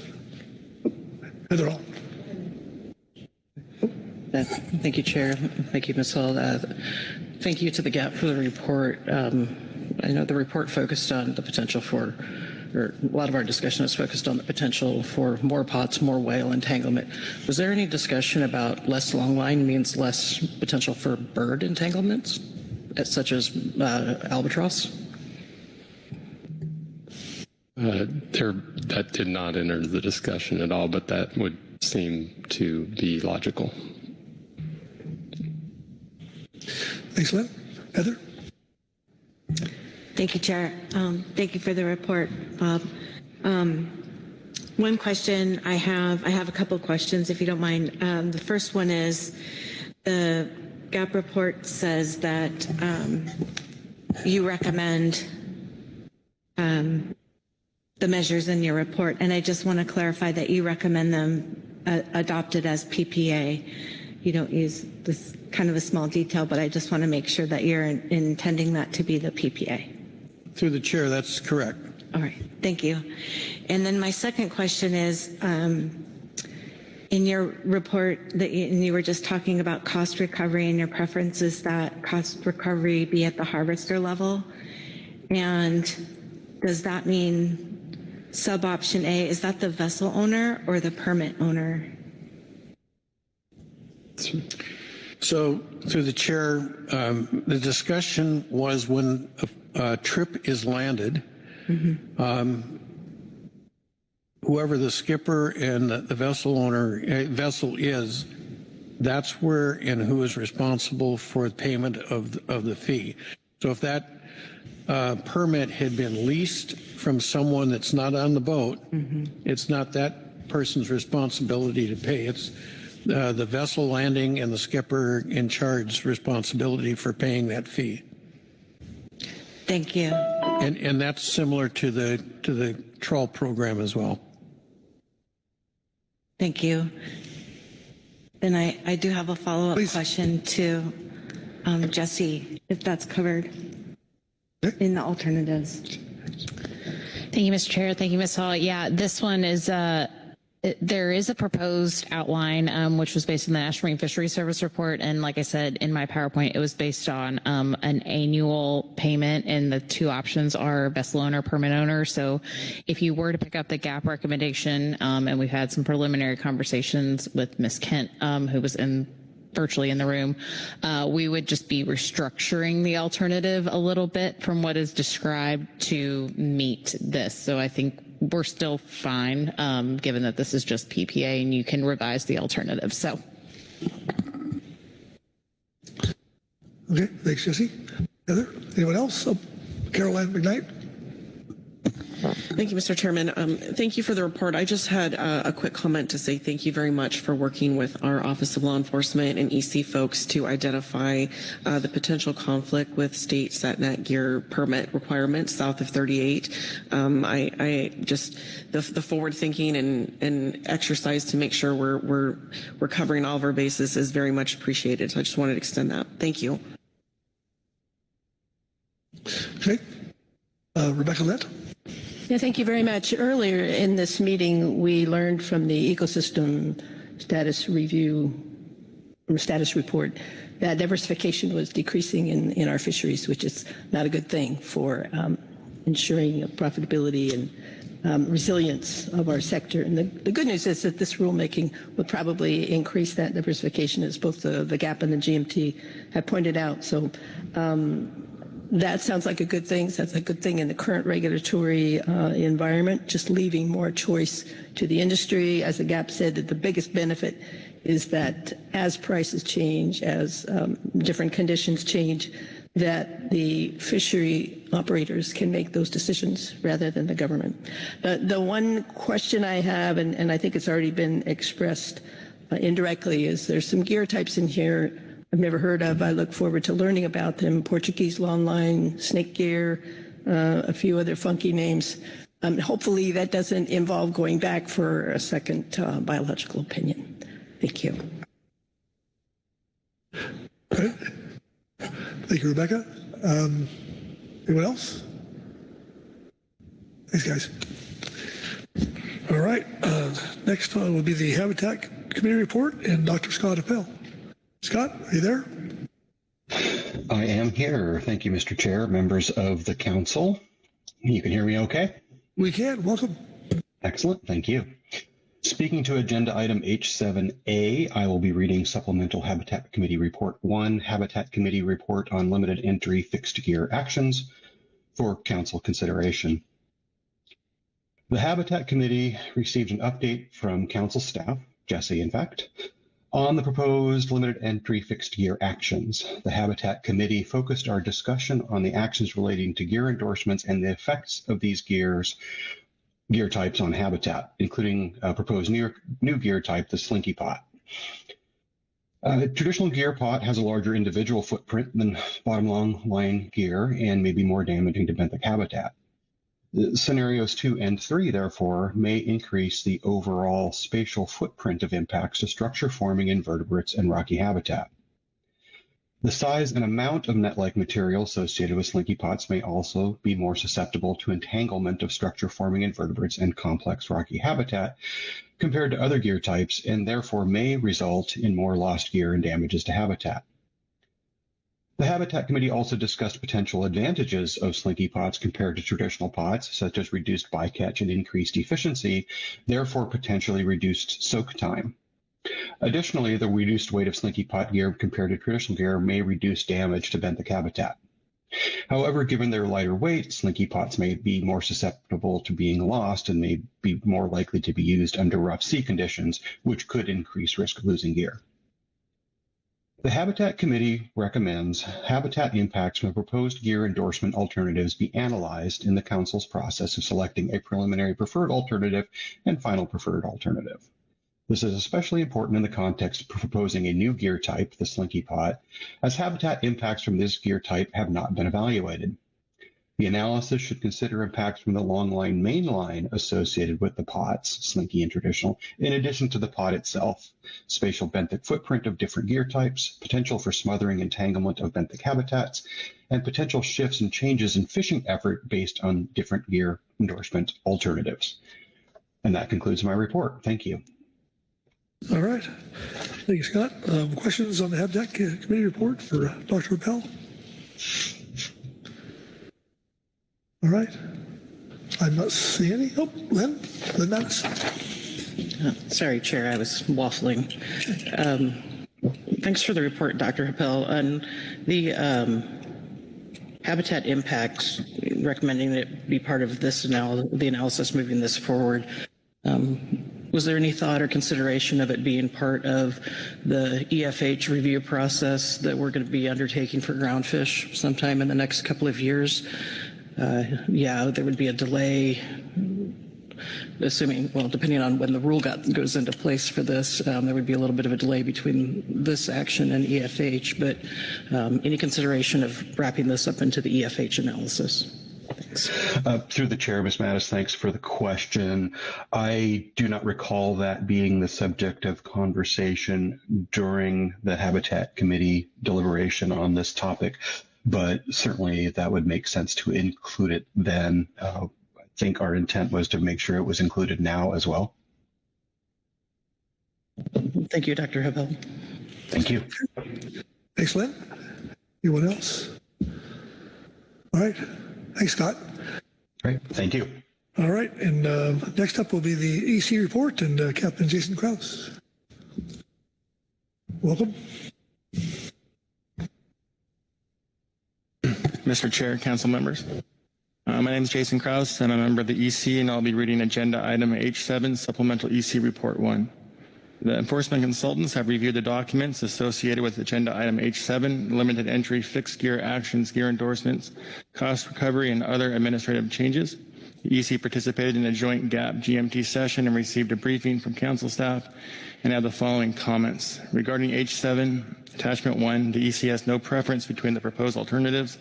Implementation of and possible expansion of gear marking regulations will play a key role in helping enforcement to distinguish gear types during at-sea patrols. Regarding H7A NIMS Report 1, the EC greatly appreciates the analysis and consideration of the concerns expressed by the EC and G2A Supplemental EC Report 1 and E4A Supplemental EC Report 1 in March 2022. In reference to the owner on board exemptions in the primary fishery, the EC will continue to monitor this issue and request reconsideration should there be significant increase in observed violations. That concludes our report, and I'd be happy to answer any questions. All right, wonderful. Questions on the EC report? All right, thanks, Jason. Thanks. Okay. That takes care of reports. That takes to public comment, which I think we have 3 or 4, I believe.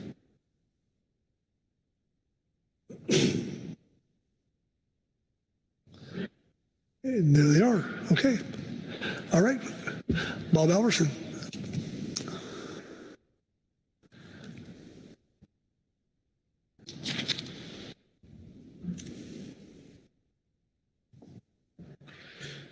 Mr. Chairman, my name is Bob Alverson. I'm representing Fishing Vessel Owners Association out of Seattle.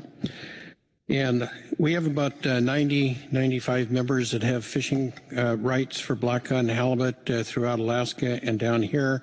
About 30 of our vessels fish about 45 to 50 tier permits between Fort Bragg up to Nia Bay. And we support the GAP recommendation as a PPA. Some of the advantages of this I think start off in second paragraph. The biggest benefit is to the fishery of this deregulation is the increase in participants' abilities to adapt to many dynamics. One couple dynamics that are before you, as you know, short spine have been halved in their ABC, and if they became a choke species for the blackcod fishery, directed blackcod fishery with fixed gear, pots have a very low impact on rockfish in general. 3 or 4 years ago, short rake or rough-eye was looked at as a potential choke species for our fixed gear fisheries, and the ability to go to pots would have helped resolve that problem as well. On the size of vessels, we have a number of boats that are fishing right off the northern part of Washington, and they are being hit with the BC blackcod or BC killer whale pod, and they will probably go to some form of pot, slinkies likely, or other type of pot gear to avoid the predation from that killer whale pod.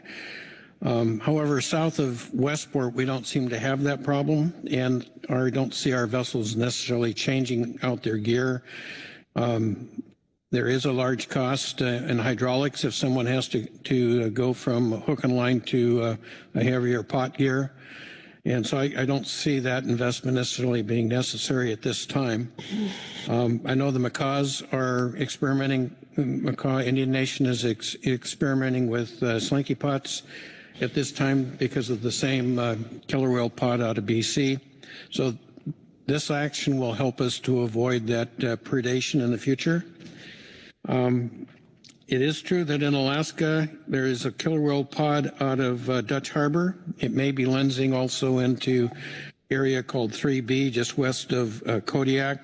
It has munched a few slinky pots. But other than that, we have not had that problem to the in around Kodiak or Southeast Alaska and Central Alaska. That concludes my comments, Mr. Chairman. We're support of this as a PPA as presented by the GAP. Thank you. All right. Thank you, Bob. Question on Bob's testimony? Okay. Okay. Thank you. Thank you. All right. Next up will be Michael Deach. Michael?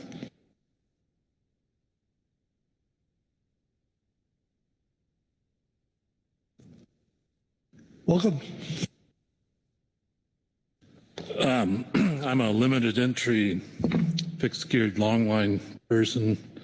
I'm based out of northern Washington, 58-foot boat. I've longlined off the coast for 41 years. What I'm going to say is basically Bob has covered it pretty well. Thanks, Bob.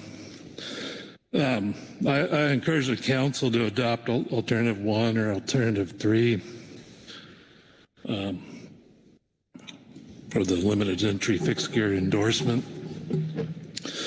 My personal reasons for this is the relatively recent killer whale longline sablefish depredation occurring off the northern third of the Washington coast over the last couple of years. Their numbers have increased. They've increased their range, and they're getting really good at what they do.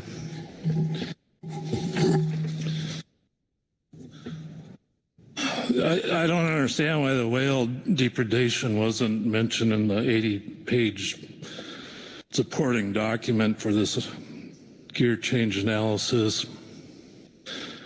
I think the Macaw tribal delegation and Mr. Soons would back me up on the whale situation.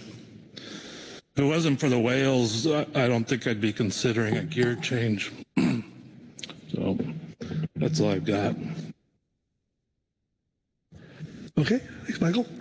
Question on this testimony? All right, thank you. Okay, next up is Valerie Phillips. And Paul Ulantham.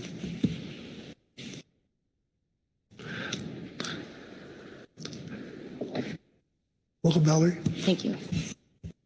Thank you, Chair, for the opportunity to comment on these proposed changes to our limited entry fixed gear groundfish FMP. I would like to voice my support of the Council selecting alternative 3 as the preliminary preferred alternative for the limited entry fixed gear permit endorsement changes. I believe the RIR outlines a compelling and accurate description of likely scenarios regarding these changes. Based on what I know about the needs of limited entry permit holders, specifically those with a longline endorsed or non-sablefish endorsed permit, alternative 3 covers a range of options which would help us utilize the allocated tiered limits for sablefish and trip limits of various other groundfish species. From my experience as a participant in the limited entry longline sector, I would like the Council to understand that under current fishing industry conditions, harvesting black cod with longlines is not an economically viable option, at least in my area. That is definitely accurate. Some examples are there are increased running costs associated with a less productive fishing method, and there is a depleted shore-based infrastructure which we rely upon for baiting hooks.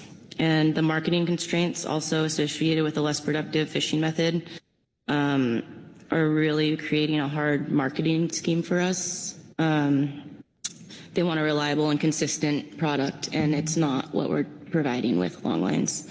And it is also a fair weather fishing method. Time on the water is fractioned during certain valuable times of the year during our primary season.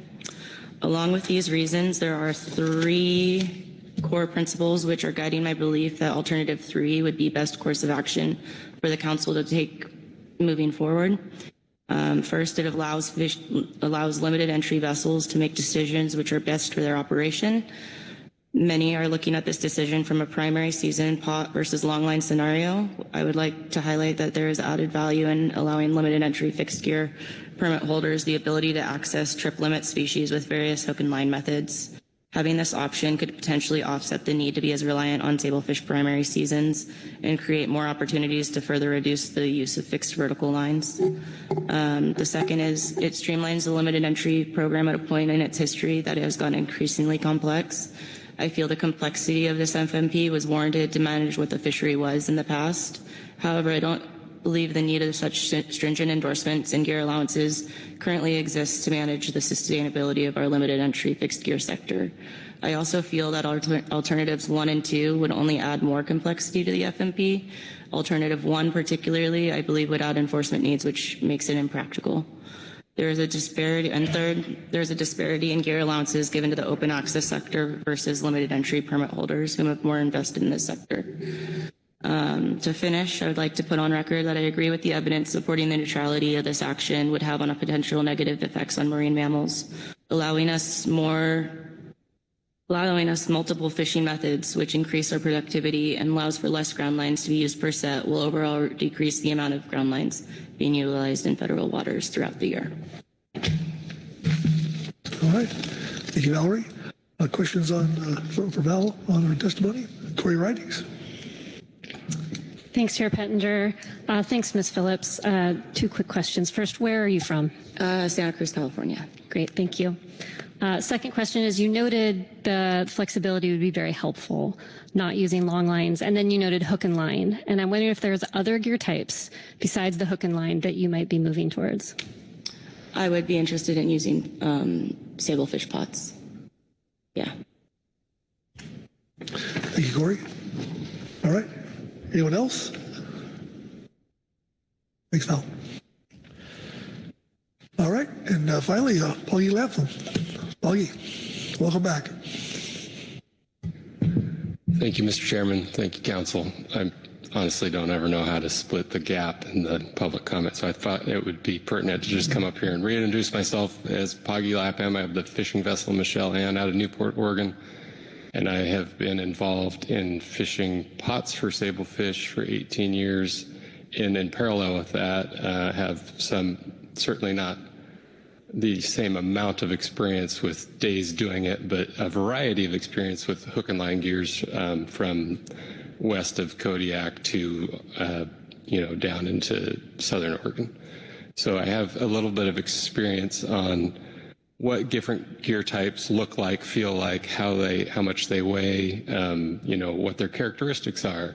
And the reason I'm telling you this is I see not necessarily the analysis was great. I like the analysis, but I see a lot of references to gear being made in our discussions on this topic and the BIOP, being heavy or light or this or that, but no real specifics. And I would just, at least from my understanding of this process and to help you guys make some really good informed decisions, I hope that in the future when these kinds of things come up, we can have gear specifics. And that was something that was mentioned in the GAP report about the BIOP was looking at how to get those things into this process. So instead of referring to things in quotations, we could have some more concrete data. I wanted to share with you guys an experience I had in trying to, be a good freshman GAP member and asking people in town that are also owners of fixed gear permits like myself. And I'm sure some of you know Mr. Mike Pettis. He has a mustache that would make anybody jealous, and it kind of betrays his emotion. So I flagged him down on the boardwalk the other day or a week or two ago, and I said, hey, Mike, this is some stuff that's coming up that would affect you. He's a original issuee and has been involved in this process and has hook and line endorsed permits. And I said, this is going to happen. What's your take on it? And his first response was, well, what about the whale thing? Because he's clued into the pots being more positively attributed to whale entanglements. And then his mustache wiggled. And he said, you're going to want your ability to fish hooks in the future in case that becomes a real issue. And I was like, holy cow, this guy just thought full circle. It wasn't about what's in it for me or what's in it for all these other people. It's what's in it for this guy that's talking to me. How could it benefit him? So anyway, there was that little bit anecdote I wanted to share. And also make sure I cover all my points here. in the analysis of this, in the talk about the pot sets and hook and line sets, what I felt like was missing was a good way to compare the two gear types as it pertains to whale entanglement risk. And in my mind, whale entanglement risk, you have a line in the water, and that's an entanglement risk. It's in the water for 1 hour, that's, let's say that's a unit of 1. If it's in the water for 100 hours, that's a unit of 100 for our risk, linear, simple for me to understand. And pot gear and hook and line gear is obviously fished in extremely different ways. And the time difference that those vertical lines that are in the water can be hugely different. So instead of comparing it with, the number of sets, the way it was set out in the document, I scratched my head and I figured out a way to really get down to the bones of it and turn it into, with some limited amount of data, turned it into a pounds of quota harvested per hour that a downline was in the water, and one gear type versus another. And again, very preliminary, but it worked out almost equal so long as the pot boats were able to fish with one end. So I just wanted to share that, and then hope that somehow I can help in the future to add to the basis of knowledge of what gear type is what without quotation marks. So that concludes my testimony. Thank you. All right. Thank you, Poggy. Questions for Poggy? Rebecca? Thank you very much, Mr. Leppin. That is really just the kind of information that's so useful for us when we're looking at these issues. Can you explain to me why sometimes it's okay to have one vertical line and other times you have to have two? Thank you. Through the chair. Thank you for the question. I'm glad you asked that, because backing up to my fortune of experience, it has been in 2017, I believe it was, that pots were allowed in Alaska for the first time. And several people got a hold of me and said, hey, can you help us out? And I was able to help them out. And the one thing, without tasting my own foot, we have experience with fishing one end. We have that. We have figured out the safe ways to do that without losing gear. And specifically because, back to your question, when we coexist with the midwater trawl fleet, we might both be targeting a depth that's very similar and very close. And we work with these guys and say, hey, if I only have one buoy you have to miss, where would you like me to put it? And they say, hey, I'm not going to go inside 240. So we make sure the buoy line. So we have that would be a time that it has been necessary, or fishing extremely deep, and so back to what I was saying about not teaching, but helping the guys figure this fishery out in Alaska as far as the pot fishing goes. There were situations where they were having tangles and parting gear, and it always occurs, without getting into the physics of it, at one end of the gear, depending on the current. And I said, I know it's not right. I'm not going to tell you to do something illegal, but if you tried one end, you might have a better experience. And these guys are, oh no, we can't do that. We've never done that. Just try it. And now it's like, okay, there's certain situations where this is better, safer, more efficient, and actually reduces your chances of losing gear instead of increasing it. So. Thank you, Rebecca. Anyone else? Krista Smithson? Yeah. Thank you, Mr. Chair, and thank you, Mr. Lapham, for coming up. I had a question about heavy versus light gear. You've expressed a need. We heard a bit in a previous testimony about the need for converting over systems and the cost related to that. But I'm hoping you can provide a bit of clarity, having worked with a variety of gears, about, is that the only concern? How much are we talking about? What are really the magnitudes for heavy versus light? And why is this so critical for all of us to be aware of and focused on? Through the chair. Thank you for the question. I would just like to, and I don't want to quote this as an exact number, but since the allowance of pots in Alaska, we've gone from 0% captured with pots to somewhere in the order of 70 to 80% captured with pots. I think that that's a defensible number. And the reason I point that out is yes, there were some vessels that probably weren't able to adapt. But given the range of pot gear that's available, from traditional pots to slinky pots, people have been able to make it work, and they have adapted. And the reasons they have adapted have been manyfold. The point is they have been able to adapt. Bob Etter, who you all know, he fished pot gear on a very small boat, a traditional pot gear, and he adapted to the point where the pots were actually outside the boat when they were on the boat. They were hanging off the side of the boat. So my point is, this action we're asking for to do away with specific gear endorsement isn't about anything but our ability to adapt is limited. And with the dynamics of the fishery, what we need is the most open slate we can to adapt to whatever dynamic comes at us, whether it's bycatch issues or market driven or any of those things, whale entanglement driven. And so if you could just give us this slate, we'll worry about adapting to it. We will. If it makes sense for us, we will. So I appreciate that. Thanks, Krista. Anyone else? All right, good stuff. Thank you. Thank you, Polly. Okay, that takes care of our public comment. It takes us to council action, so should be here shortly. Amazing. All right, with that, I'll open the floor for discussion.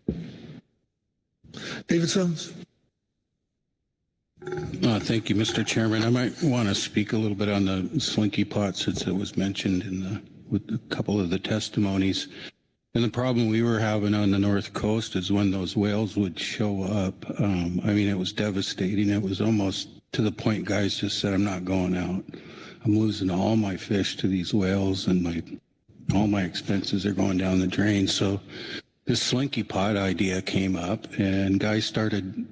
The beauty part of them is they're small. You can compress them on a small boat. Our boats weren't having to change their hydraulic systems to lift them, and they were able to pack enough of them, and realized the whales did leave them alone. They haven't had any whales bother them since they've been using them. And then they realized some other benefits. The birds was one. You're not sending hooks out with the birds can grab. The bait costs went down a lot, and bait is very expensive now. And as I mentioned before, our crew sizes could operate at a smaller crew size. You don't have to have all these guys baiting hooks as they're coming aboard.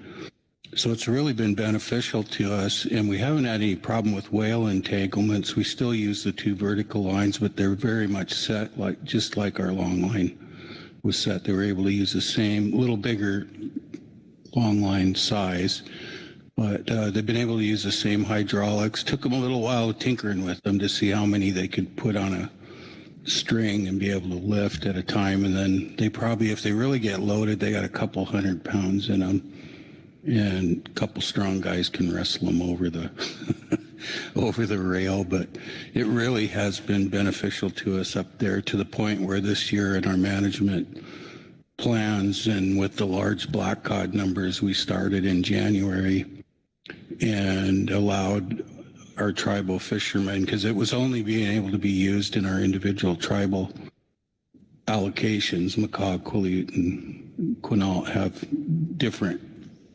allocations a certain time of the year, but this year they've combined some of those, and each of the tribes can use those if they choose. But it's really been a huge benefit to us to be able to get those out there, and we're using them.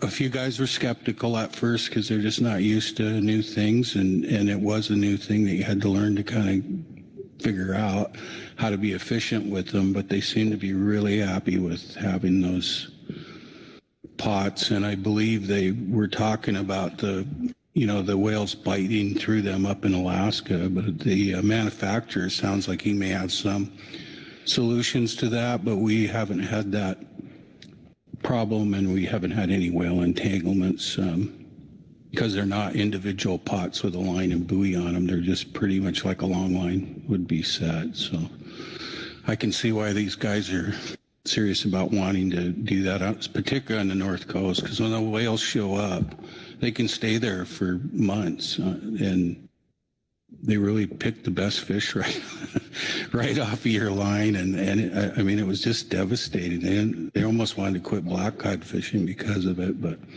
that has really bailed us out. So it's been a great tool for us, and we'll continue to use it, and we can get more information out to the National Marine Fisheries Service or the agencies and states that are interested in that.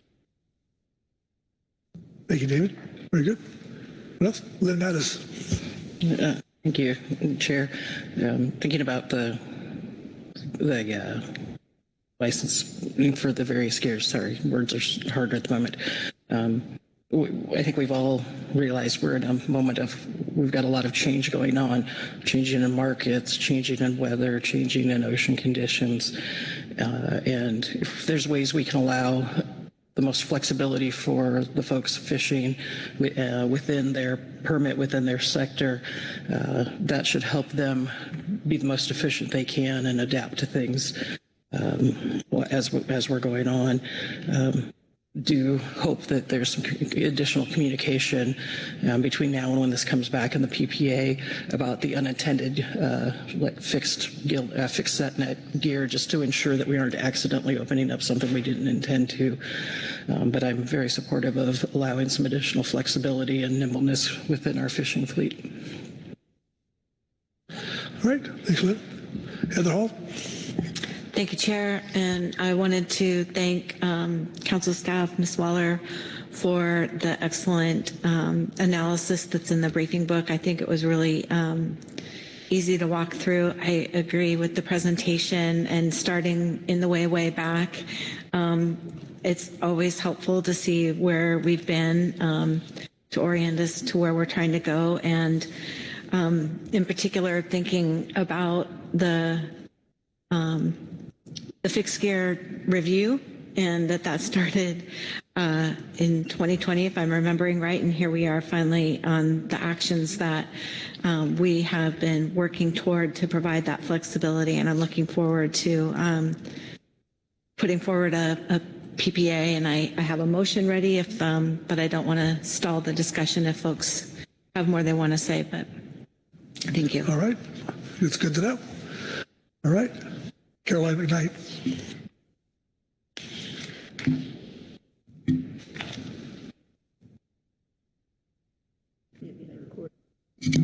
Sorry, technical difficulty. Apologies. Thank you, Mr. Chairman.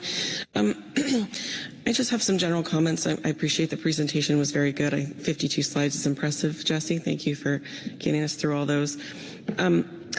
The thing that stood out for me in the presentation material was, I think the number was 60 latent permits that are sitting there, and that was giving me a little bit of pause and concern, and listening to the GMT be really, really clear that that could mean adjustments to trip limits and changes in dynamics. That was giving me a little bit of heartburn, but I really appreciate Mr. Lapham's testimony because that just sort of came all together for me when he said, we'll adapt. Don't worry about that. We'll adapt and we'll figure it out. So I feel very good with the gap report and what's laid in front of us. And I'm very happy to see there's some very old remnants that are being taken care of. That always feels good when we clean up things from when you're saying things like 1980s. That's long overdue. So that's all. Thank you. Thanks, Caroline. Corey Ridings. Thank you, Chair. This is actually a question for Ms. Waller. Thank you, as everyone else has said, for a great presentation. When you gave us your presentation and looking through the initial review draft, you talked a lot about these different scenarios, and thank you for using that to help illuminate this for us, but they included longline, slinky pod, and pot. And yet alternative 3, which we've heard a lot of support for, is talking about a whole other possibility of gear type. So I'm just wondering, in the analysis, how were those other gear types considered? Jesse? Mr. Chair, Ms. Ridings. Yes, this was a little bit of an interesting one. I didn't do a scenario that looked at like a direct move to that gear type, because the scenarios were really driven by our concerns with entanglements with whales and turtles. And with that, we've had no recorded incidents with other types of hook and line gear, right? Those have been used in open access, so haven't had that. So that was not the driver there. Additionally, given that the only way that LE fixed gear vessels can currently use those other gear types is by switching to the open access sector, it's really difficult to predict. Moving from pot to long line, I could make some more, but the shift of who's going to split off and also do hook and line gear was even more uncertain. It's really going to be driven by where you're fishing, what you can targeting. Do you already do open access? So, it just was one of those things that I try to take care of more of a qualitative fashion when it came to considering impacts to marine mammals or turtles or seabirds. And you see that throughout, that there's no expected impacts from the increased use of those gears. And then when it comes to the more economic impacts, it's really going to be, that's why I was asking the GAP. I was like, hey, give me the species that you think people are going to target. Where are we going to see non-trawl attainment? So I hope that helps answer the question. It was just more of those things of the scenarios were really driven by our the potential risk to entanglements, and since those gear types are not linked to any of that's why the focus is on the switch from pot to long line to pot gear. Okay, thank you, Corey. Anyone else? I'll look maybe for a motion, so I don't see any hands. I think it's more discussion, so Heather All. I have a motion. Wonderful. Thank you. I move the council adopt the recommendations as presented in agenda item H7A, Supplemental Gap Report 1, March 2025, for limited entry fixed gear actions as preliminary preferred alternatives. Okay, is the language on the screen accurate? Yes, it is. Okay, thank you. Second by Asia Sumoto. Please speak to your motion. Thank you. I want to note that the recommendations that were presented in the GAP report also align with what the GMT put forward in their report. Both of them cover gear endorsements, cost recovery, and the administrative actions. And I just want to flag that the intention here is for the under the gear endorsement that it would be alternative 3, and that would maximize flexibility as we've been talking about. For the base permit, that would be alternative 1 that removes the base permit designation. For permit price reporting, also alternative 1, requiring that permit prices be reported upon sale to a new owner for all LEFG permits, and that it removes the start and end times in groundfish regulations of the primary sablefish fishery. I also really appreciate the response from Ms. Waller on the cost recovery, and that the interest of the GAP in having the responsibility be on the harvesters within what was presented in the GAP report. So I think the alternatives really are well aligned with the purpose and need, and again, allows participants to utilize their quota in the most efficient way, encourage new participation, and reducing administrative burdens. I'll leave it there. Thank you. Okay, really good. Okay, questions on the motion? Discussion on the motion? All right.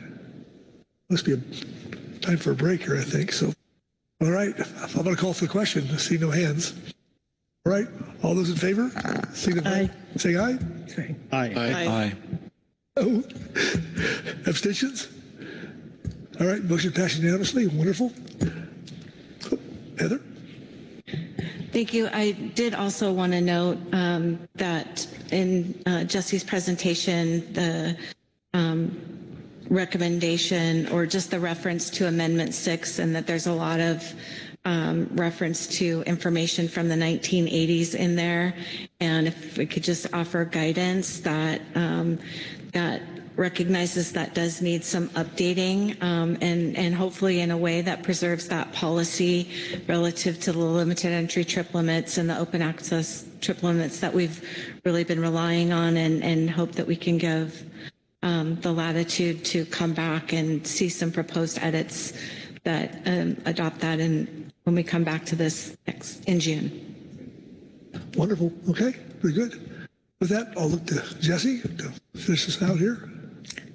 Thank you, Mr. Chair. Yes, you have completed your action for today. You've selected your PPA. So council staff works with NIMP staff on getting this ready for, we're scheduled for June final action, and we will be also bringing back that FMP language for the council to take a look at, and we'll work to revising some of that Amendment 6 language to kind of bring that up to date. Fantastic. All righty, let's take a break and be back here at 3:30. So.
70-second warning.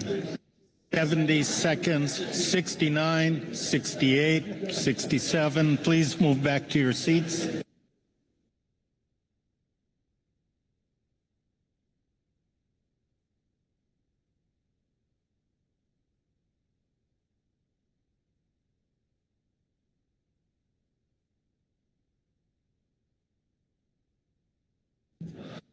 Okay.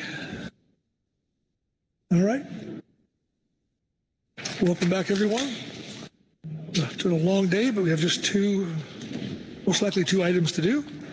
And with that, we'll go to H8. I'll turn the gavel over to Vice Chair Hassemer. Thank you, Mr. Chair. I didn't quite finish my countdown there, but I will turn it over to Todd Phillips for the introduction to this agenda item. Todd. Yes, thank you, Mr. Vice Chair. Good afternoon, Council. Mr. Vice Chair, in risk of a collective groan coming from the Council, I do have a PowerPoint presentation that I will present. Instead of reading through my situation summary, other than to say that there are in your briefing book materials, we have a bunch of supplemental reports. You have supplemental reports from the GMT, from the GAP, from the SAS, as well as the EC. The tasks for this particular item, as I will come to again in my presentation, but are to review, revise, and update the current list of groundfish management measures as appropriate. Consider the draft best practices document and provide guidance. Prioritize management measures for development as appropriate, and consider other groundfish workload and provide guidance on priorities and schedules. And I'm ready for my presentation here right now.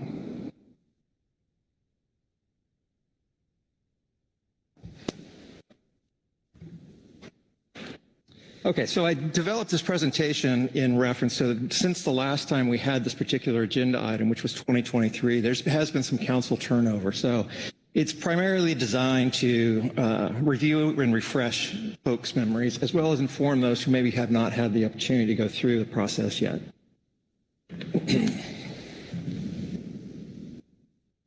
So, like usual, here are our 4 topics that we're going to be covering. We'll have some background. We'll talk about the process. We'll talk about the status of the current list, as you'll see, and then we'll have the council tasks at the end. And feel free at any time to break in with questions. I'm happy to answer them. The presentation is relatively short. So just as a way of making sure we're on a level playing field here, I've done 2 slides that talk, basically, lack of better terms, call them definitions. So new management measures seems to have created some confusion in constituents and other folks that have come to the table. So new management measures, as we define them in the FMP, are those measures where impacts have not been previously analyzed and they have not been through a rulemaking or implemented in regulation. They are brand new items that are brought before the council and considered and developed here as well. In general, if I were to put a definition on these are the ones that Jesse works on quite a bit. The routine measures are the other side of the coin. So routine measures, as they're also identified in the FMP, are where the impacts have been analyzed. And routine measures are specified by the council through the process, and they are in regulation. And you see the reference there to the particular section in the CFR. Routine measures are the ones where you tend to see we need to adjust them on more than an annual basis or even more frequently. The most common thing in groundfish that we see as a routine measure is the in-season adjustments process. The other side of things, when we get into the discussion here, you're going to hear me saying the words "the list." And what the list shows all previously proposed new management measures, and these are currently represented in GMT Report 2. And they are also, these management measures are summarized for just general understanding of what each measure means. In the GMT, we call it a pre-scoping type discussion. And those are represented in Report 2 from the GMT. Prioritized measures are those where the council has identified them for development. They're only adopted under this particular agenda item, but are scheduled or could be scheduled under future council meeting planning. So that's the last agenda item of the meeting. And to be clear, if the council feels that enough items have been prioritized or are on the priority list, you're not bound to keep prioritizing. You can wait until all the items have cleared or add them every year on an annual basis. So going in the Wayback Machine here, this particular process was designed to replace something we call the biennial omnibus, or just as known as the omnibus. The omnibus was, as I recall, done at the end of each biennial process. This would be in June of a specs year. And the GMT in about 2018 came to the conclusion that that particular process was not well fit for the council. It needed to be done more frequently, so that's why they developed this annual agenda item.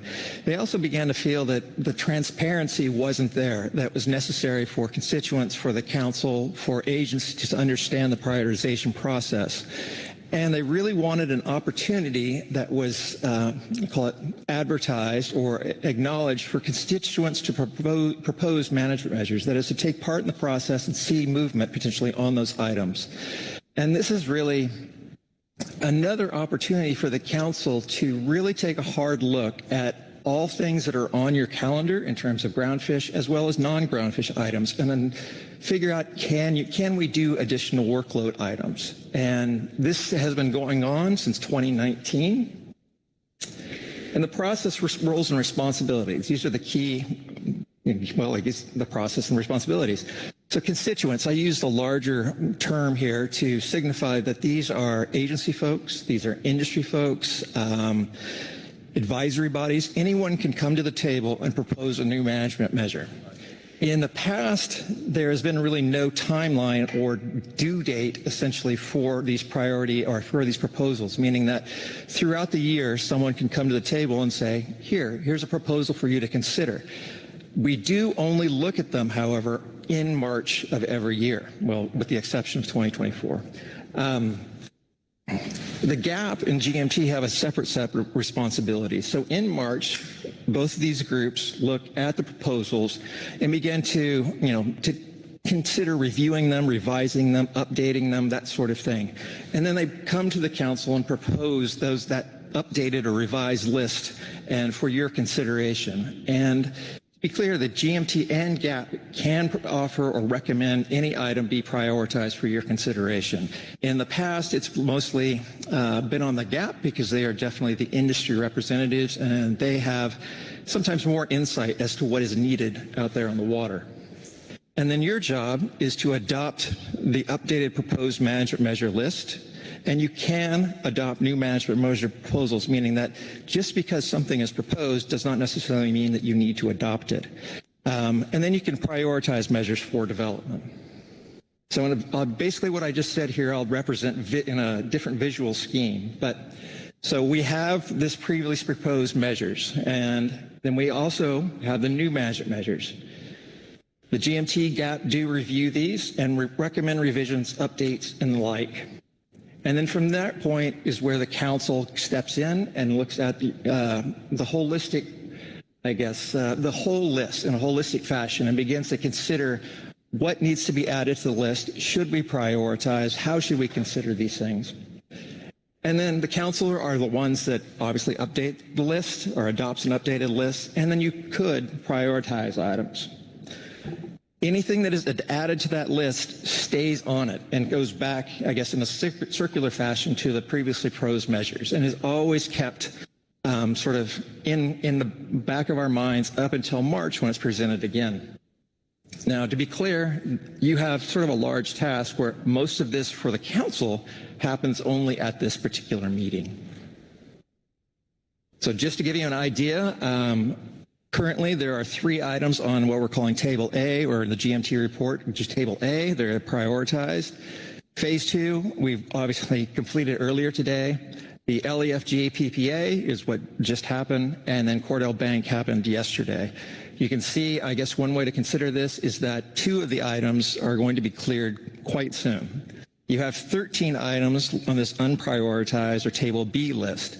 And for just I guess, For more information back in 2023, the council did ask for more information regarding what B2 and B4, how they are identified on the list, which is what we call colloquially the midwater trawl EFP. And that information is presented in NIPS Report 1.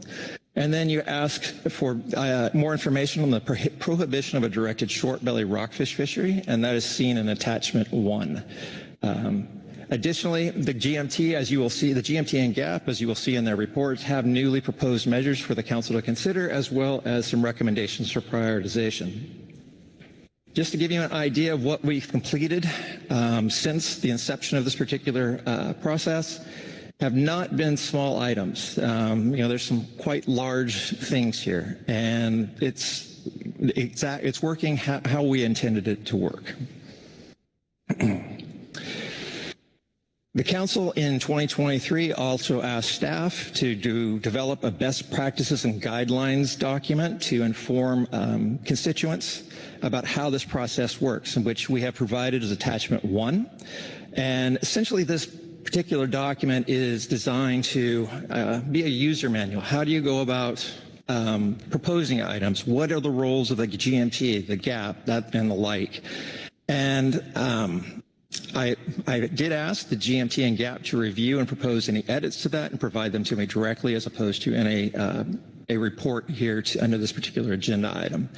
The overall plan is that once we get feedback and we finalize this document, is to create a web page for this process, so constituents can go there and obviously find this link and read more about the entire process. So the question for the council here is the document, in your review, did you find the document clear? Is it concise? What other information should be incorporated? And these are the same 2 questions that I did ask of the GMT and GAP. And then we come to our tasks. So your tasks are to review and revise and update current list of groundfish management measures, consider the best practices draft document and provide guidance, prioritize management measures for development as appropriate, and consider groundfish workload and provide guidance on priorities and schedules. With that, Mr. Vice Chair, I conclude my presentation. I'm happy to take any questions the council may have. Thank you, Todd, for that thorough overview. Any questions on what's before you here, the task for today? Seeing no questions, then we will move into our reports. I will start with the NIMS report. Ryan Wolf. Thank you. Given the time and that it's been in the advanced briefing book, I'm going to again just summarize kind of the key points here. This report addresses items B2 and B4 here that are related to moving the trawl gear EFP into regulation. The 2017 biological opinion on the effects of the groundfish fishery on Chinook and other listed salmon required an exempted fishing permit for at least 3 years to collect information on the ESU-specific impacts of allowing fishing in the new times and areas of interest. Working with the Northwest Fisheries Science Center, we are analyzing Chinook bycatch data from the EFP trips that have occurred since 2018. We plan to use the same general methodology that we used for that 2017 biological opinion, and we expect to provide the results of this genetic analysis at the November 2025 council meeting. So that concludes my overall summary. Thank you. Thank you. Questions for Mr. Wolf on the NIMS report? See no questions. Thank you, Ryan. Next, there was a series of GMT reports in there. I believe we will get an oral report from Whitney Roberts on one of them. Good afternoon, Whitney. Good afternoon, Council. My name is Whitney Roberts with the Groundfish Management Team. And yes, in the interest of time, I can also paraphrase GMT Report 1 briefly. I'll just note GMT Report 2 is simply the same table as in our Report 1 appendix, but without our recommendations. So I don't think I need to speak to that unless there are questions. And then I will read the 2-page supplemental GMT report 2 in full, if that appeases the council. Sounds perfect. Wonderful. Okay. So starting with a summarization of GMT Report 1, which has been in the briefing book for a period of time. The GMT did an exercise during our overwinter meeting where we explored the full suite of workload and new management measures that the council is considering to prioritize or not. At this time, we are recommending only prioritizing items B2 and B4, which are the trawl gear EFP items, due to workload associated with already prioritized items, particularly stock definitions, but we think those 2 items are important to prioritize. And we also note that the council could split B4 even further if it makes sense to do so, since they, the 2 provisions under that item mostly operate in. Oh, okay. We're also recommending removing B1, which is the Amendment 21 catch accounting clarification, as well as B5, which is the IFQ carryover when management units change. We're recommending retaining all other items currently on Table B, except we defer to the EC on a B8, which is the sale of recreational fish waste, as well as the SAS on B11, which is lingcod trip limits in the salmon troll fishery. And the last thing to note in our GMT Report 1 is that we are recommending adding 4 new items to Table B. One of them is, or the first one is the rockfish species sorting requirements item, which came up as part of the 2025-26 spec cycle. And at that time in November, I believe it was, the council requested that it be added to the new management measures list rather than taking it through the biennial specifications process. The second one of those 4 is the species-specific sub-trip limits in a complex. This was identified as something to consider out of the in-season action from November 2024, when it was identified that we could not make an in-season action to create a sub-trip limit for vermilion rockfish. And then the third is to look at sablefish discard mortality rates in the recreational sector. Also came out of the 2025-26 specification cycle. And lastly, the fourth we are recommending to add to Table B in Report 1 is creating bottom longline discard mortality rates in bottom longline discard mortality rates. And that also came out of the 2025-26 specifications cycle. But as you'll see in our supplemental GMT Report 3, we are making a second recommendation to expand that item. I went through that pretty quickly, but are there any questions on GMT Report 1 before I read GMT Report 3? Caroline McKnight. Thank you, Mr. Vice Chair. Thank you, Whitney, for the report. I had a question about C2, the stock complex species specific trip limits. I guess the intent here is to put it on this list in hopes that it would be faster than going through our next harvest specification cycle. Was there any talk about the trade-off between trying to accelerate that with limited data from this year's fishery performance versus just waiting for the next biennium? Through the chair, thank you, Ms. McKnight, for the question. We did not discuss that, but we are also not prioritizing that one at this time. So we could enter the next specification cycle and explore that as a pathway instead of this new management measure list, depending on the data available to us. Does that answer your question? Yes, it does. I think my thought is that if we can't get to this in a year, we'll already be in spec. So there's really, I think, probably a better chance of it getting where it needs to go in specifications than in this list. So yes, that did. Thank you. I had a follow-up question, which was I'm curious what the discussion was regarding C3, the discard mortality rates for sablefish. Memory does not serve me well, but I might be able to phone a friend here. It seems like there was already some established discard mortality rates for species that didn't have swim bladders, but was there discussion in the room about that or digging into the record at all? Through the chair, thank you, Ms. Knight, for the question. I might also need to phone a friend on that one. If we have a GMT friend available to address it.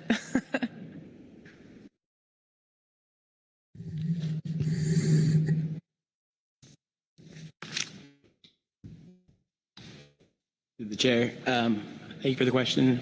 Ms. McKnight, for sablefish, we just opened up new sablefish regulations for sport fishing off of Oregon, and there is no discard mortality rate. So it's right now, if you discard a sablefish at sea, it's a 100% discard mortality rate. That's why it was put on the list. Thank you. Thank you. Lynn Mattis. I don't want to get too far into discussion on this, but on that same topic, when the original death by depth mortality matrix for surface release was developed, there was a provision in there that anything without a swim bladder would have a 7% discard mortality rate to account for hooking mortality, et cetera. And I think as we've been going through and looking at things, we've realized it's not been all applied that way in RecFin. So I'm not sure if this is a council issue or a RecFin issue. I don't think that's for you two to try to answer that, but we may need to discuss it a little more as we get there, that this may not be an issue we need to deal with in this venue. Okay, thank you. Any other questions on report 1? Not seeing any. Please proceed. Thank you. So next I'll be reading Supplemental GMT Report 3, Groundfish Management Team Report on Workload New Management Measures Priorities. The Groundfish Management Team continues to support the new management measure prioritization recommendations made in our advanced briefing book report on this item. Since the submission of our Report 1, the GMT offers 2 additional new management measures for council consideration and recommends expanding the scope of previously discussed new management measure item C4, bottom long line discard mortality rates.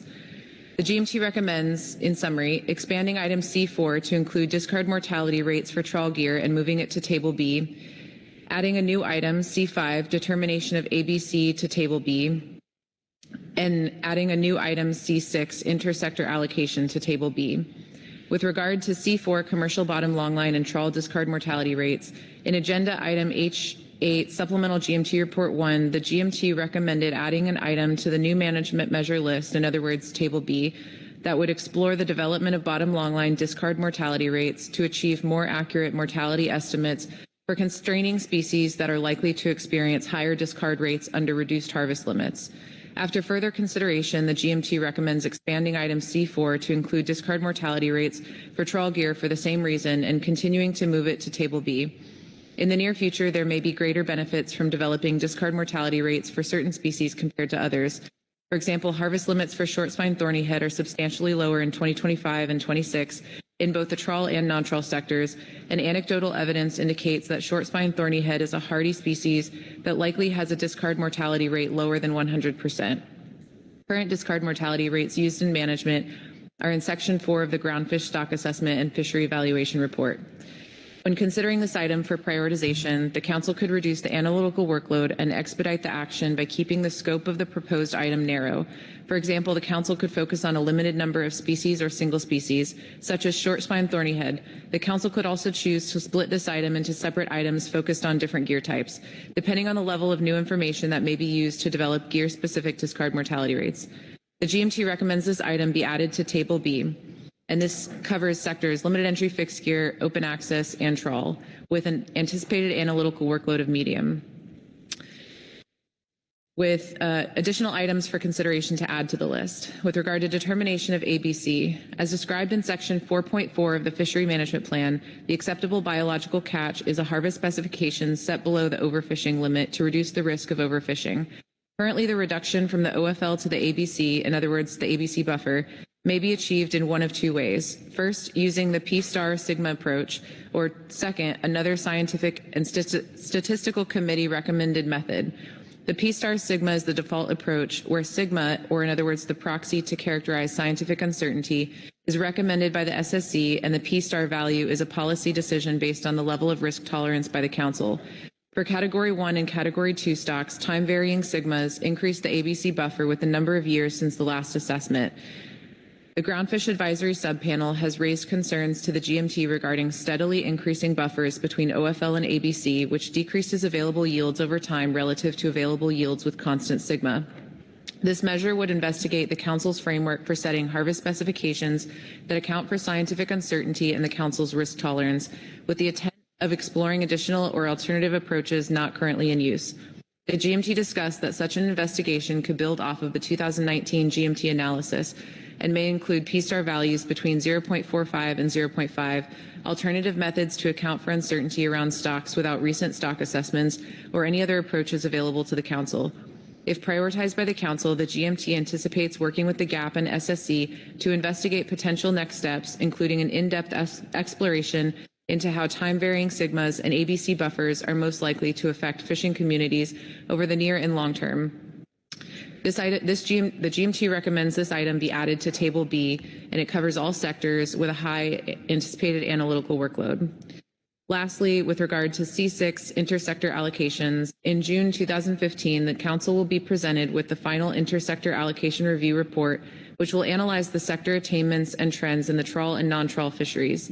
After reviewing this information, the Council may wish to task the GMT and GAP with evaluating changes to any allocation schemes.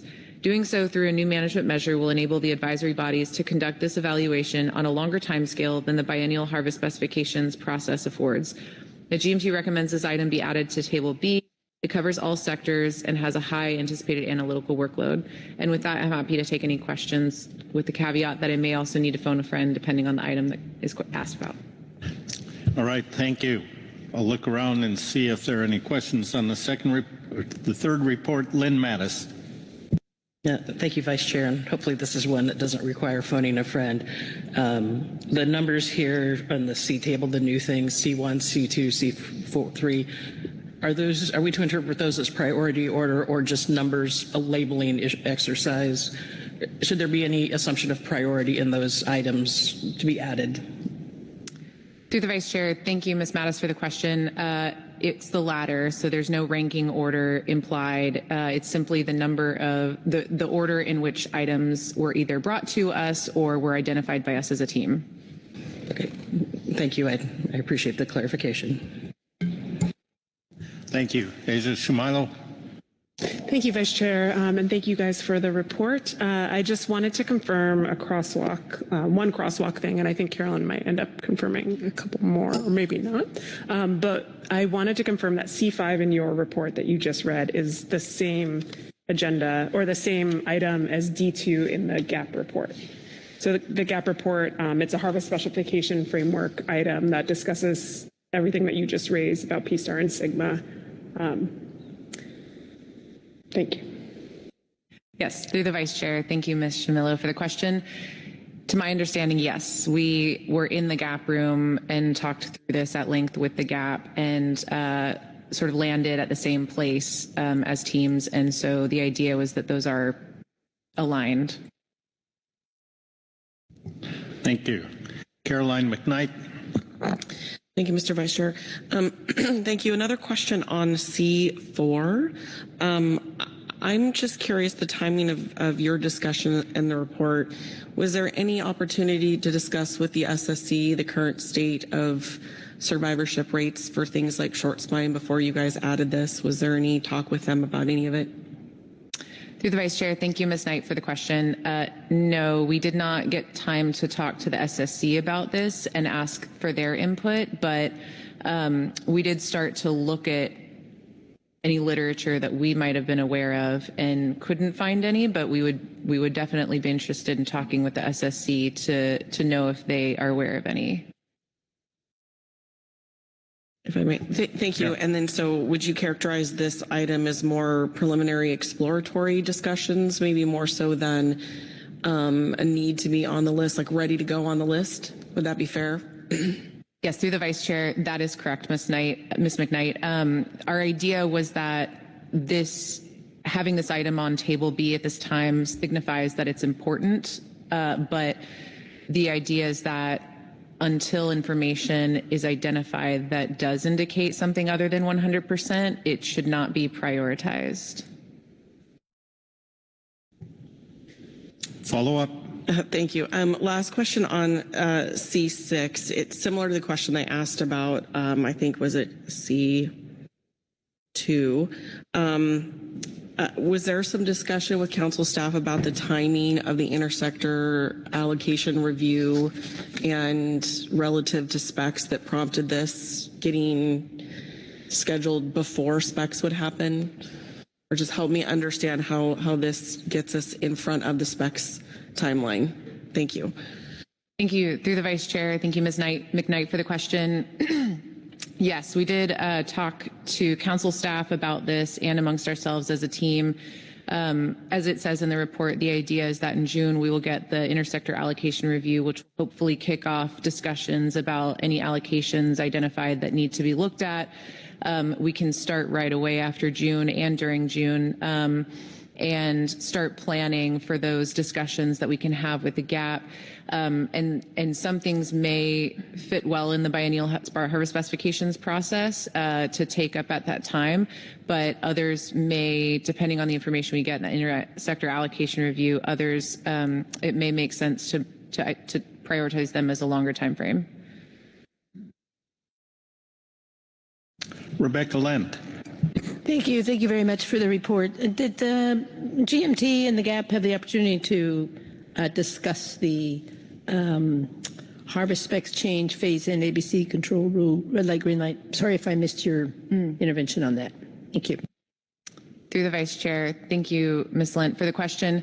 We did notice the GAP report yesterday, and we briefly had time to discuss it this morning. And while it's not reflected in our report because we hadn't seen the GAP report until last night and this morning, we did actually have time to talk about the green light approach at our overwinter meeting in February. And we see merit in it and are generally supportive of the council considering it as something to look at. The other items in the GAP report that we aren't covering in our GMT report, we did not have time to discuss, but we did discuss the green light approach as a team in February and supported it. Additional questions? Corey Ridings. Thank you, Vice. Thank you both for being here. My question is regarding your third report, the C5 determination of ABC, and it says near the bottom, the GMT anticipates working with the GAP and SSC to investigate potential next steps. And I'm curious if the GMT also discusses or anticipates working also with the NIMS ecosystem and groundfish folks as part of the risk table development that's happening under ecosystem items, because specifically last year we moved forward trying to look at time varying sigma as what a risk table could do. So I'm just curious if there was discussion about how that work would mix with this work.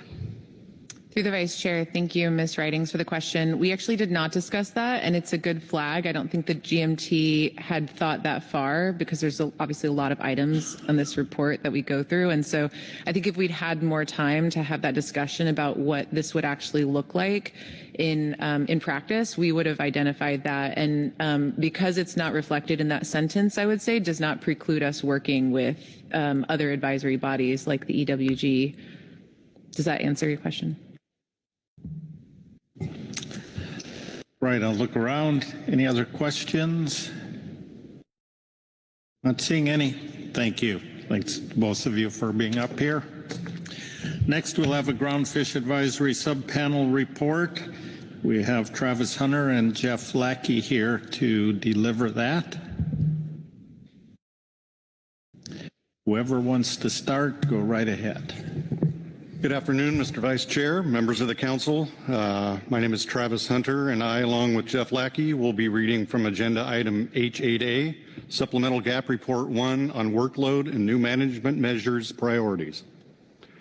The GAP has focused our comments on items we would like to prioritized and/or added to the Workload and New Management Measures list. We have provided a table with our summarized recommendations at the end of this report. Highest priorities. The following are the GAP's highest priorities. To the degree that these items could assist in the current ongoing fishing crises, i.e. short spine, canary, quillback, we recommend the council prioritize these on calendar as soon as possible.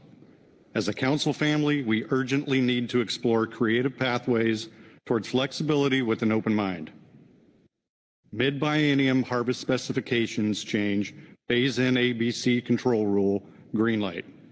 The GAP recommends the council prioritize an item that would allow for a mid-biennium harvest specifications change. Currently, Pacific Coast Groundfish FMP permits a mid-biennium harvest specification change only if an error is found. And Section 5.5.1 states, Beyond this process, OFLs, ABCs, ACLs, OYs, ACTs, and HGs and quotas may only be modified in cases where a harvest specification announced at the beginning of the biennial fishing period is found to have resulted from incorrect data or from computational errors.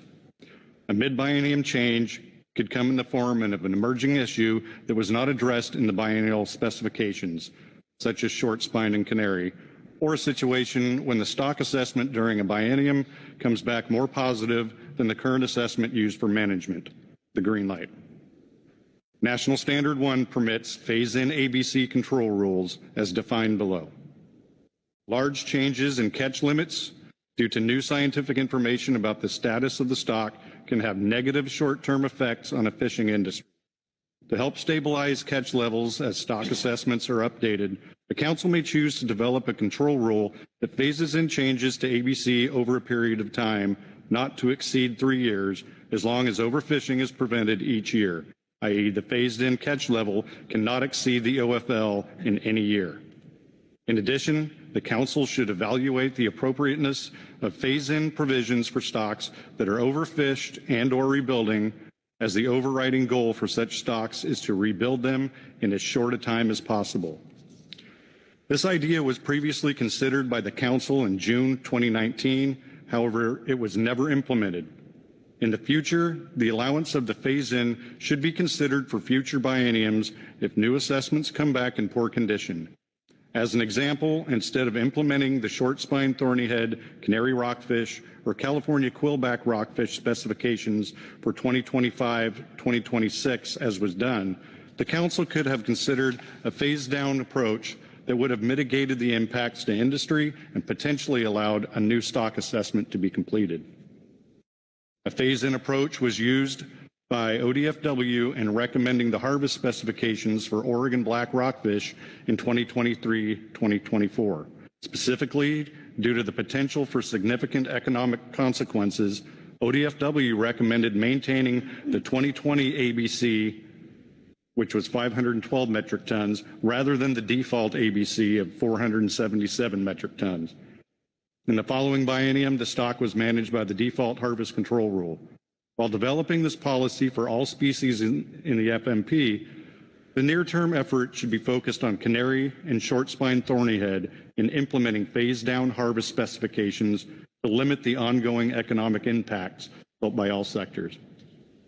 Regarding the green light scenario, if a new stock assessment came in and showed an improved outlook for a particular stock, new harvest specifications could be implemented in the current biennium instead of waiting for the subsequent biennium, therefore providing more opportunity to the seafood industry sooner. The Council previously worked on this policy in 2016 and 2017, but in November 2017 elected to halt further consideration of this policy in favor of other high priority tasks. The GAP recommends that if the Council prioritizes this action, that previous work be looked at to help expedite this action where possible. Harvest Specifications Framework. The Council's Harvest Specification Framework includes two key pieces: Sigma, which is a characterization of scientific uncertainty, and P-star, which is the risk of overfishing. The SSC is responsible for setting Sigma, and since the 2021-2022 harvest specification cycle has used a time-varying approach that increases Sigma over time, depending on how long it's been since the most recent assessment. This method results in a staleness penalty in the form of greater deductions from the OFL to the ABC. In 2019, GMT demonstrated the effects of time-varying Sigma on the ABC and resulting ACL in Agenda Item G3A, Supplemental GMT Report 1 from March 2019, and we have included these tables below. As demonstrated by these tables, the move to time-varying Sigma has had significant impacts on our fishery, accounting for far greater levels of uncertainty at the cost to harvest specifications at a time when there is less funding for surveys and stock assessment. The GAP recommends the Council task the SSC with reviewing the time-varying Sigma approach accompanied by a comparison of what the harvest specifications would have been with and without using this approach in recent years.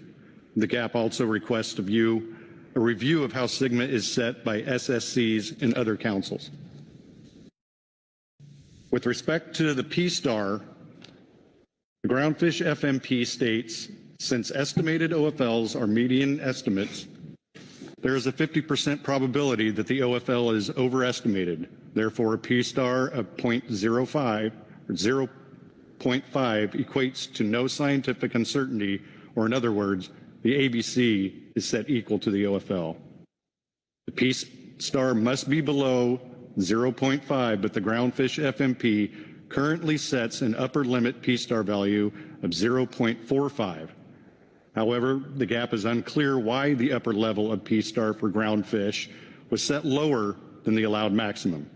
The GAP recommends the Council amend the Groundfish FMP to revise the upper limit P-Star value to 0.4999 in order to provide the Council with more flexibility in the management process where uncertainty is already accounted for.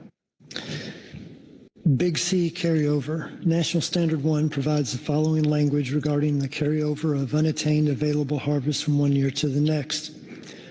The ABC control rule must articulate how ABC will be set compared to the OFL based on the scientific knowledge about the stock or stock complex and taking into account scientific uncertainty. The ABC control rule should consider reducing fishing mortality as stock size declines below BMSY and as scientific uncertainty increases, and may establish a stock abundance level below which fishing would not be allowed. When scientific uncertainty cannot be directly calculated, such as when proxies are used, then a proxy for the uncertainty should be established based on the best scientific information, including comparison to other stocks. The control rule may be used in a tiered approach to address different levels of scientific uncertainty. Councils can develop ABC control rules that allow for changes in catch limits to be phased in over time or to account for the carryover of some of the unused portion of the ACL from one year to the next. The Council must articulate within its FMP when the phase-in and/or carryover provisions of the control rule can and cannot be used, and how each provision prevents overfishing based on a comprehensive analysis. And that's the end of that section. GAP members would like to prioritize and explore a method at the groundfish fishery level to add the uncaught allocation amount from the prior year as carryover that would be available for catch in the current year. The biennial harvest specifications process already assumes 100% mortality of each annual catch limit in a given year. However, most stocks are well below the ACL in terms of mortality. The Council previously considered this item in 2017, and the GMT outlined two approaches in September 2017. Approach 1, ACL unharvested from year 1 would be issued in year 2 up to the ABC where the ACL is less than the ABC. Approach 2 would take into consideration ACL and ABC unharvested in year 1 and recalculate a new OFL, ABC, and ACL for year 2 where ACL equals ABC. An example of an Approach 1 species would be yellow eye rockfish and an Approach 2 species, petrale sole. Approach 2 could also be used for stocks such as canary and short-spine thornyhead, where the ACL was underharvested. In short, the GAP believes Approach 2 would likely require a catch-only projection for that year to inform the SSC in recommending the OFL and ABC. While the Council did not complete work on Big C carryover in 2017, some key questions were outlined by NIMS in November 2017 on the issue. As follows here. Questions that remain to be decided include whether any stock could be considered for carryover or only those with stock assessments completed within a certain time frame, and whether this provision would be available for rebuilding stocks, what the process by which new OFLs, ABCs, and or ACLs are determined would be the role of the SSC in so doing. An additional question would be whether the carryover would be sector specific or if it will apply across all sectors, especially if it was a particular sector that did not harvest their full allocation. The GAP recommends the Council utilize this past work in considering adding this ability to the Groundfish FMP. While there are complexities associated with this item, we believe there could be significant benefits to the groundfish fisheries overall. Now for the multi-year average catch policy. The GAP also recommends exploring a multi-year ACL, as in a rolling combined 2-year ACL, or other mechanism to achieve similar flexibility. Specifically, the National Standard 1 guidelines stipulate a multi-year plan as referenced in Section 303A.15 of the MSA as a plan that establishes harvest specifications or harvest guidelines for each year of a time period greater than 1 year.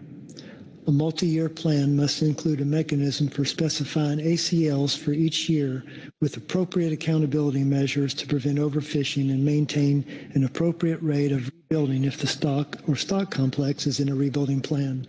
A multi-year plan must provide that if an ACL is exceeded for a year, then AMs are implemented for the next year consistent with paragraph G3 of this section.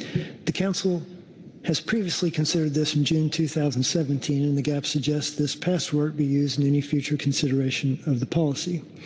Now for the trawl gear EFP regulation. The trawl gear EFP is currently included as items B2 and B4 in Table B of GMT Report 2. And the GAP would like these items to be combined and implemented into regulation as a high priority. This EFP has been operating since 2017 with ample information collected to move to regulation. Other recommendations. First, cannery allocation review.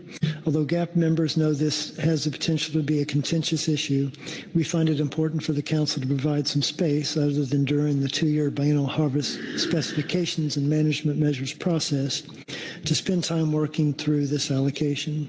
The GAP is hoping some of the items we've prioritized higher, i.e. mid-biennium harvest specifications change, phase-in ABC control rule, green light harvest specifications framework, could help alleviate some of the pressure that is experienced by all fisheries when access to species is limited, for canary and other species.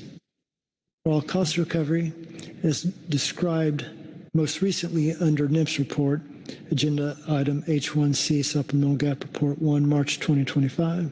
The GAP has significant concerns about the implementation of the cost recovery program for the trawl catch share program and recommends the Council consider modifications to the existing cost recovery regulations through a small working group and/or directly as a Council agenda item. Some ideas we've considered so far include, but are not limited to, considering a different formula to reflect more current fishery value so we don't have the big swings like in the mothership sector fee, and revisiting the original methodology that was proposed by the Council in 2010 and 11 and subsequently adopted by NIMS. This methodology review could be done in whole or begin with smaller segments such as at sea sectors. Section on season start date for primary tier fishery. During the discussions on the limited entry fixed gear follow-on actions, members of the GAP discussed the potential extension of the tier fishery season to year-round as opposed to starting on April 1st. The GAP recommends this item be included on the workload list. The change in start date would provide the most opportunity for participants to fish, as well as allowing fishing at the time of year when there is the lowest likelihood of co-occurrence between fixed gear and wells. Other comments? While it probably would fit better under Council's research and data needs agenda item, the GAP would also like to make the Council aware of a pilot program under development in Oregon where participating anglers plan to voluntarily record information such as date, time fished, location, longitude and latitude, boat numbers, ocean conditions, water temperature observations, and fish measurements for released fish. The GAP suggests that at a later date, the Council could review the results from the pilot program, and if the outcome provides useful data and information, it could be expanded. For data to help support or inform stock assessments, the GAP notes that developments in environmental DNA could be important to look at in the future, especially considering uncertain funding for surveys and stock assessments. The GAP noted it would be helpful to include a column to indicate the origin of workload in new management measure proposals i.e. regulatory requirements versus industry request, and track how many of these are completed each cycle. And then we have tables A through D. Let me just see if there's a couple items to note. Not really so much on self-explanatory on A and B. And for C, the only thing we had different than the GMT was not adding C3. As far as table D, just to tie table D back into the first paragraph of the report that says that the following are the GAP's highest priorities, and to the degree that these items could assist in the current ongoing fishing crisis. So that is referring to items D1 through D4, and whichever those or combination of those that could assist, then that would determine the priority, the highest priority from the GAP. And that concludes the report. Thank you. Any questions for either Mr. Lackey, Mr. Hunter on the Groundfish Advisory Panel report? Asia Shumalo, then Lynn Mattis. Thank you, Vice Chair, and thank you both for the report. I have a handful of questions, so please bear with me as I go through them. My first one, I'm curious if the GAP discussed any, and we've talked throughout this meeting about the challenges this year that may come up with short spine in particular, and I'm curious if the GAP discussed any shorter term solutions than the list that you presented at the very front end of the report. Not so much in the GAP. There was maybe a hallway discussion or two, but the ideas that formulated in the GAP and got fleshed out were the ones that are in the report. So, thank you. And my next question is, when comparing that set of specifications flexibility items at the front end of your report to the trawl gear EFP, which of those ranks as higher priority, the set of potential specs flexibility things, or the trawl gear EFP into regulation? D1 through D4, the specs related. All right, that's it, Asia, for now. Lynn Mattis. Thank you, Vice Chair. Thank you, gentlemen, for being up here and providing a thorough GAP report. And my question's also on the prioritization discussion, and it's kind of two-part. In your D table, I noted D1 through 4 say add to list and prioritize. Just making sure I understand that you want those moved to table A, the things that we are adding that we are going to work on. That's the first question. Yes. Okay, then the second part is, did the GAP have discussion on prioritizing of those 4 items? Having been involved in the analysis over the last decade plus, I know each of those, when we have done them before, have been a pretty big lift. Say we can only do 1 or we can only do 2. Did the GAP, I know ideally you want to do 4, but if we can only accomplish 1, which is the highest priority? Did the GAP have that discussion? Sort of. We did not officially rank, but carryover did get a lot of discussion as one that could maybe have the biggest positive impact. But it was also discussed that there was maybe some complementary interaction of those, and there was also discussion of since there is some overlap, it might not come out which could be the most impact or which would be needed in tandem. And that's a little bit why the first paragraph is written the way it is. To the degree that these items could assist, we recommend the council prioritize these on the calendar as soon as possible. So to the degree that it is thought of that any of those 4 or a combination could provide the most impact, prioritize on that basis. Appreciate the clarification, Jeff. Thank you. Caroline McKnight, then Rebecca Lynn. Thank you, Mr. Vice Chair. Thank you for the report. I do have a question on D6, the trawl cost recovery item. I'm just curious why this made a standalone item as opposed to bringing that up in the upcoming trawl program review and the hearings, or why that couldn't be pulled into that process. that's coming sooner rather than perhaps this timing? It's actually been discussed in recent times and at this meeting on both venues.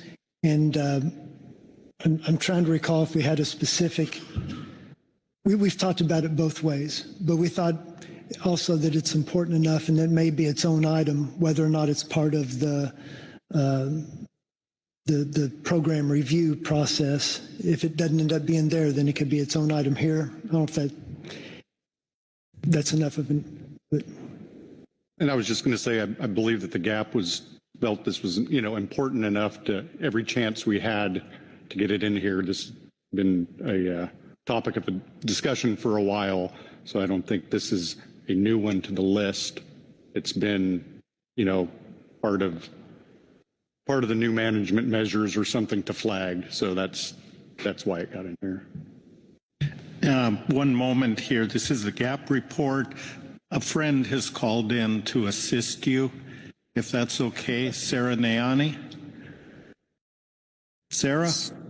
Thank you, Mr. Vice Chair. Can you hear me okay? Yes. Wonderful. Thank you, and great job, Jeff and Travis. I just wanted to jump in a little bit on the last questions. The GAP did discuss that the trawl EFP is a priority, but that given that all of the other D1 to D4 would affect all sectors and rise all boats, that those four would be the priority. And then the second thing is that with respect to D1 and D4, we didn't necessarily prioritize these, but the GAP did have a discussion about how the mid-biennium harvest specs or the phase-in approach might be one of the higher priorities, in large part because there's already precedent for this. ODF and W did something similar with black rockfish, and this would provide a pathway for 3 years to phase in the ACL and then potentially the OFL and ABCs that resulted from the low outcomes from the short span and canary stock assessments. And so I do want to mention that seems like a really great pathway, not just for now, but for consideration in the future. The GAP did discuss that. And then I'm forgetting the most recent question, but I had one more thing to add, and I will just stop there for now. Thank you. All right. Thank you. Sorry for that interruption. I hope okay that additional GAP information comes in. Caroline, additional question? Yes, thank you, Mr. Vice Chair. Last question, switching topics completely. There was a lot of conversation in the California delegation and hallway relative to B8, which was the removal of the federal regs to allow the sale of recreational caught fish waste. It was identified in the GMT report as being a very low analytical lift, and it's deregulatory. I'm just curious, that wasn't anywhere on the list to move up, or was there discussion, or can you help me understand with all the sidebar why that didn't make the list, or if there's consternation or heartburn about where that should land? I may phone a friend if somebody has more information than I do, but I know it was positively said, yes, let's definitely keep it on the list. It does have value, but somebody might be able to speak to that on the GAP better than me, the specifics. But the recommendation of the GAP was to keep it on the list. I am Eric McRae, speaking for the GAP. We did discuss this, and in hallway discussions, it was determined initially that in California, there were pathways to be able to do those kinds of things that were desired to be done, but it wasn't universal, and that there was an impediment on the federal side, which was felt most up in Washington. And so I would like to defer you to what the EC will have to say about this. Thank you. And Rebecca Lent, then Chair Pettinger. Then I will look around for other hands. Rebecca. Thank you, Vice Chair, and thank you for the presentation. I'm a little confused about carryover. Would that also include the ability to, if I understand it's carryover if you have if you're under quota, but if you have a year where there's a runover, would that be taken off the following year? Is it just in one direction? Thank you. There's already a mechanism in the IFQ fishery. But as far as carryover, it's all the groundfish. I'm not sure if I know how to answer that off the top of my head. But overall.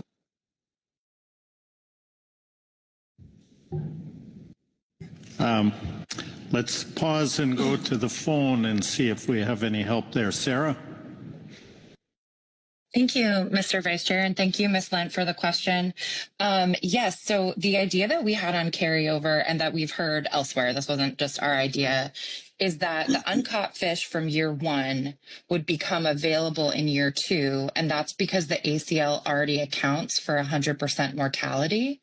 Now, this could run into some situations where you would have an ACL exceeding the ABC in the next year once carryover was added. So the GAP was discussing looking at this carryover idea in concert with the other idea, which is a multi-year ACL or multi-year catch, where you're comparing either average catch to the annual ACL, or you're actually saying that you're combining 2 years on a rolling basis. So let's say 2024 was year 1, and all the uncaught fish from 2024 would have rolled into 2025. And for some species, that would be an issue if the ABC is equal to the ACL. But if you were to consider a multi-year ACL, you could actually potentially have it where the 24 and 25 total ACLs were combined, or look at it in some flexible way like that, where all of that fish that was assumed dead under the 100% mortality of the ACL would become available to the fishery and able to be used in the current year. And then that carryover would expire at the end. So if we're still in this 24-25 example, the fish from 2024 that moved to 2025 would no longer be eligible to be used beyond 2025, and they would not count towards 2026's carryover.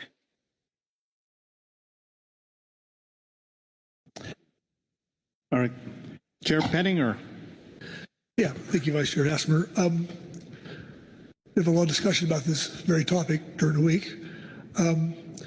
Getting to the question about which one would you rather do, I think there's a little confusion about what is possible, right? And that's maybe why you didn't choose one. And so that those avenues need to be explored, and we need to figure that out over hopefully in a short time instead of a long time. So I guess it's probably, I know I've got a lot of phone calls over the last month. I'm sure both of you have too, as far as the situation we're in. With Canary being where it's at right now, people have been largely taken off the shelf. And then with the short spine where it's at, that takes us off the slope. And people are finally realizing when they see the numbers this year, and that's, I'm sure you've gotten phone calls and people are panicking, right? Because they understand how big of a deal this is. Would I be correct? Through the Vice Chair, that is very correct. That's been probably the thing that I've been asked most is, where do I fish? Right, okay. Great. Thank you. Oh. Both quota markets are seized up. That's an indication where we're at. Thank you. Thank you. Krista Svensson. Yeah, thank you, Mr. Vice Chair. And thank you for the report. There's a tremendous amount in here, and you've done a great job laying it out.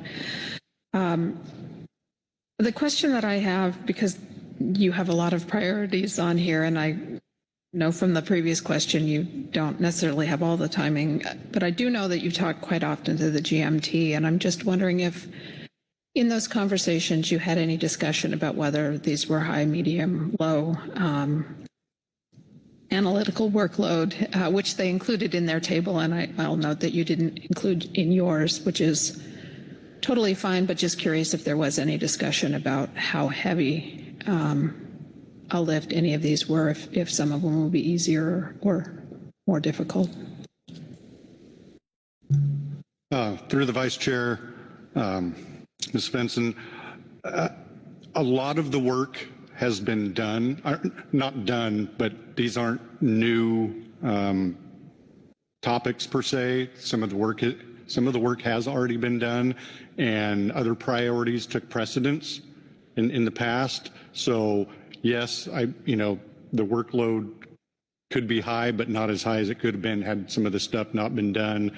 And the discussion was that some of these things could provide real life relief in an industry that is really struggling.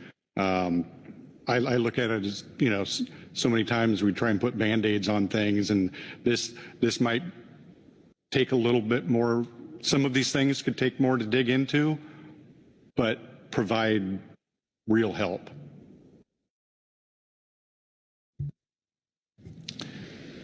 Other questions? And doesn't look like there's any. Thank you, gentlemen.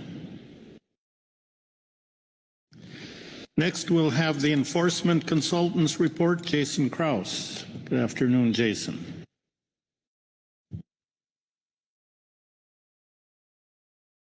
Good afternoon, Mr. Vice Chair, Council members. I'm Jason Krause with the EC, and I'll be reading Agenda Item H8A, Supplemental EC Report 1. The enforcement consultants have reviewed reports associated with Agenda Item H8, Workload and New Management Measures Priorities, and have the following comments. The EC participated in a joint Groundfish Advisory Subpanel Groundfish Management Team session and received a briefing from council staff and has previously provided the following statements. Agenda Item G4A, Supplemental EC Report 1, March 2019. Agenda Item I2A, Supplemental EC Report 1 in June 2019, and Agenda Item F8A, Supplemental EC Report in March 2023. The EC has the following specific comments related to the proposed worklist items included in H8A GMT Report 1 and H8A GMT Report 2, but defers to Council and other advisory bodies on the need to keep the other items discussed in the GMT reports. B2, new dress and round conversion factors for stablefish. The EC supports action that promotes consistency in conversion rates between state and federal regulations. Currently, the EC is not aware of any confusion with fishers, buyers, managers, and enforcement. We all use 1.6 conversion rate along the West Coast. Along the West Coast. If conversion factors are changed based on cut, then a clear distinction and definition of each type of cut will need to be established. B8, permitting commercial sale of recreational fish waste. The EC recommends keeping this item on Table B in our March 2019 Agenda Item G4A Supplemental Report 1. The EC outlined the federal regulations prohibiting the sale of recreational caught groundfish, including those parts that have been discarded or abandoned. The EC understands the request to allow states to establish regulations that would allow the collection of waste at fish cleaning stations and use that waste to produce commercially sold products, including fish meal, fertilizer, fish oil, etc., is still active. The intent of the request is to reduce the amount of waste discarded at the port. As noted in our March 2019 statement, the EC recommends the addition of recreationally caught salmon to this worklist item, since the sale of recreationally caught salmon is also prohibited. And finally, B9 salmon VMS ping rate. The EC continues to advocate for the 15-minute ping rate. The EC will evaluate any proposed changes and make a recommendation based on current regulations related to operating in groundfish conservation areas.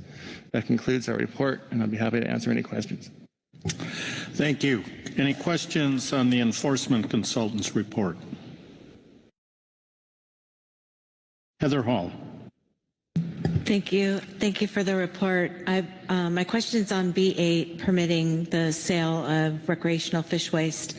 I really appreciate the reminder from 2019 about including salmon on this. Did the EC talk about including halibut or albacore or any other species? I imagine they all contribute to the same issue. Through the Vice Chair, thank you for the question, Ms. Hall. The only species that are actually prohibited for the sale of waste or sale of sport caught fish are groundfish and salmon. Okay. The other species aren't prohibited in federal regulations. Perfect. Thank you. Appreciate it. Thank you. Other questions? Not seeing any. Thank you, Jason. Thank you. And we have one more report, the Salmon Advisory Subpanel, Ryan Johnson.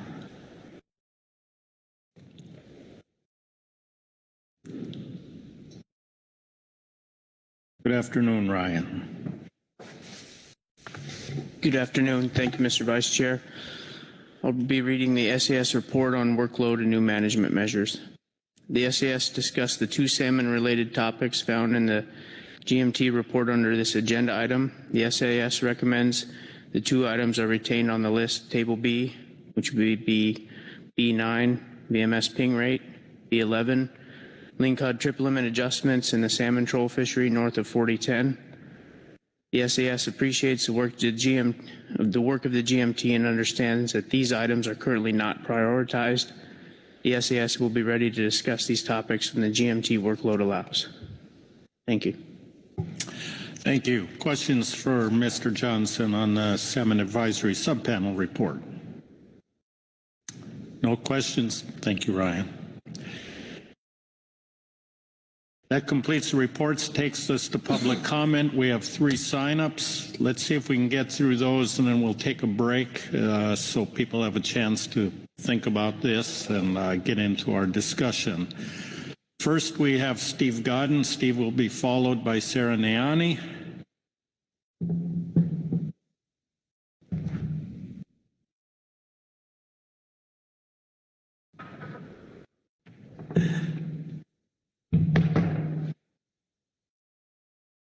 Good afternoon, Steve. Doesn't look like I can measure time on that, so be interesting to hear what it is.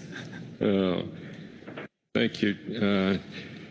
I'm Chair Pettinger, Hesmer, and Ashburn. Thank you for allowing me to present my materials here.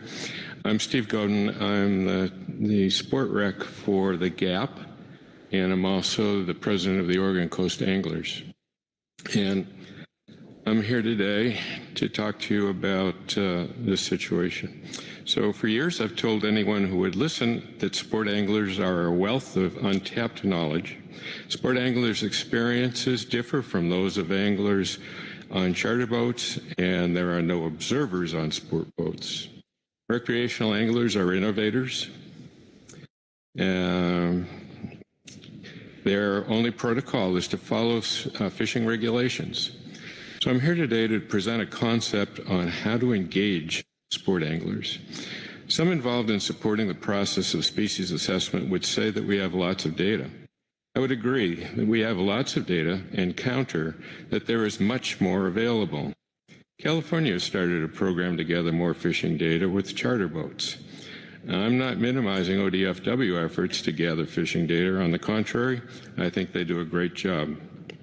One aspect of fishing data collection is via fish checkers.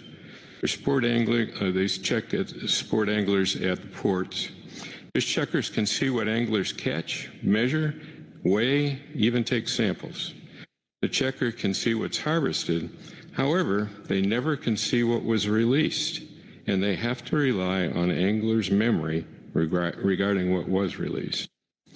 There's a wealth of information experienced by anglers on the water, and I have designed a form to be used to collect anglers' observations. There it is on your screen. Please note the agreement on the top of the form provides provide factual information, and on the bottom of the form a requirement for signatures of the recorder and a witness. Information captured regarding the trip includes data, boat numbers, location in longitude and latitude, water conditions, water temperature, observations, and measurements in centimeters of all fish kept and released. I used the form to try it out and this scale on a fishing trip on January 23rd with permission from friends. On display are the results of our first fishing stop. We were targeting black rockfish, and this is what I use for black rockfish, my own innovation. As you can see, we caught mostly black rockfish and a few other species as well. The number is the fish measurement in centimeters, and R for release, K for kept.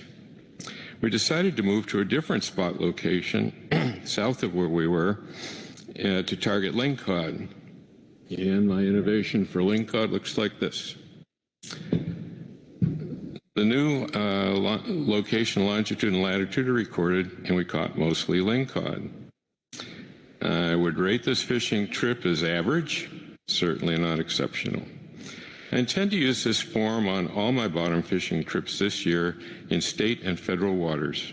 I may even convince some friends to join me in gathering information.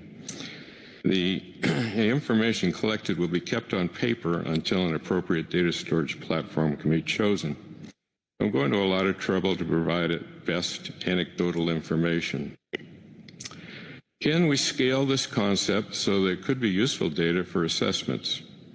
PFMC could start a partner program, PFMC Sport Angler Partners. There's your slide there. It's got your logo on it. Qualified partners are anglers that fish a lot and are willing to participate. Specify what's required in an agreement with the partners and start with a pilot program in Oregon, which could be rolled out to Washington and California with state approval. I can help with the pilot program in Oregon at no cost to ODFW or the PFMC.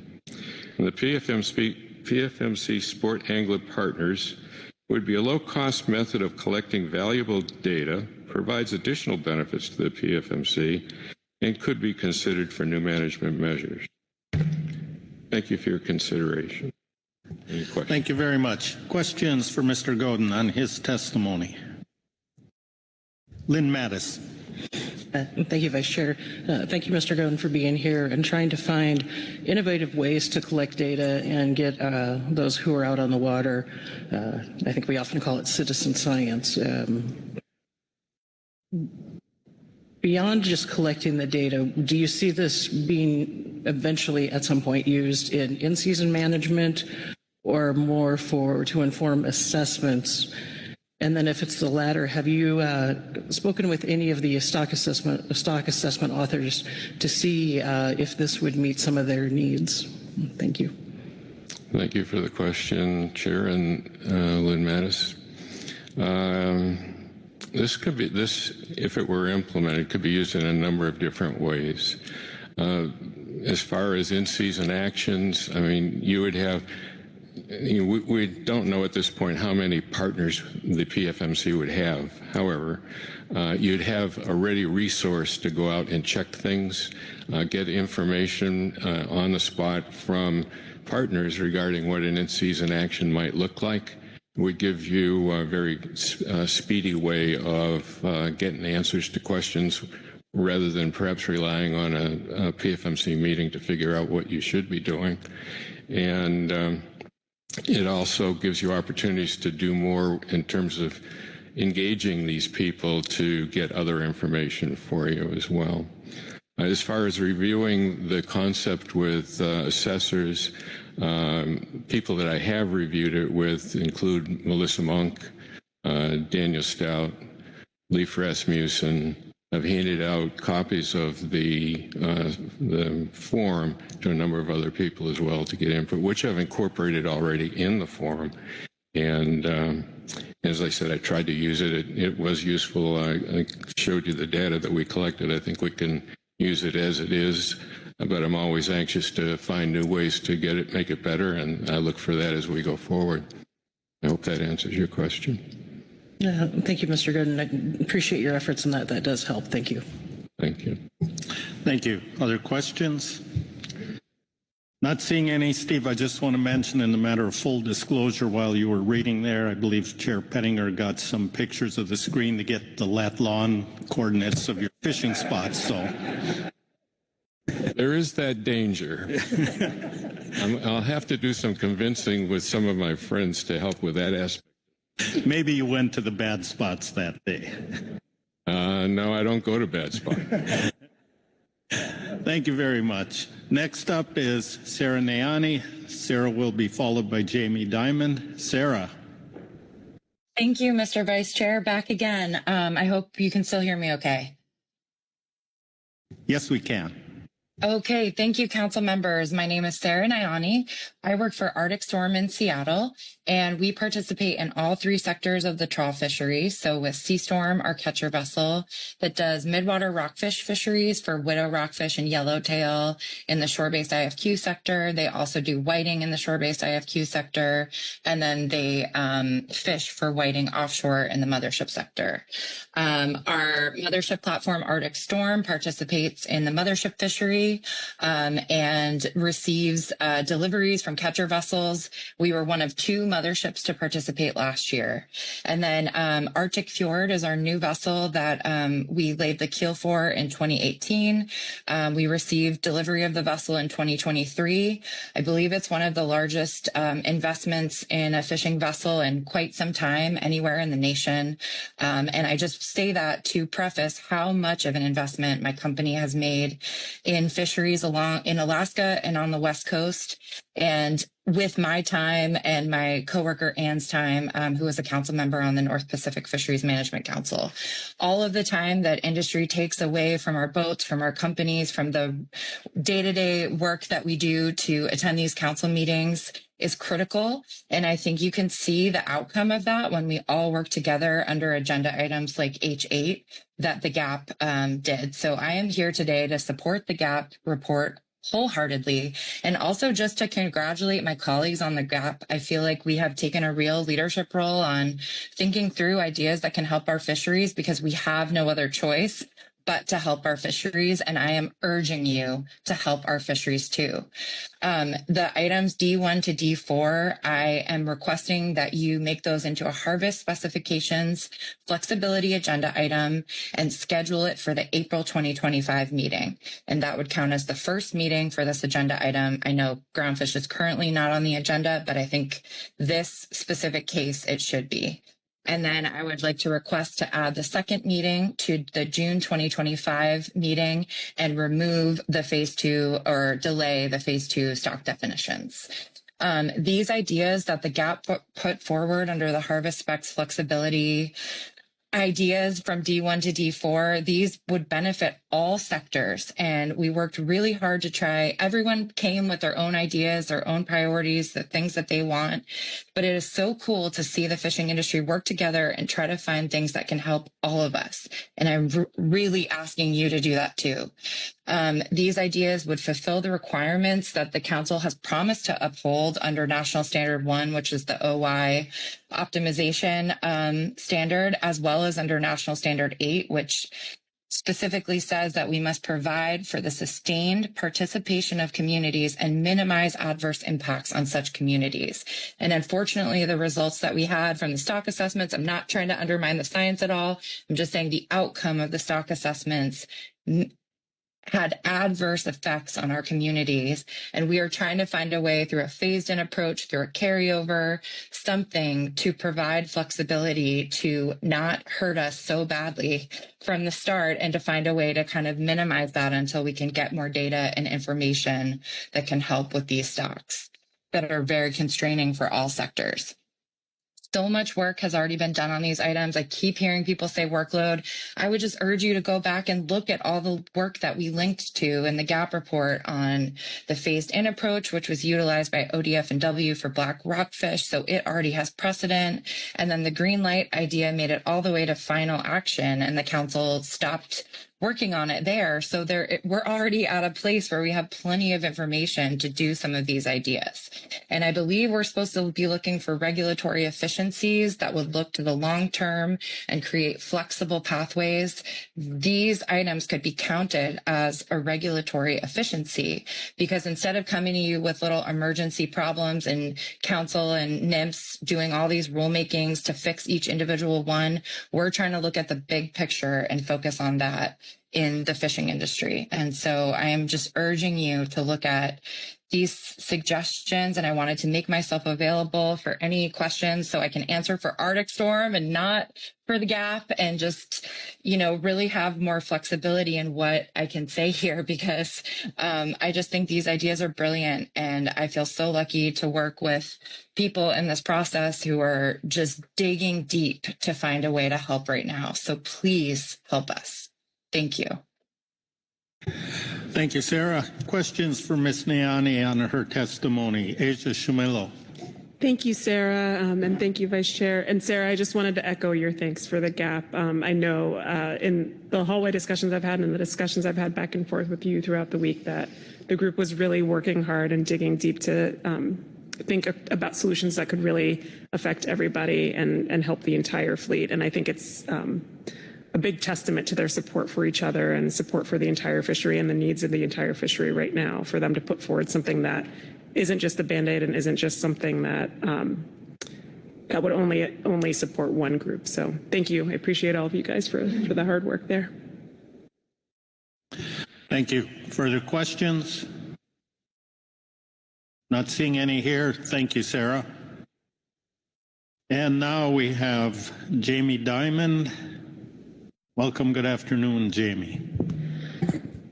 Good afternoon, Vice Chair Hassemer, Chair Pettinger, council members and staff. I am Jamie Dimond. My husband and I own Stardust Sport Fishing out of Santa Barbara, California, and I had a whole bunch of things I was going to say to support the gap statement, but Sarah really hit the nail on the head. I support the gap statement fully. D1 through 4 are vitally important to our industry as a whole. And I am getting emotional just thinking how far the gap has come over the years. Like, I think back to when I first started paying attention to council meetings and listening to gap statements. And the gap statement today, it could have been something from a GMT report. But that also speaks volumes to how far and the lengths that industry members have had to come educate themselves, spend so much extra time essentially being able to be in the headspace of a GMT member or agency to be able to advocate for themselves, for their industry. And it's unfortunate in a lot of ways. They should all be fishing right now. They should all be able to be on their boats and do what they do. And there is a lot less time for them to do that, but that's because they're committed to this and making it better for the whole. So I really hope you take the weight of the fact that all of these different sectors, trawl, non-trawl, recreational, commercial, are saying there are things that we could be suggesting that would only be benefiting me in my sector or my industry, but these are things that are foundationally important for us to be able to move on as a council, as a region, and as fisheries as a whole. And so I really do hope you take that into account. I'm not going to go into all of the different things that have already been said, but D1 through D4 are vitally important. And I just want to also highlight Steve's program and just like how wonderful it is that he is coming and private recreational anglers. I know he's not alone. I know Dave Kashida and others are also coming up with really innovative ideas on how they can contribute as well. And so again, fishermen are stepping up. We're saying we're here. We want to help. We want to come up with solutions. We found the GAP found these items that the workload, much of it has been done in an effort to maximize on staff availability and there's this other aspect of a lot of us this week have been thinking like, what are we even doing here with the state of things, and recognizing we don't know what's going to be going on in the next week, the next months. But we're here because we need to be here and make sure that there is something to continue on beyond here. And so these are actions that will help ensure that we have something to move on and move forward with, so we can continue to do the work we need to do. So D1 through D4. Thank you. Thank you. Questions for Ms. Dimond on her testimony? Seeing no questions, thank you, Jamie. That completes our reports and the public comment. Let's take 5 minutes. It might be a long 5 minutes, but let's try and be back here so we can finish up this agenda item.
All right, let's start to assemble in our chairs so we can get back to business here.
All right. Have a lot of information, several reports, public comment. Who wants to initiate discussion on this agenda item? The tasks are up there on the screen before you. I won't review those now, but I thought I saw Chair Pettinger's hand raised. All right. Thank you, Vice Chair Hassemer. Some of these items in the GAP report seem to be related to the sorts of issues we have contemplated under one of the IRA projects, which we are now calling the Flexible Adaptive Management. We are scheduled to discuss this project in April, and I'm wondering if the ED could speak to the possibility of wrapping up the GAP items into that project for consideration, recognizing the time is short between March and April. The consideration would include some of the topics from the GAP report. Number one, the mid-biennium harvest specifications phase-in green light, 2 harvest specifications framework, and the Big C carryover. I understand there was concerns about the benefit of these items when the council worked on them in 2017 and 2019. When we talk about workload, but I think it's important that we explore these avenues or any others to allow us to be more flexible in our management and respond faster to current conditions on the water. I also wonder how this might tie into the ongoing work on risk tables and the potential to use any new ecosystem information in adjusting harvest specifications. We have tools to adjust harvest specifications downward, but no tools to quickly respond to positive information. These measures would benefit all sectors and have the potential to provide not just short-term relief within this biennium, but long-lasting benefits to the groundfish sectors and their communities. So I'd like to ask the ED Burden whether some sort of exploration of these issues would be possible for April, given the upcoming briefing book deadline. Thank you. Executive Director Burden, would you like to respond to that? Yes, thank you, Mr. Vice Chairman, and appreciate the question, Mr. Pettinger, Chair Pettinger. Let's see, as we all know, we were successful in securing all 3 of the grants that we proposed last year. So Chair Pettinger's question was in regards to one of the proposals within one of those grants. One of the proposals there did focus on essentially adaptive management. That wasn't the title of it, but it was speeding up adaptive management, getting better at adaptive management.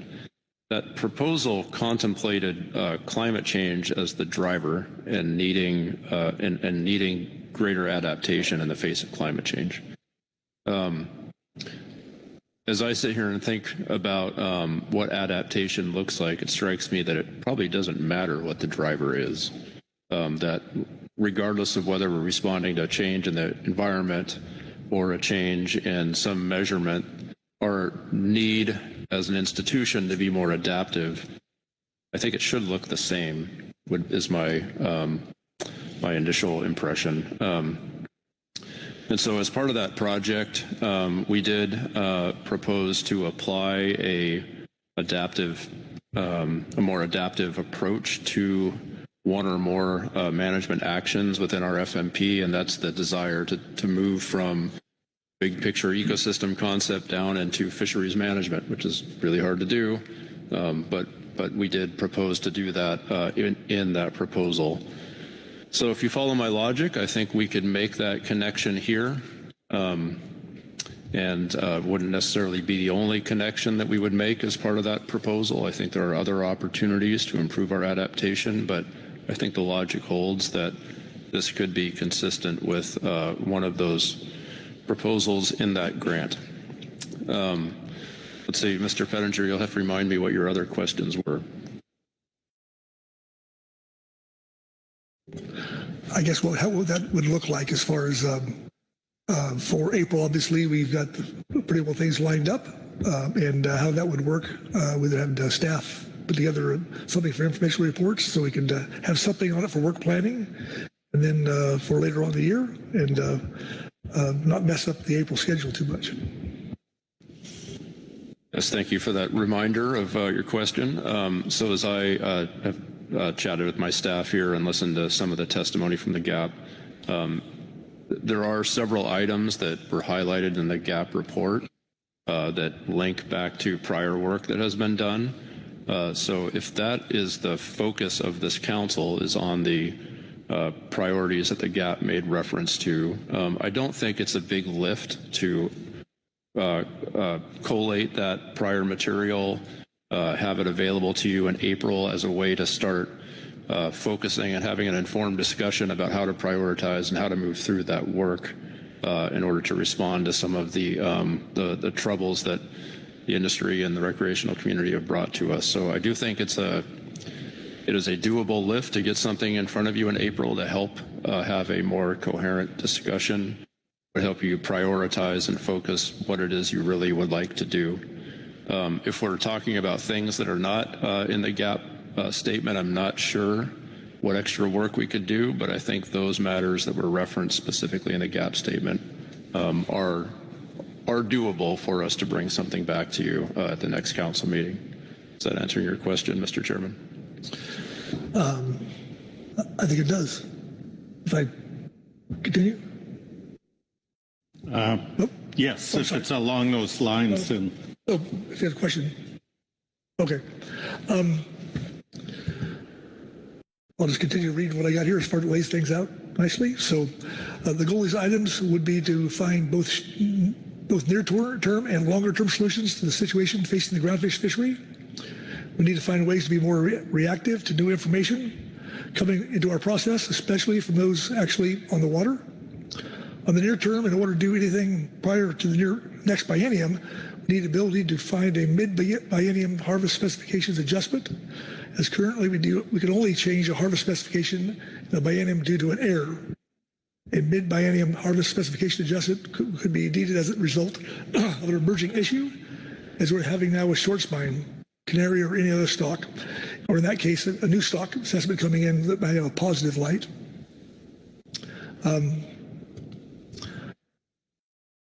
There's a discussion about big C carryover, I think, here. That would provide additional unharvested catch from one year to another. I thought Sarah did a good job of explaining how that would work, or what happens now, why it would work. Right now, majority of stocks we manage have an ABC equals ACL, but are highly underattained. The allowance of NS1 allows us that unharvested catch to be carried over. The allowance of NS1 allows that unharvested catch to be carried over. Recognize that this would require work for our SSC to potentially set new OFL ABCs. And I think we need to just explore what that would look like. You know, we've always put in Band-Aids on things, and we're looking at is seriously something long-term to take the pressure off everybody to try to fit ourselves in the little boxes we make every year. And it seems, I look at here the canary issue coming up, and everybody's worried about canary. It's causing everybody else conflict between people, between groups. And if you actually had a true carryover within the biological limits that have been set that would meet the scientific, at least what the SSC would sign off on. And I think they have this. We have talked to them, or they have issued papers that say that you could harvest next year as long as you take into consideration natural mortality. So as long as we stay with the constraints long term, we should be fine. And I would look forward to having some true flexibility that we've been talking about forever. We just never get. So I'll stop there. Thank you. Ryan Wolf. Yeah, thanks. I just wanted to comment, I think, on the proposed way forward that Merrick had said, just to set some expectations. And I appreciate the comments by the chair, right? I mean, and what we've heard today regarding seeking increased flexibility, both in the short term and long term. But just as a reminder, this agenda item was always set up that once we set the priorities, it wasn't necessarily a guarantee they would immediately be agendized. We had to have resources available to take them on, both at council staff and in NIMS levels. So while I appreciate the approach that Merrick has outlined, I just want to be clear from an expectations perspective, there won't be much ability for NIMS to engage between now and April. We did voice some concerns back in 2017 with the way those items that are listed here amongst those D items in the way they were characterized. So hopefully you will be able to pull that when you are pulling back what was discussed at the council. But we are pretty consumed right now preparing for a potential furlough starting next week. It's only a few weeks till the next meeting. And if we were then to start to agendize this going forward past April, as is the case under this agenda item, that means other things would have to be deprioritized. And that could include actions this council has already taken final action on that we have not yet gotten to take the final rulemaking on, because it's the same people who would be working on those that would be working on trying to implement this. I just want to set expectations that, as always, under this agenda item, there can be a cascade effect into not just future items, but also ones this council has already talked about. Bump something up on the top of the priority list. Thanks. Thank you. Executive Director Burden. Yeah, thank you, Mr. Wolf. Certainly appreciate those remarks, and definitely appreciate the state of things and the uncertainty that's in front of us. As I envision what we could bring forward in April and what the purpose of an April discussion would be, I think of two things. One is I don't think there's time for anyone to do much between now and April. It's right around the corner. And so that then helps me think about what the intention of that April agenda item would look like. And in my opinion, it's to help us have a clear-eyed discussion about this. And right now we have a lot of ideas, and we still need to take another step and figure out, here are these problems that the industry is telling us they need desperate help with, and we need a focused discussion about what we can do in relatively short order. And I don't think we're quite there yet. And so the formal word we use in our FMP is scoping. And so this would be the first of maybe a 3-meeting process that would get us somewhere this year. But as part of that process, we would be considering what is your capacity, what is our capacity, what is the capacity of the GMT, and maybe even others. Those are all valid concerns, and I think the April item helps us have that conversation. Thank you. Lynn Mattis. Thank you, Vice Chair. In regards, I appreciate trying to find creative solutions, creative ways to address major issues. My question is, has the RFP for this IRA project already gone out? And if it has, is it worded in such a way that this could be contained within what was contained within the RFP? If the RFP says we're going to do A and this is Q, or if the RFP says we're going to do A through Z and this is Q, just some concerns about if the RFP has already gone out and how this might fit there. Executive Director Burden. Yes, thank you. Appreciate that question. I would say I'm not concerned about that. Not every proposal that we've put together necessitates an RFP. I use there are different rules and honestly some judgment I have about doing sole source, doing RFPs. So what I tend to do is if there are very large projects we're doing, I'll submit an RFP out to the world. If there are smaller, very discrete things, I tend not to. And I would put this most likely in that latter camp. we would find a sole source and someone that knows how to do this work to step in right away. So I appreciate your question, but it's not an obstacle for us at the moment.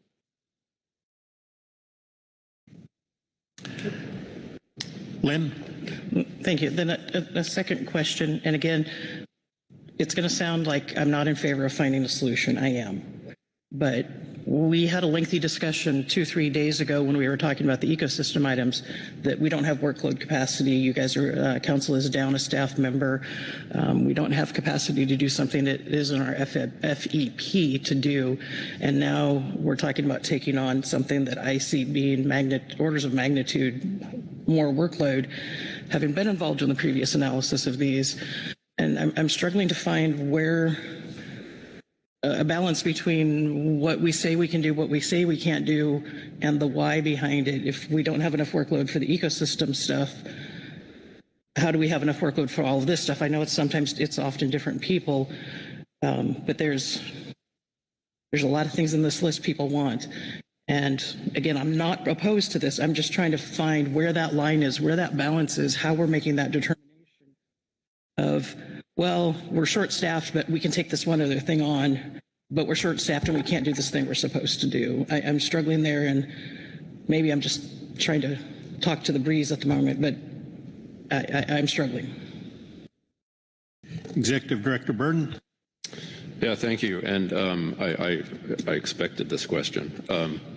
It is, first I would say, yes, we do need to be cognizant of our workload. And as I am outlining a possible way forward with some resources, I continue to be concerned about our workload.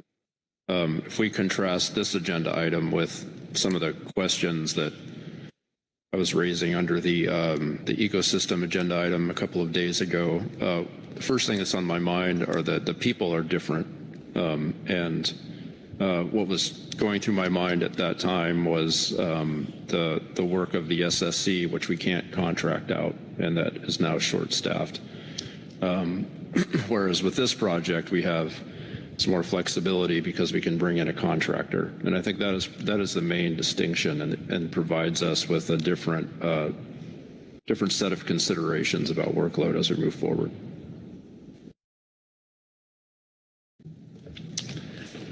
Corey Ridings. Thanks, Vice. Thanks, Mr. Pettinger. Thanks, Mr. Burden, for this thinking and sharing with us. In terms of talking about IRA projects, those have been a long time coming. They had a very specific origin for some that came from nymphs. I understand and appreciate the flexibility, Mr. Burden. I think you talked earlier this meeting, perhaps it was, about some wording in that and the ability, and you just talked now, to be able to use that second bucket that was designed around flexibility for this. But the IRA money in those buckets are really a cross-fishery thing, that as those were developed and as we've talked about what that work was going to look like, we talked about that in the context across our fisheries. And so I'm struggling a little bit now in an agenda item where we are discussing and prioritizing groundfish items to be suddenly pulling in an entirely different body of work with its own intentions that have been in the pipeline for a couple years to do something that we just saw on paper for the first time an hour ago. So maybe there's a reaction to that, or maybe that's a suggestion that we finish our work here under this agenda item today, go through what we've seen, prioritize the table, talk about the table, and then move this larger discussion to workload planning. Because I will agree a bit with Ms. Mattis, I'm perhaps a bit confused, but I think in any time where we have workload issues, where we're looking at decreased resources, that we need to be as careful and as transparent as we can when we decide what we are going to do with the resources we have.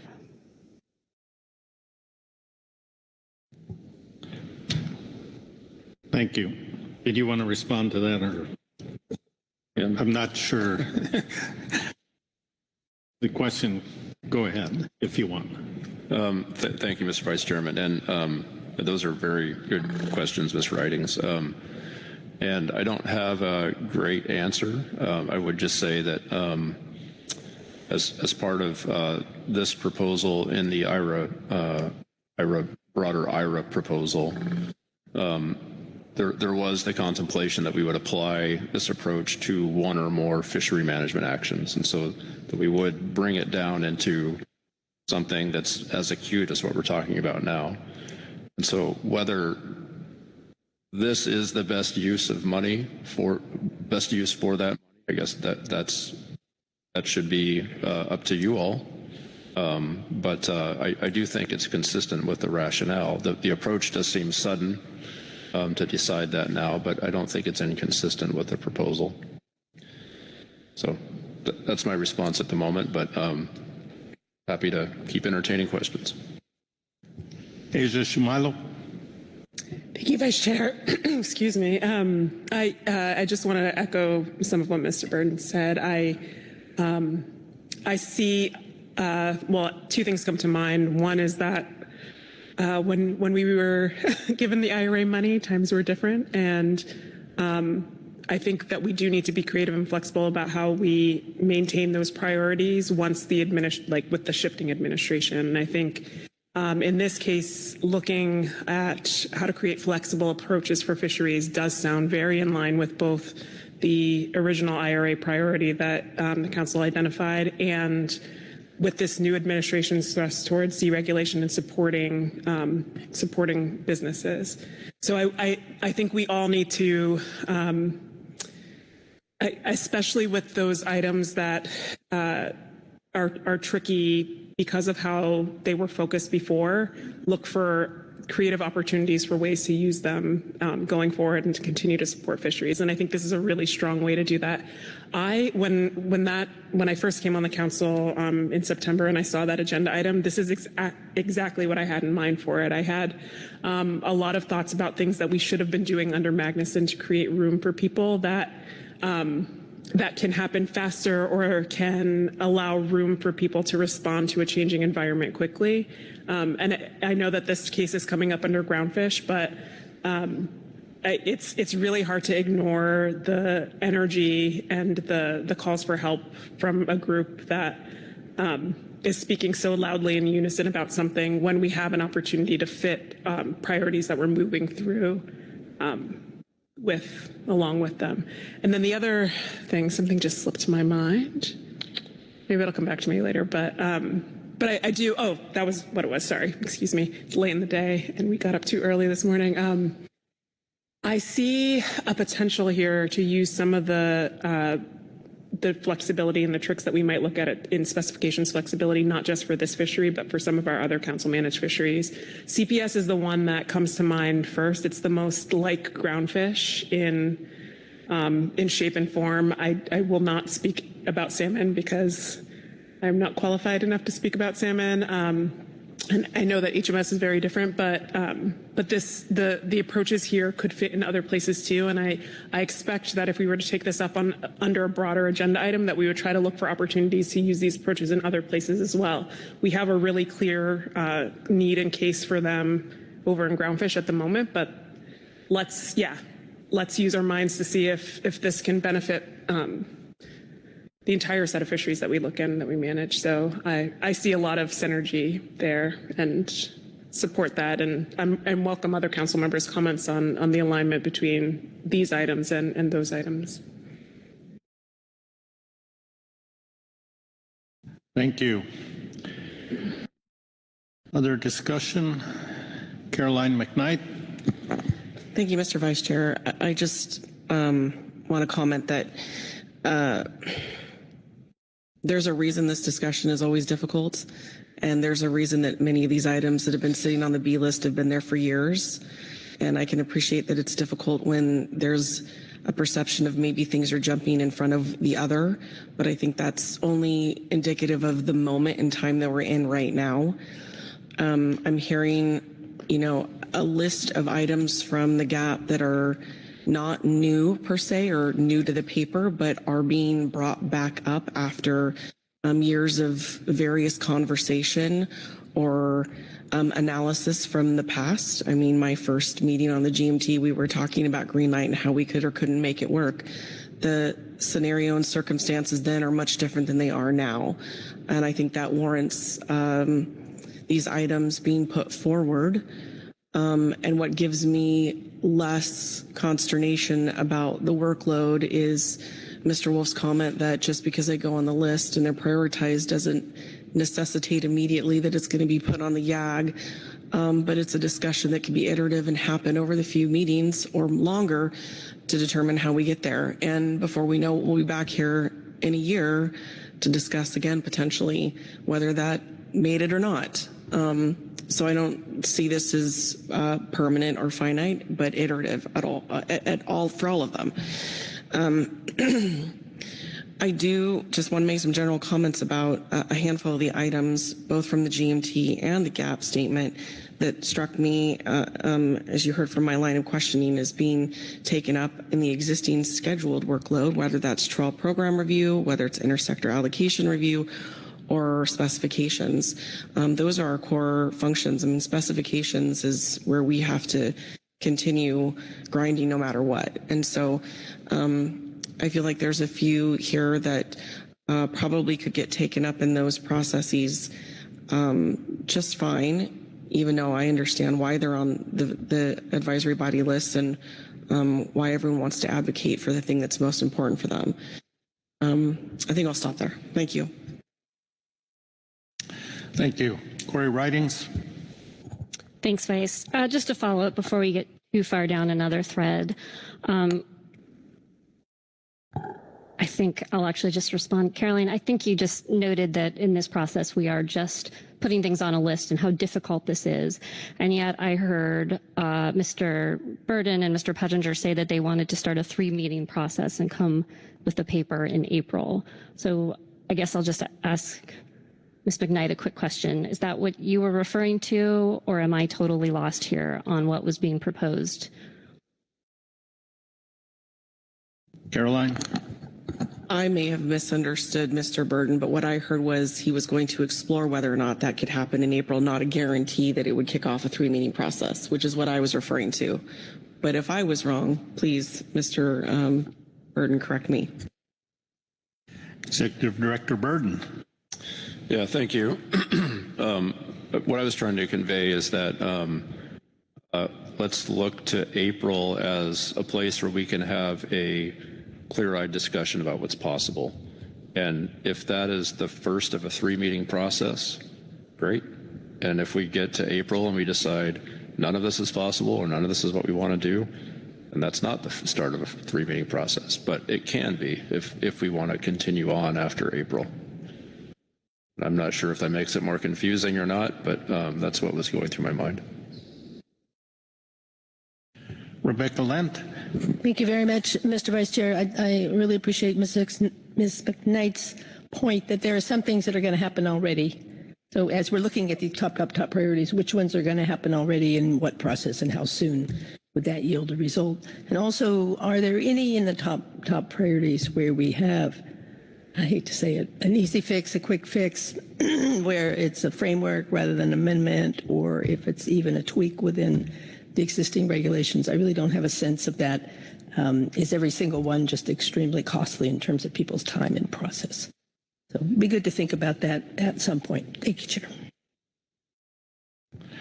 Thank you. Chair Pettinger. Well, these topics have been on the agenda of plenty of times in the past, and I could say 17, something like that. The stock assessments were such good shape, people probably didn't need them. And here we are back again. So it's nothing new. The rigidity of this system we have is killing businesses. It's killing communities. National Fisheries Service did a tour of staff last year from Bodega Bay to Coos Bay, and I'll tell you what, when I saw them, we had lunch in Brookings and one of the local places, an individual who used to work for me, and I tell you, they're shell-shocked in my mind, because it's one thing for us to say how bad things are, And it's the same people saying the same thing, and, but when you actually see it with your own eyes, we have a chance to, honestly, we're going to, but we need to start and look at it. If we don't do that, what are we even doing here? It's not a big ask, but what's on the line right now on the West Coast is, it's not pretty. It's going to get ugly, and hopefully let's try to minimize the damage the best we can in a timely manner. That's all we're asking to do here. And realistically, the inflexibility of the system it's untenable at times, and it creates all this rift between states, between sectors. We don't have to do that if we do it right. And to think of going any other direction in my mind is just come on. So we're not asking for the world, we're just asking for a first step to look and see what's possible. If nothing's possible, then I would just say, frankly, we're screwed. Anyway, I just think it's a small ask, and let's look at the ball rolling. Let's have staff look at it, come back to us, and we can make an informed decision on what the best path forward is for our coastal communities. I have Asia Shumilo, then Krista Svensson, and Corey Ridings. I'll try and remember the order there. Asia. Thank you, Vice Chair. I think I agree with everything that Brad just said, and I think our job here is to listen when people say they need help and really try to help. And this is something that they're all asking for in the same way, in a single voice, which is rare for such a fractured group of fish. And not that they are fractured, but they have disparate business models. And so as government, as this group, as a governing group, when we get calls for help, I feel like it's our job to try to be nimble and responsive. And if we can't do that, then we're failing. I think if we're prioritizing things that they don't need, then what are we here for? Why are we doing this? I can't think of a case in my time working on Groundfish where they've all come forward and said, help us please with this one direction. And I think that that's impressive and significant, and we should hear it. Thank you. With Krista Svensson, then Corey Ridings, then Heather Hall. Krista. Yeah, thank you, Mr. Vice Chair. I guess I will start this out with, I like kind of the bundling together.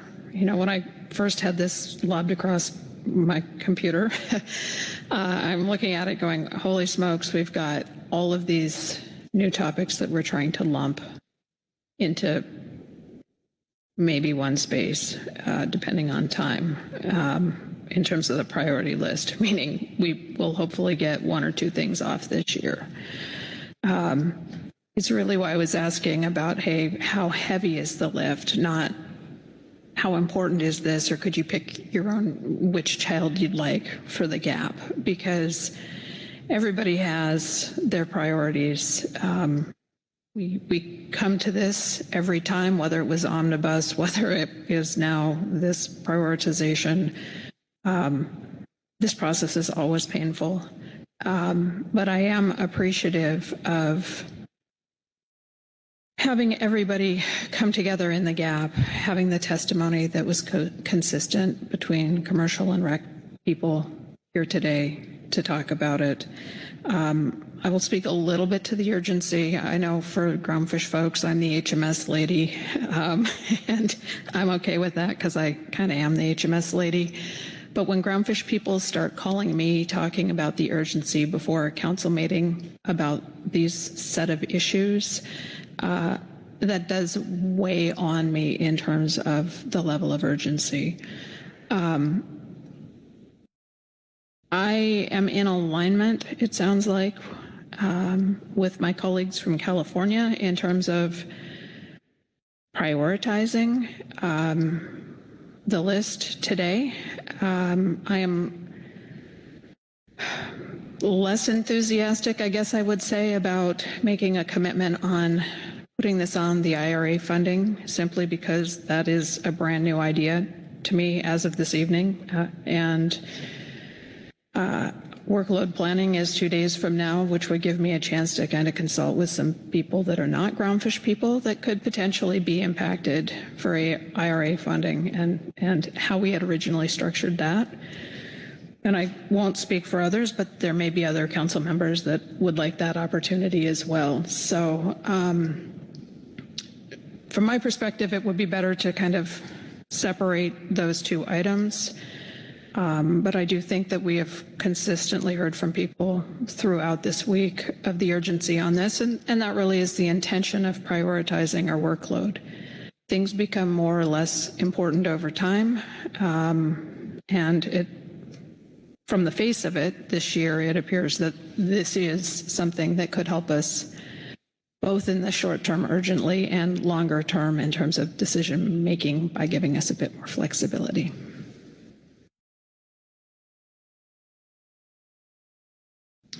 All right, Corey Ridings. Thanks, Vice. Pardon me. I want to be really clear here that in terms of at least talking about what I think we're talking about, which are the 4 new items that the GAP proposed, and we heard a lot from our public about how important those were. I am supportive of all of that work. And I very clearly recognize the need, as I've heard people talking about that this week and before this week. A lot of these themes have been coming up at the council and around anybody who thinks about fisheries for a while. In fact, I actually have concerns that are deeper than what the GAP has presented. And I have some deep fears, I'm going to air right now, that this is a little bit of deck chairs on the Titanic. And I really hope I'm wrong about that, or I hope I'm wrong about the distance we are from the iceberg.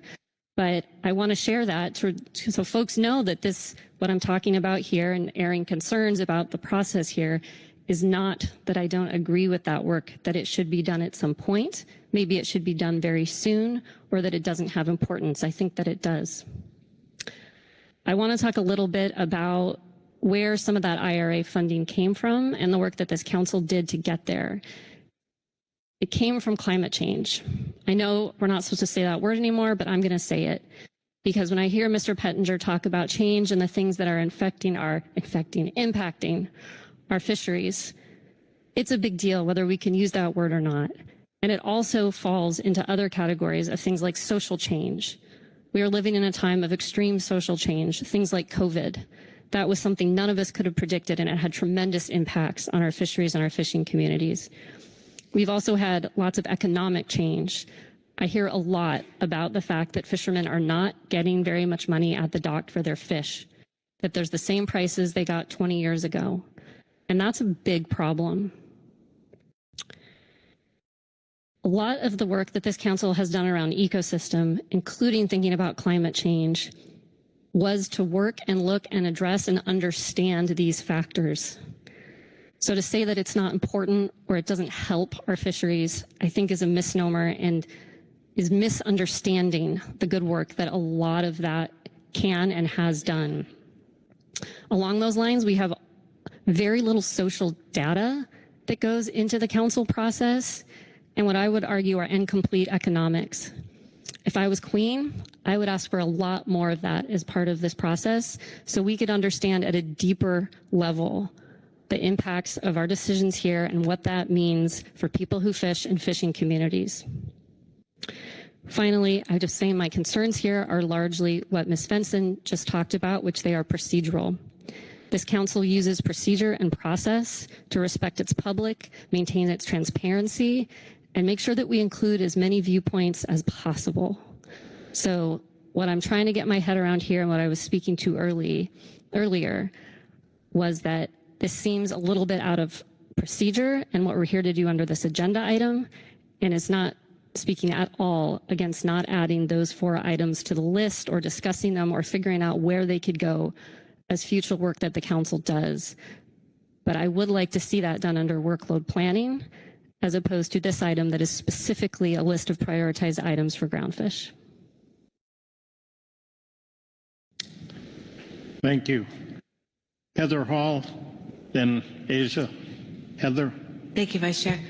I appreciate the comments and I appreciate your input, Ms. Ridings, but I'm feeling a little bit differently and was just going to speak very briefly in support of the idea to look at these agenda items under the IRA item. If it works, great. If it doesn't, it doesn't. I think we give it a shot. I think we give it the opportunity to look at an informational report in April. I did have one question, and I apologize if it was said and I missed it, but would we be expecting advisory bodies and management teams to comment on the informational report? Is that the point of an informational report, that it doesn't require input? Thank you. I'm going to ask Executive Director Burden to respond to that one.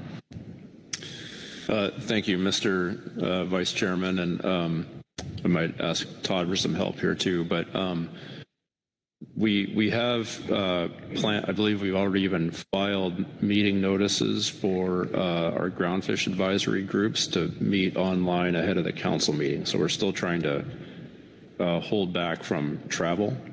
And so if the timing works out to get something together in time for them to consider as part of that webinar, you could expect a report from them at that time. But Todd, I'll look to you and see if you want to add anything more. Yes, through the Vice Chair. So both the GAP and the GMT have a single webinar scheduled, I believe, on April 4th. The GAP is 4 hours. The GMT also has 4 hours. Those webinars were initially designed to discuss and prepare reports, at least for the research and data needs. And there was another item in there that I can't quite recall at this point. So there is, call it a 3.5 hour opportunity for them to discuss when you take out all the other procedures. Thank you. Executive Director Burden. And I am told that we do have a workload capacity issue all of a sudden, and that making that timing work is fairly unlikely. So I think what we'd be looking for is producing a report that would help you all. We would be inviting the public to comment, help you all be clear-eyed about what it is we're looking at, but the timing is such that a report that we would put together for April would be almost certainly supplemental, and I don't know that that lines up with the schedule that Todd just mentioned. Heather, follow-up? Thank you. I appreciate that. I support that. I support, being clear with our Groundfish management team or advisory bodies that we're not expecting them to comment. Thank you. Thank you. Asia. Thank you. I just wanted to add something conceptually to this entire discussion too. My view of these of those items, the items D1 to D4 in the GAP report, are that they are tools that we can use in certain circumstances. I don't view them as like things that we're going to apply to every single stock, all of the 90 whatever stocks that are in the Groundfish FMP. I don't think that we're going to be able to in every case. I think we're going to have a lot of rules that end up precluding us from using them in a lot of places. But if we do not create the tool, we'll never be able to use it. And if we stop looking to create the tool because it doesn't work for everything and because it's not perfect for every situation, then we're never going to be able to offer flexibility when the time comes up that we need to offer the flexibility. And so to me, and I want to tack back to something Corey said, I'm with you, climate change is a thing and it's happening even though we're not supposed to talk about it anymore. But I think the way that we make ourselves able to deal with changing environments is that we create tools that allow us to be flexible. And if we don't create the tools that allow for flexibility, then we can never respond. We're always going to be in reactive mode if if we don't step back and do something proactive about things. And in my view, I'm not viewing us using this in every circumstance. I'm viewing us using, like, we may even in this, and I envisioned in this case that we might think about, do any of these things in particular right now apply to short spine and canary? and then we might leave them alone for everything else for a long time until the next opportunity comes up. But I think some of the past times that we've considered things of this scale and scope, we've tried to like look at the whole table of Groundfish and consider whether carryover worked. And folks who were on the GMT before can certainly confirm the approach that was used in the past. But I think that we've done it in massive ways rather than focusing on the procedural the procedural simplicity of adding a tool to the FMP that can be employed in certain circumstances when it is necessary. So I just want to contrast that, like, I know that this could be a lot of, if you take it from the view of like doing this for every single stock, it could be a bazillion hours of work and terrible. But if I know all kinds of actions that have happened across the country that are simply adding tools that can be used in other circumstances, and that might be what we do and how we approach it here. And I'm happy to like help point to those other situations where we've taken complex concepts and included them as options in a really simplistic way. I'll stop there. I just wanted to frame that, like, this doesn't, there is a world where this doesn't have to be as scary and monumental as people think it could be. Executive Director Burden. Thank you, Mr. Vice Chairman. I would like to see if I can help you all kind of pull this discussion back together. I do think the discussion has been really good. I think we are mixing up a few things that we don't need to be mixing up as part of this agenda item. I think Ms. Ridings just spoke to this a minute ago.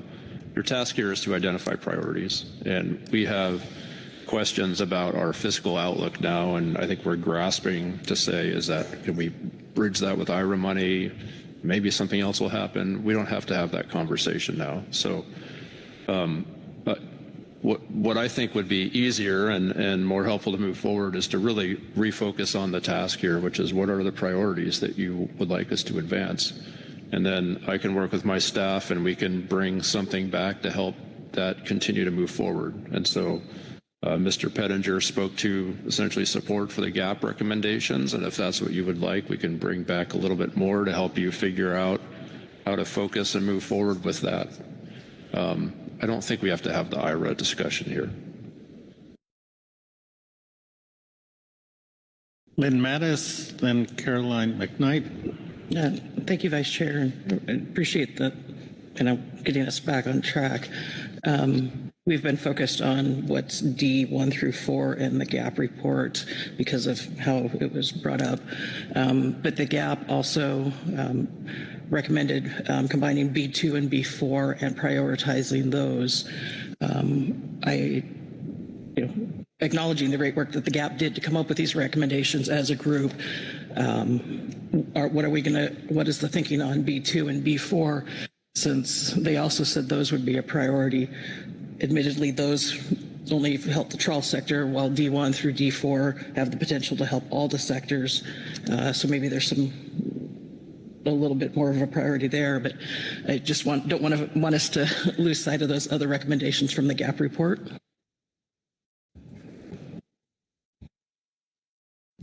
Caroline, then Asia, trying to be fair, twisting my head. Thank you, Mr. Vice Chair. Thank you, Lynn. You dovetailed sort of where I was headed, which was that there are some other things I think that are worthy of some discussion, and there are some easy things that I think we could discuss, such as, combined recommendations to remove a few things from the list. And I think that there's some places to talk about where there's some things to put on the B list potentially. And then others where I've already mentioned that we maybe can forego and leave for now and pick back up later. So relative to B2 and B4, I will note that there is a NIMS report that is suggesting that those are ready for prime time as early as November. Well, I shouldn't say early, that's a ways away. But that's not immediate, that's not April, that's not June, that's not September, that still provides an outlook. I am comfortable with that recommendation, not just because it was the GAP and GMT supported, but because we have spent many of hours in this council discussing when is there enough data to move EFPs into regulation, and we're there. And we're hearing a signal from NIPS that it's there. So I think that is fair and worthy to put forward on a list. I think I'll stop there. Asia, I think your hand was up. I'm not sure. Thank you, Vice Chair. It was, but let's keep going. All right.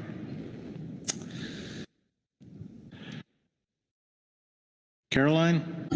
I don't want to cut discussion short, but given the comments I just made, I'm prepared with a motion to maybe stimulate some more discussion and see where this goes. Let's stimulate some more discussion and see it.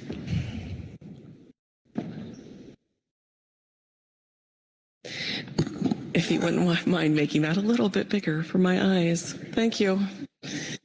I move the council make the following changes to the GMT workload and management measure list from agenda item H8A, GMT supplemental report 2, March 2025.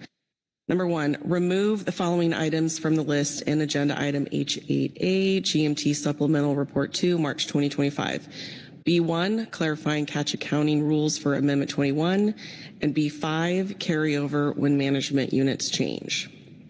Number 2, add the following items to the A list and prioritize from agenda item H8A, GMT supplemental report 2, March 2025. B2, removal of selective flatfish trawl requirement between 4010 and 42 north latitude. And B4, remove certain time and area management restrictions for midwater trawl gear targeting non-whiting. And number 3, add the following to the non-prioritized B list from agenda item H8A supplemental GMT report 2, March 2025, C1, rockfish sorting requirements. Thank you. I followed along. What was on the screen appears accurate and complete. Do you agree? It does. Thank you. Is there a second to your motion? Seconded by Butch Smith. Please speak to your motion. Thank you. I think B1 and B5 to remove from the list was recommended by both the GMT and GAP, and I think it's pretty straightforward. We're going to pull something off the list if it's done, and that's what B1 is. B5, I was moved by the GMT report that noted that we are through stock definitions now for a majority of some species that we assess regularly, and so changes in management unit is unlikely to be a problem, and so that item is really no longer needed.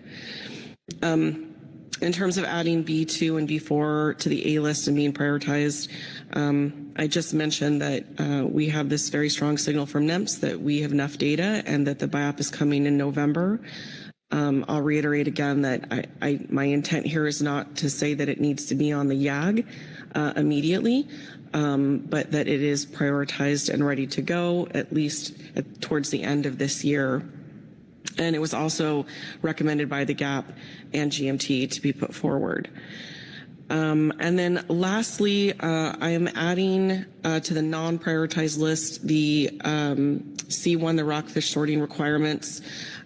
This is here because I recall a conversation we had during the close up business of last specifications where we had some priority discussions going about our next cycle of stock assessments, and we had some sorting requirement issues for certain slope species.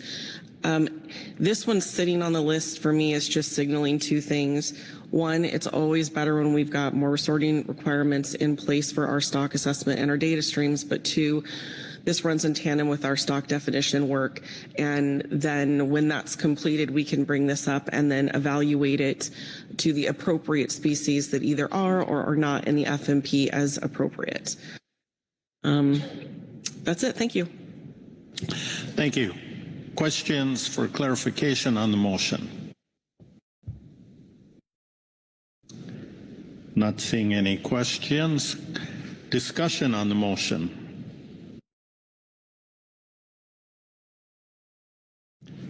Not Heather Hall.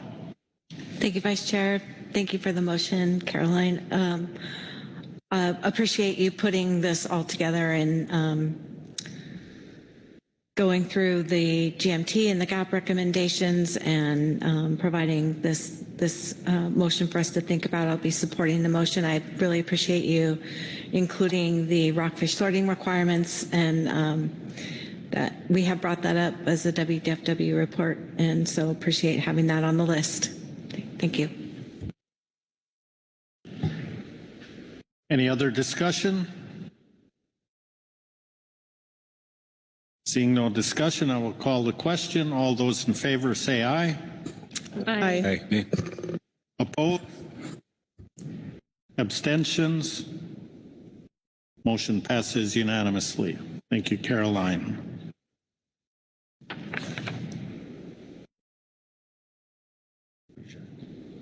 Asia Shimalo.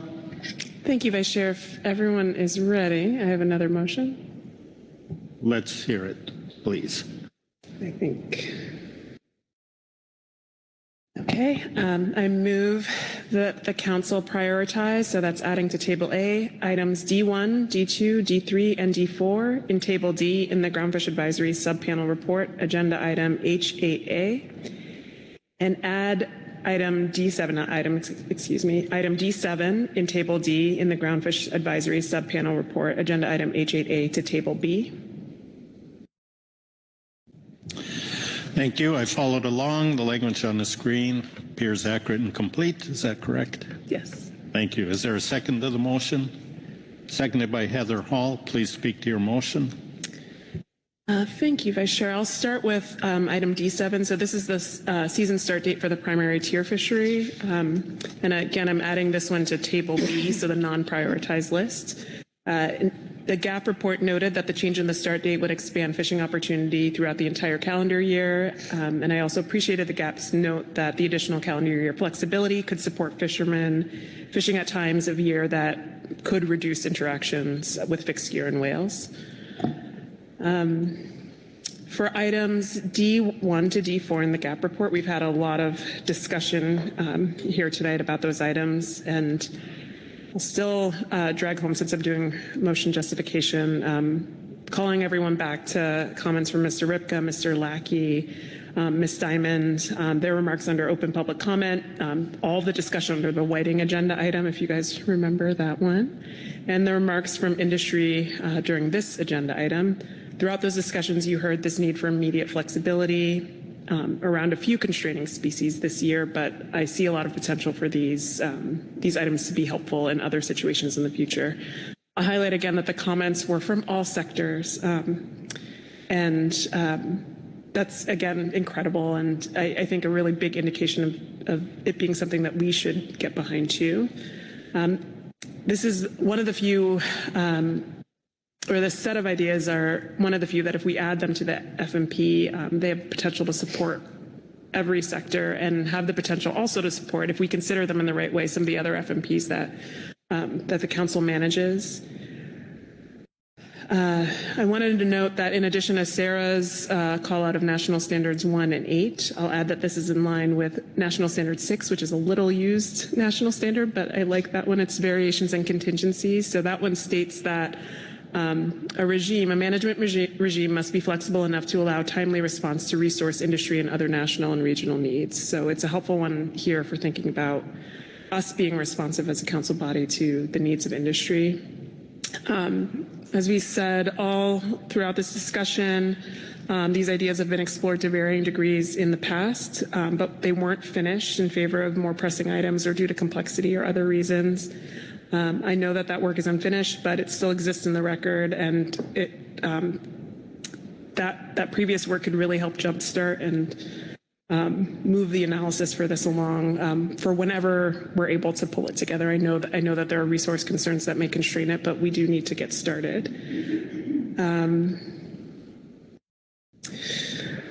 I want to note also that it's important to consider these measures together. One thing that stood out to me was Ms. Nyani's response to Rebecca Lent earlier, the discussion about the potential for for carryover to work in concert with multi-year specifications. And I think for that reason, we need to look at these things as a group rather than looking at them individually, just to see how the concert could help address some of the concerns that we've had when we looked at them alone. I support Mr. Pettinger's suggestion to move these forward as soon as possible as part of the flexibility and adaptive management agenda item. I'm committed to working over the next couple of days to convince all of you around the council table that this fits there, that this is exactly in line with that work. And I will go back and read it tonight and come back and talk to all of you guys later on. And then I'm really interested to hear, along with what I was saying earlier, whether looking at these items in an action that takes however long and in whatever shape can be accompanied by a concerted look at short spine and canary and the flexibilities it provides around those species in particular. And yeah, my idea there is like maybe we don't implement all these things for all the species in the FMP, but maybe we take care to use those two species as examples and use them as test cases right now, since they're the points of most pain for industry. And so with that, I conclude comments. Thank you. Questions for clarification? Rebecca Lynn. Thank you, Mr. Vice Chair, and thank you, Ms. Miller, for that proposal. I was concerned that, we're putting stuff in the A list and these were still here. That being said, it's getting really crowded in the A list, and I wonder if it's possible to maybe either look at the A list if everything's in there and stack them up, or out of these four, look at which ones might move faster and move that to the top. This is the hardest thing to do. I have to figure out what are your priorities on your priority list, but you can't have everything. So what would be, I'm just thinking about something that would be less resource intense in terms of moving it forward. And that's where it's so good to think about things that are already in the pipeline and get those there so they get completed. So any thoughts on prioritizing our priorities would be welcome. Thank you, Mr. Vice Chair. Asia. Thank you, Vice Chair. I do want to add during questions on the GAP report, I did ask the GAP about the trawl gear EFP and then the selective flat. I didn't ask about selective flatfish gear, but my impression from their response there and the energy that you heard them speak about items D1 through D4 about is that they would be willing to, and I welcome any of them countering any of this, but that they'd be willing to forego some of those items and the speed of those items for considering this larger flexibility that would be applicable to everyone.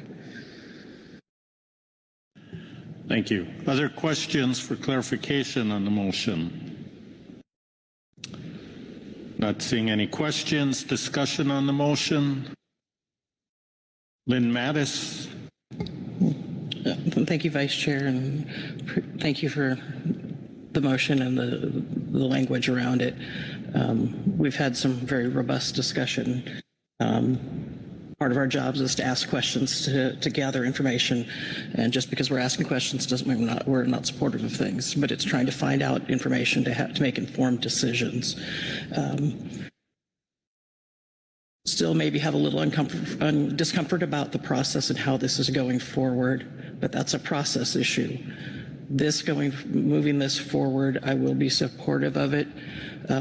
Under the next Groundfish agenda item, I'm going to be asking to make reductions to something in the Oregon recreational fishery because of canary issues. We have canary issues too, and it's going to pretty much eliminate a fishery I personally have worked on my entire career at ODFW to get going. So these actions will help all sectors, especially when we're looking at something like canary.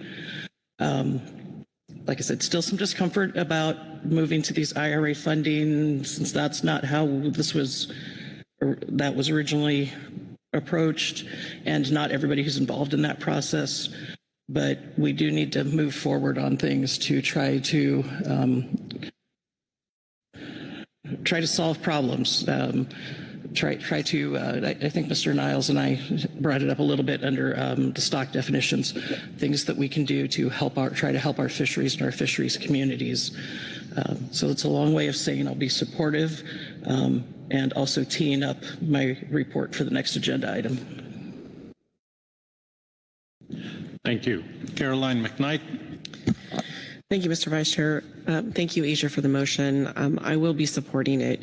And I just want to come back and comment that we've had some public officials here from Northern California asking why after 18 months we can't get any relief over quillback, because the process is long and it's hard to understand and it's difficult to navigate.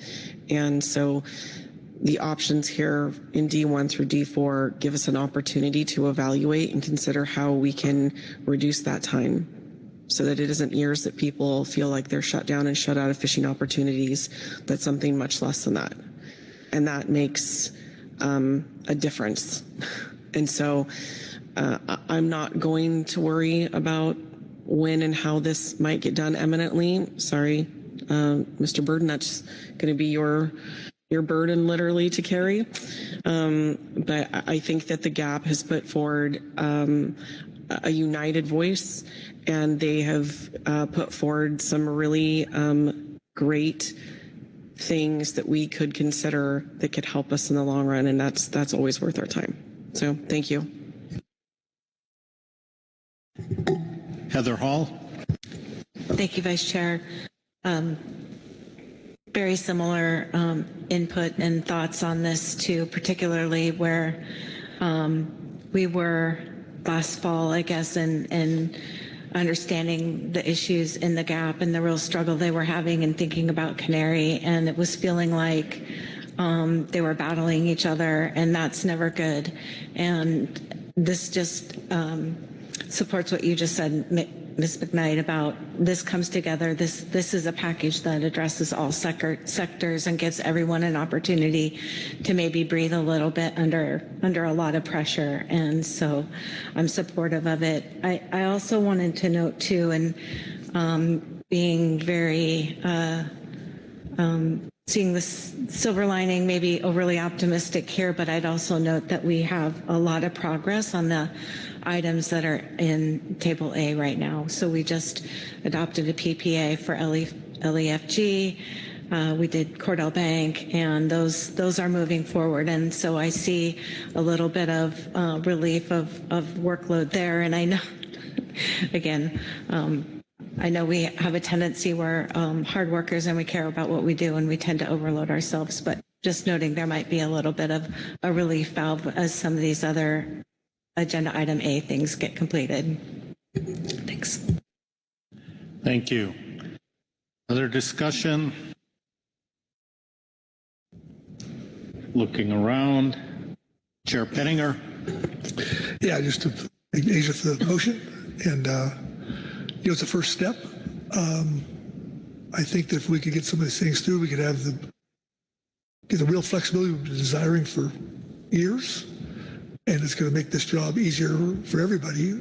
It'll pay off for every sector down the road. I think I think that just the importance of that stands by itself as why it should be here. Because every port is wanting it, every fisherman's wanting this, and they need it. And I'll say we're going to get it, but at least it's in the queue. And you got to take the first step, and this is the first step. Let's go from there and see what we got. Thank you.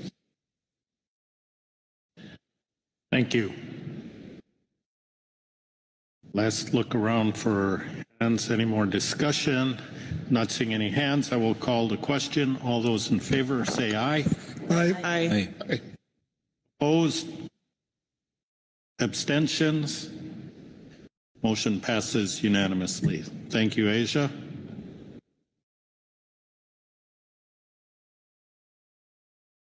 Heather Hall. Thank you. I know it's getting late. I'll try to keep this brief, but I do have another motion. Sorry, let's see it there. Thank you. I move the council make the following changes to the GMT workload and new management measures list from agenda item H8A, GMT Supplemental Report 2, March 2025 as follows. Add to the A list and prioritize B8, commercial sale of recreational fish waste, and prioritize. Thank you. Language on the screen appears accurate and complete. You agree? I do. Thank you. Is there a second to the motion? Seconded by Butch Smith. Please speak to your motion. Thank you. I'll just say right up front, I acknowledge I'm adding something to the table A, but this has been on the B list for a long time. It's an issue in Washington and particularly in Westport that we cannot resolve on our own with this federal rule in place. And so the federal rule says you can't sell recreational or sport caught fish. We're having issues with fish waste and being able to manage that. So this is a deregulatory request. It's a low workload according to the GMT, because what in essence it does is then takes the federal rule for what is happening in a port or state out of the federal rule and then applies the responsibility for how that works to the states. So it gives the states the ability to manage those landings in a way that helps us. So it's it may fit in another package. I'm not sure if it might fit in specs as a recreational measure. So I'm not suggesting that it come back up with the other items that were just passed in the last motion, but I would like to add it to the prioritized list. I'd be happy to answer any questions. Thank you. Questions for clarification on the motion? See no questions. Discussion on the motion? Not seeing any. Chair Pettinger? Well, I know that my port, Brookings, every port suffers with this, right? And so it costs people money, and obviously we understand that funding is a big issue across the board. And I would support this, given it is a low workload. I would assume it's going to be fairly simple to do, you would think. So anyway. Thank you. Further discussion? Not seeing any. I'll call the question. All those in favor say aye. Aye. Aye. Opposed?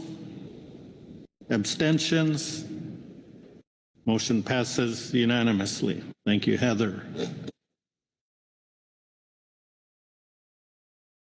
As we have some silence here for a second, I'll ask for our task list to be put up. I don't want to shut off any other additional motions, but when we see the task list, I will ask Todd to look that over.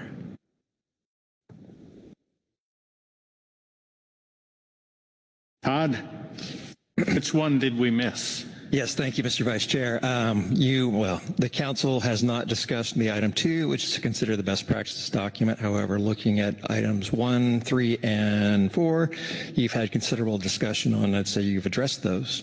So I'd be number 2.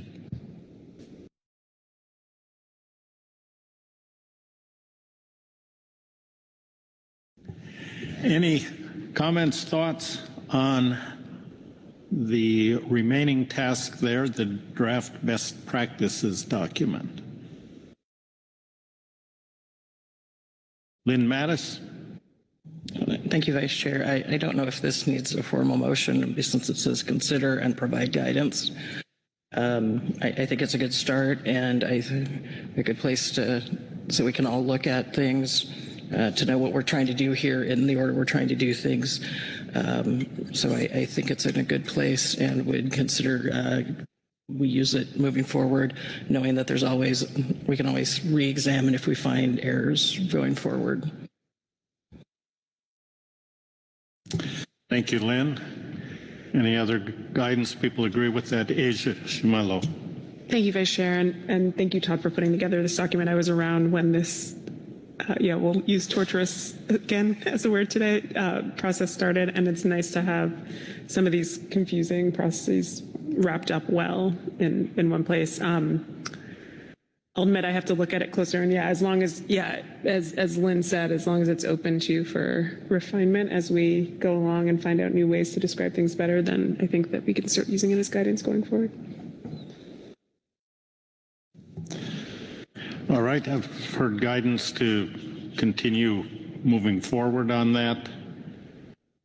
Not seeing any other comments or guidance on that, so Todd? Yes, thank you, Mr. Vice Chair. So in conclusion, looking at your task here, I would say you've completed all of them. And just in highest level summary, you have added 7 items to the list for prioritization, which would make a total of 8, including phase 2. Noting that 2 items, the LEFG is going to be likely completed in June, and Cordell was completed at this meeting. And then you've also added and moved and subtracted items from list B. So I would say, Mr. Vice Chair, you have completed this item appropriately. All right, before we close it out, let me look around, see if there's any additional comments or discussion on the agenda item. I don't see any, so we'll close this out. Thank you all for your work, and I will pass the gavel back to our chair. All right. Thank you, Vice Chair Hassemer. Good work, everybody. It's late in the day. Turn to Executive Director Burden for thoughts for tomorrow. Thank you, Mr. Chairman. Good work, everyone, today. Let's see, a couple updates for you. So our E5 salmon item has been delayed. I'm told that the STT should have the report available in about an hour.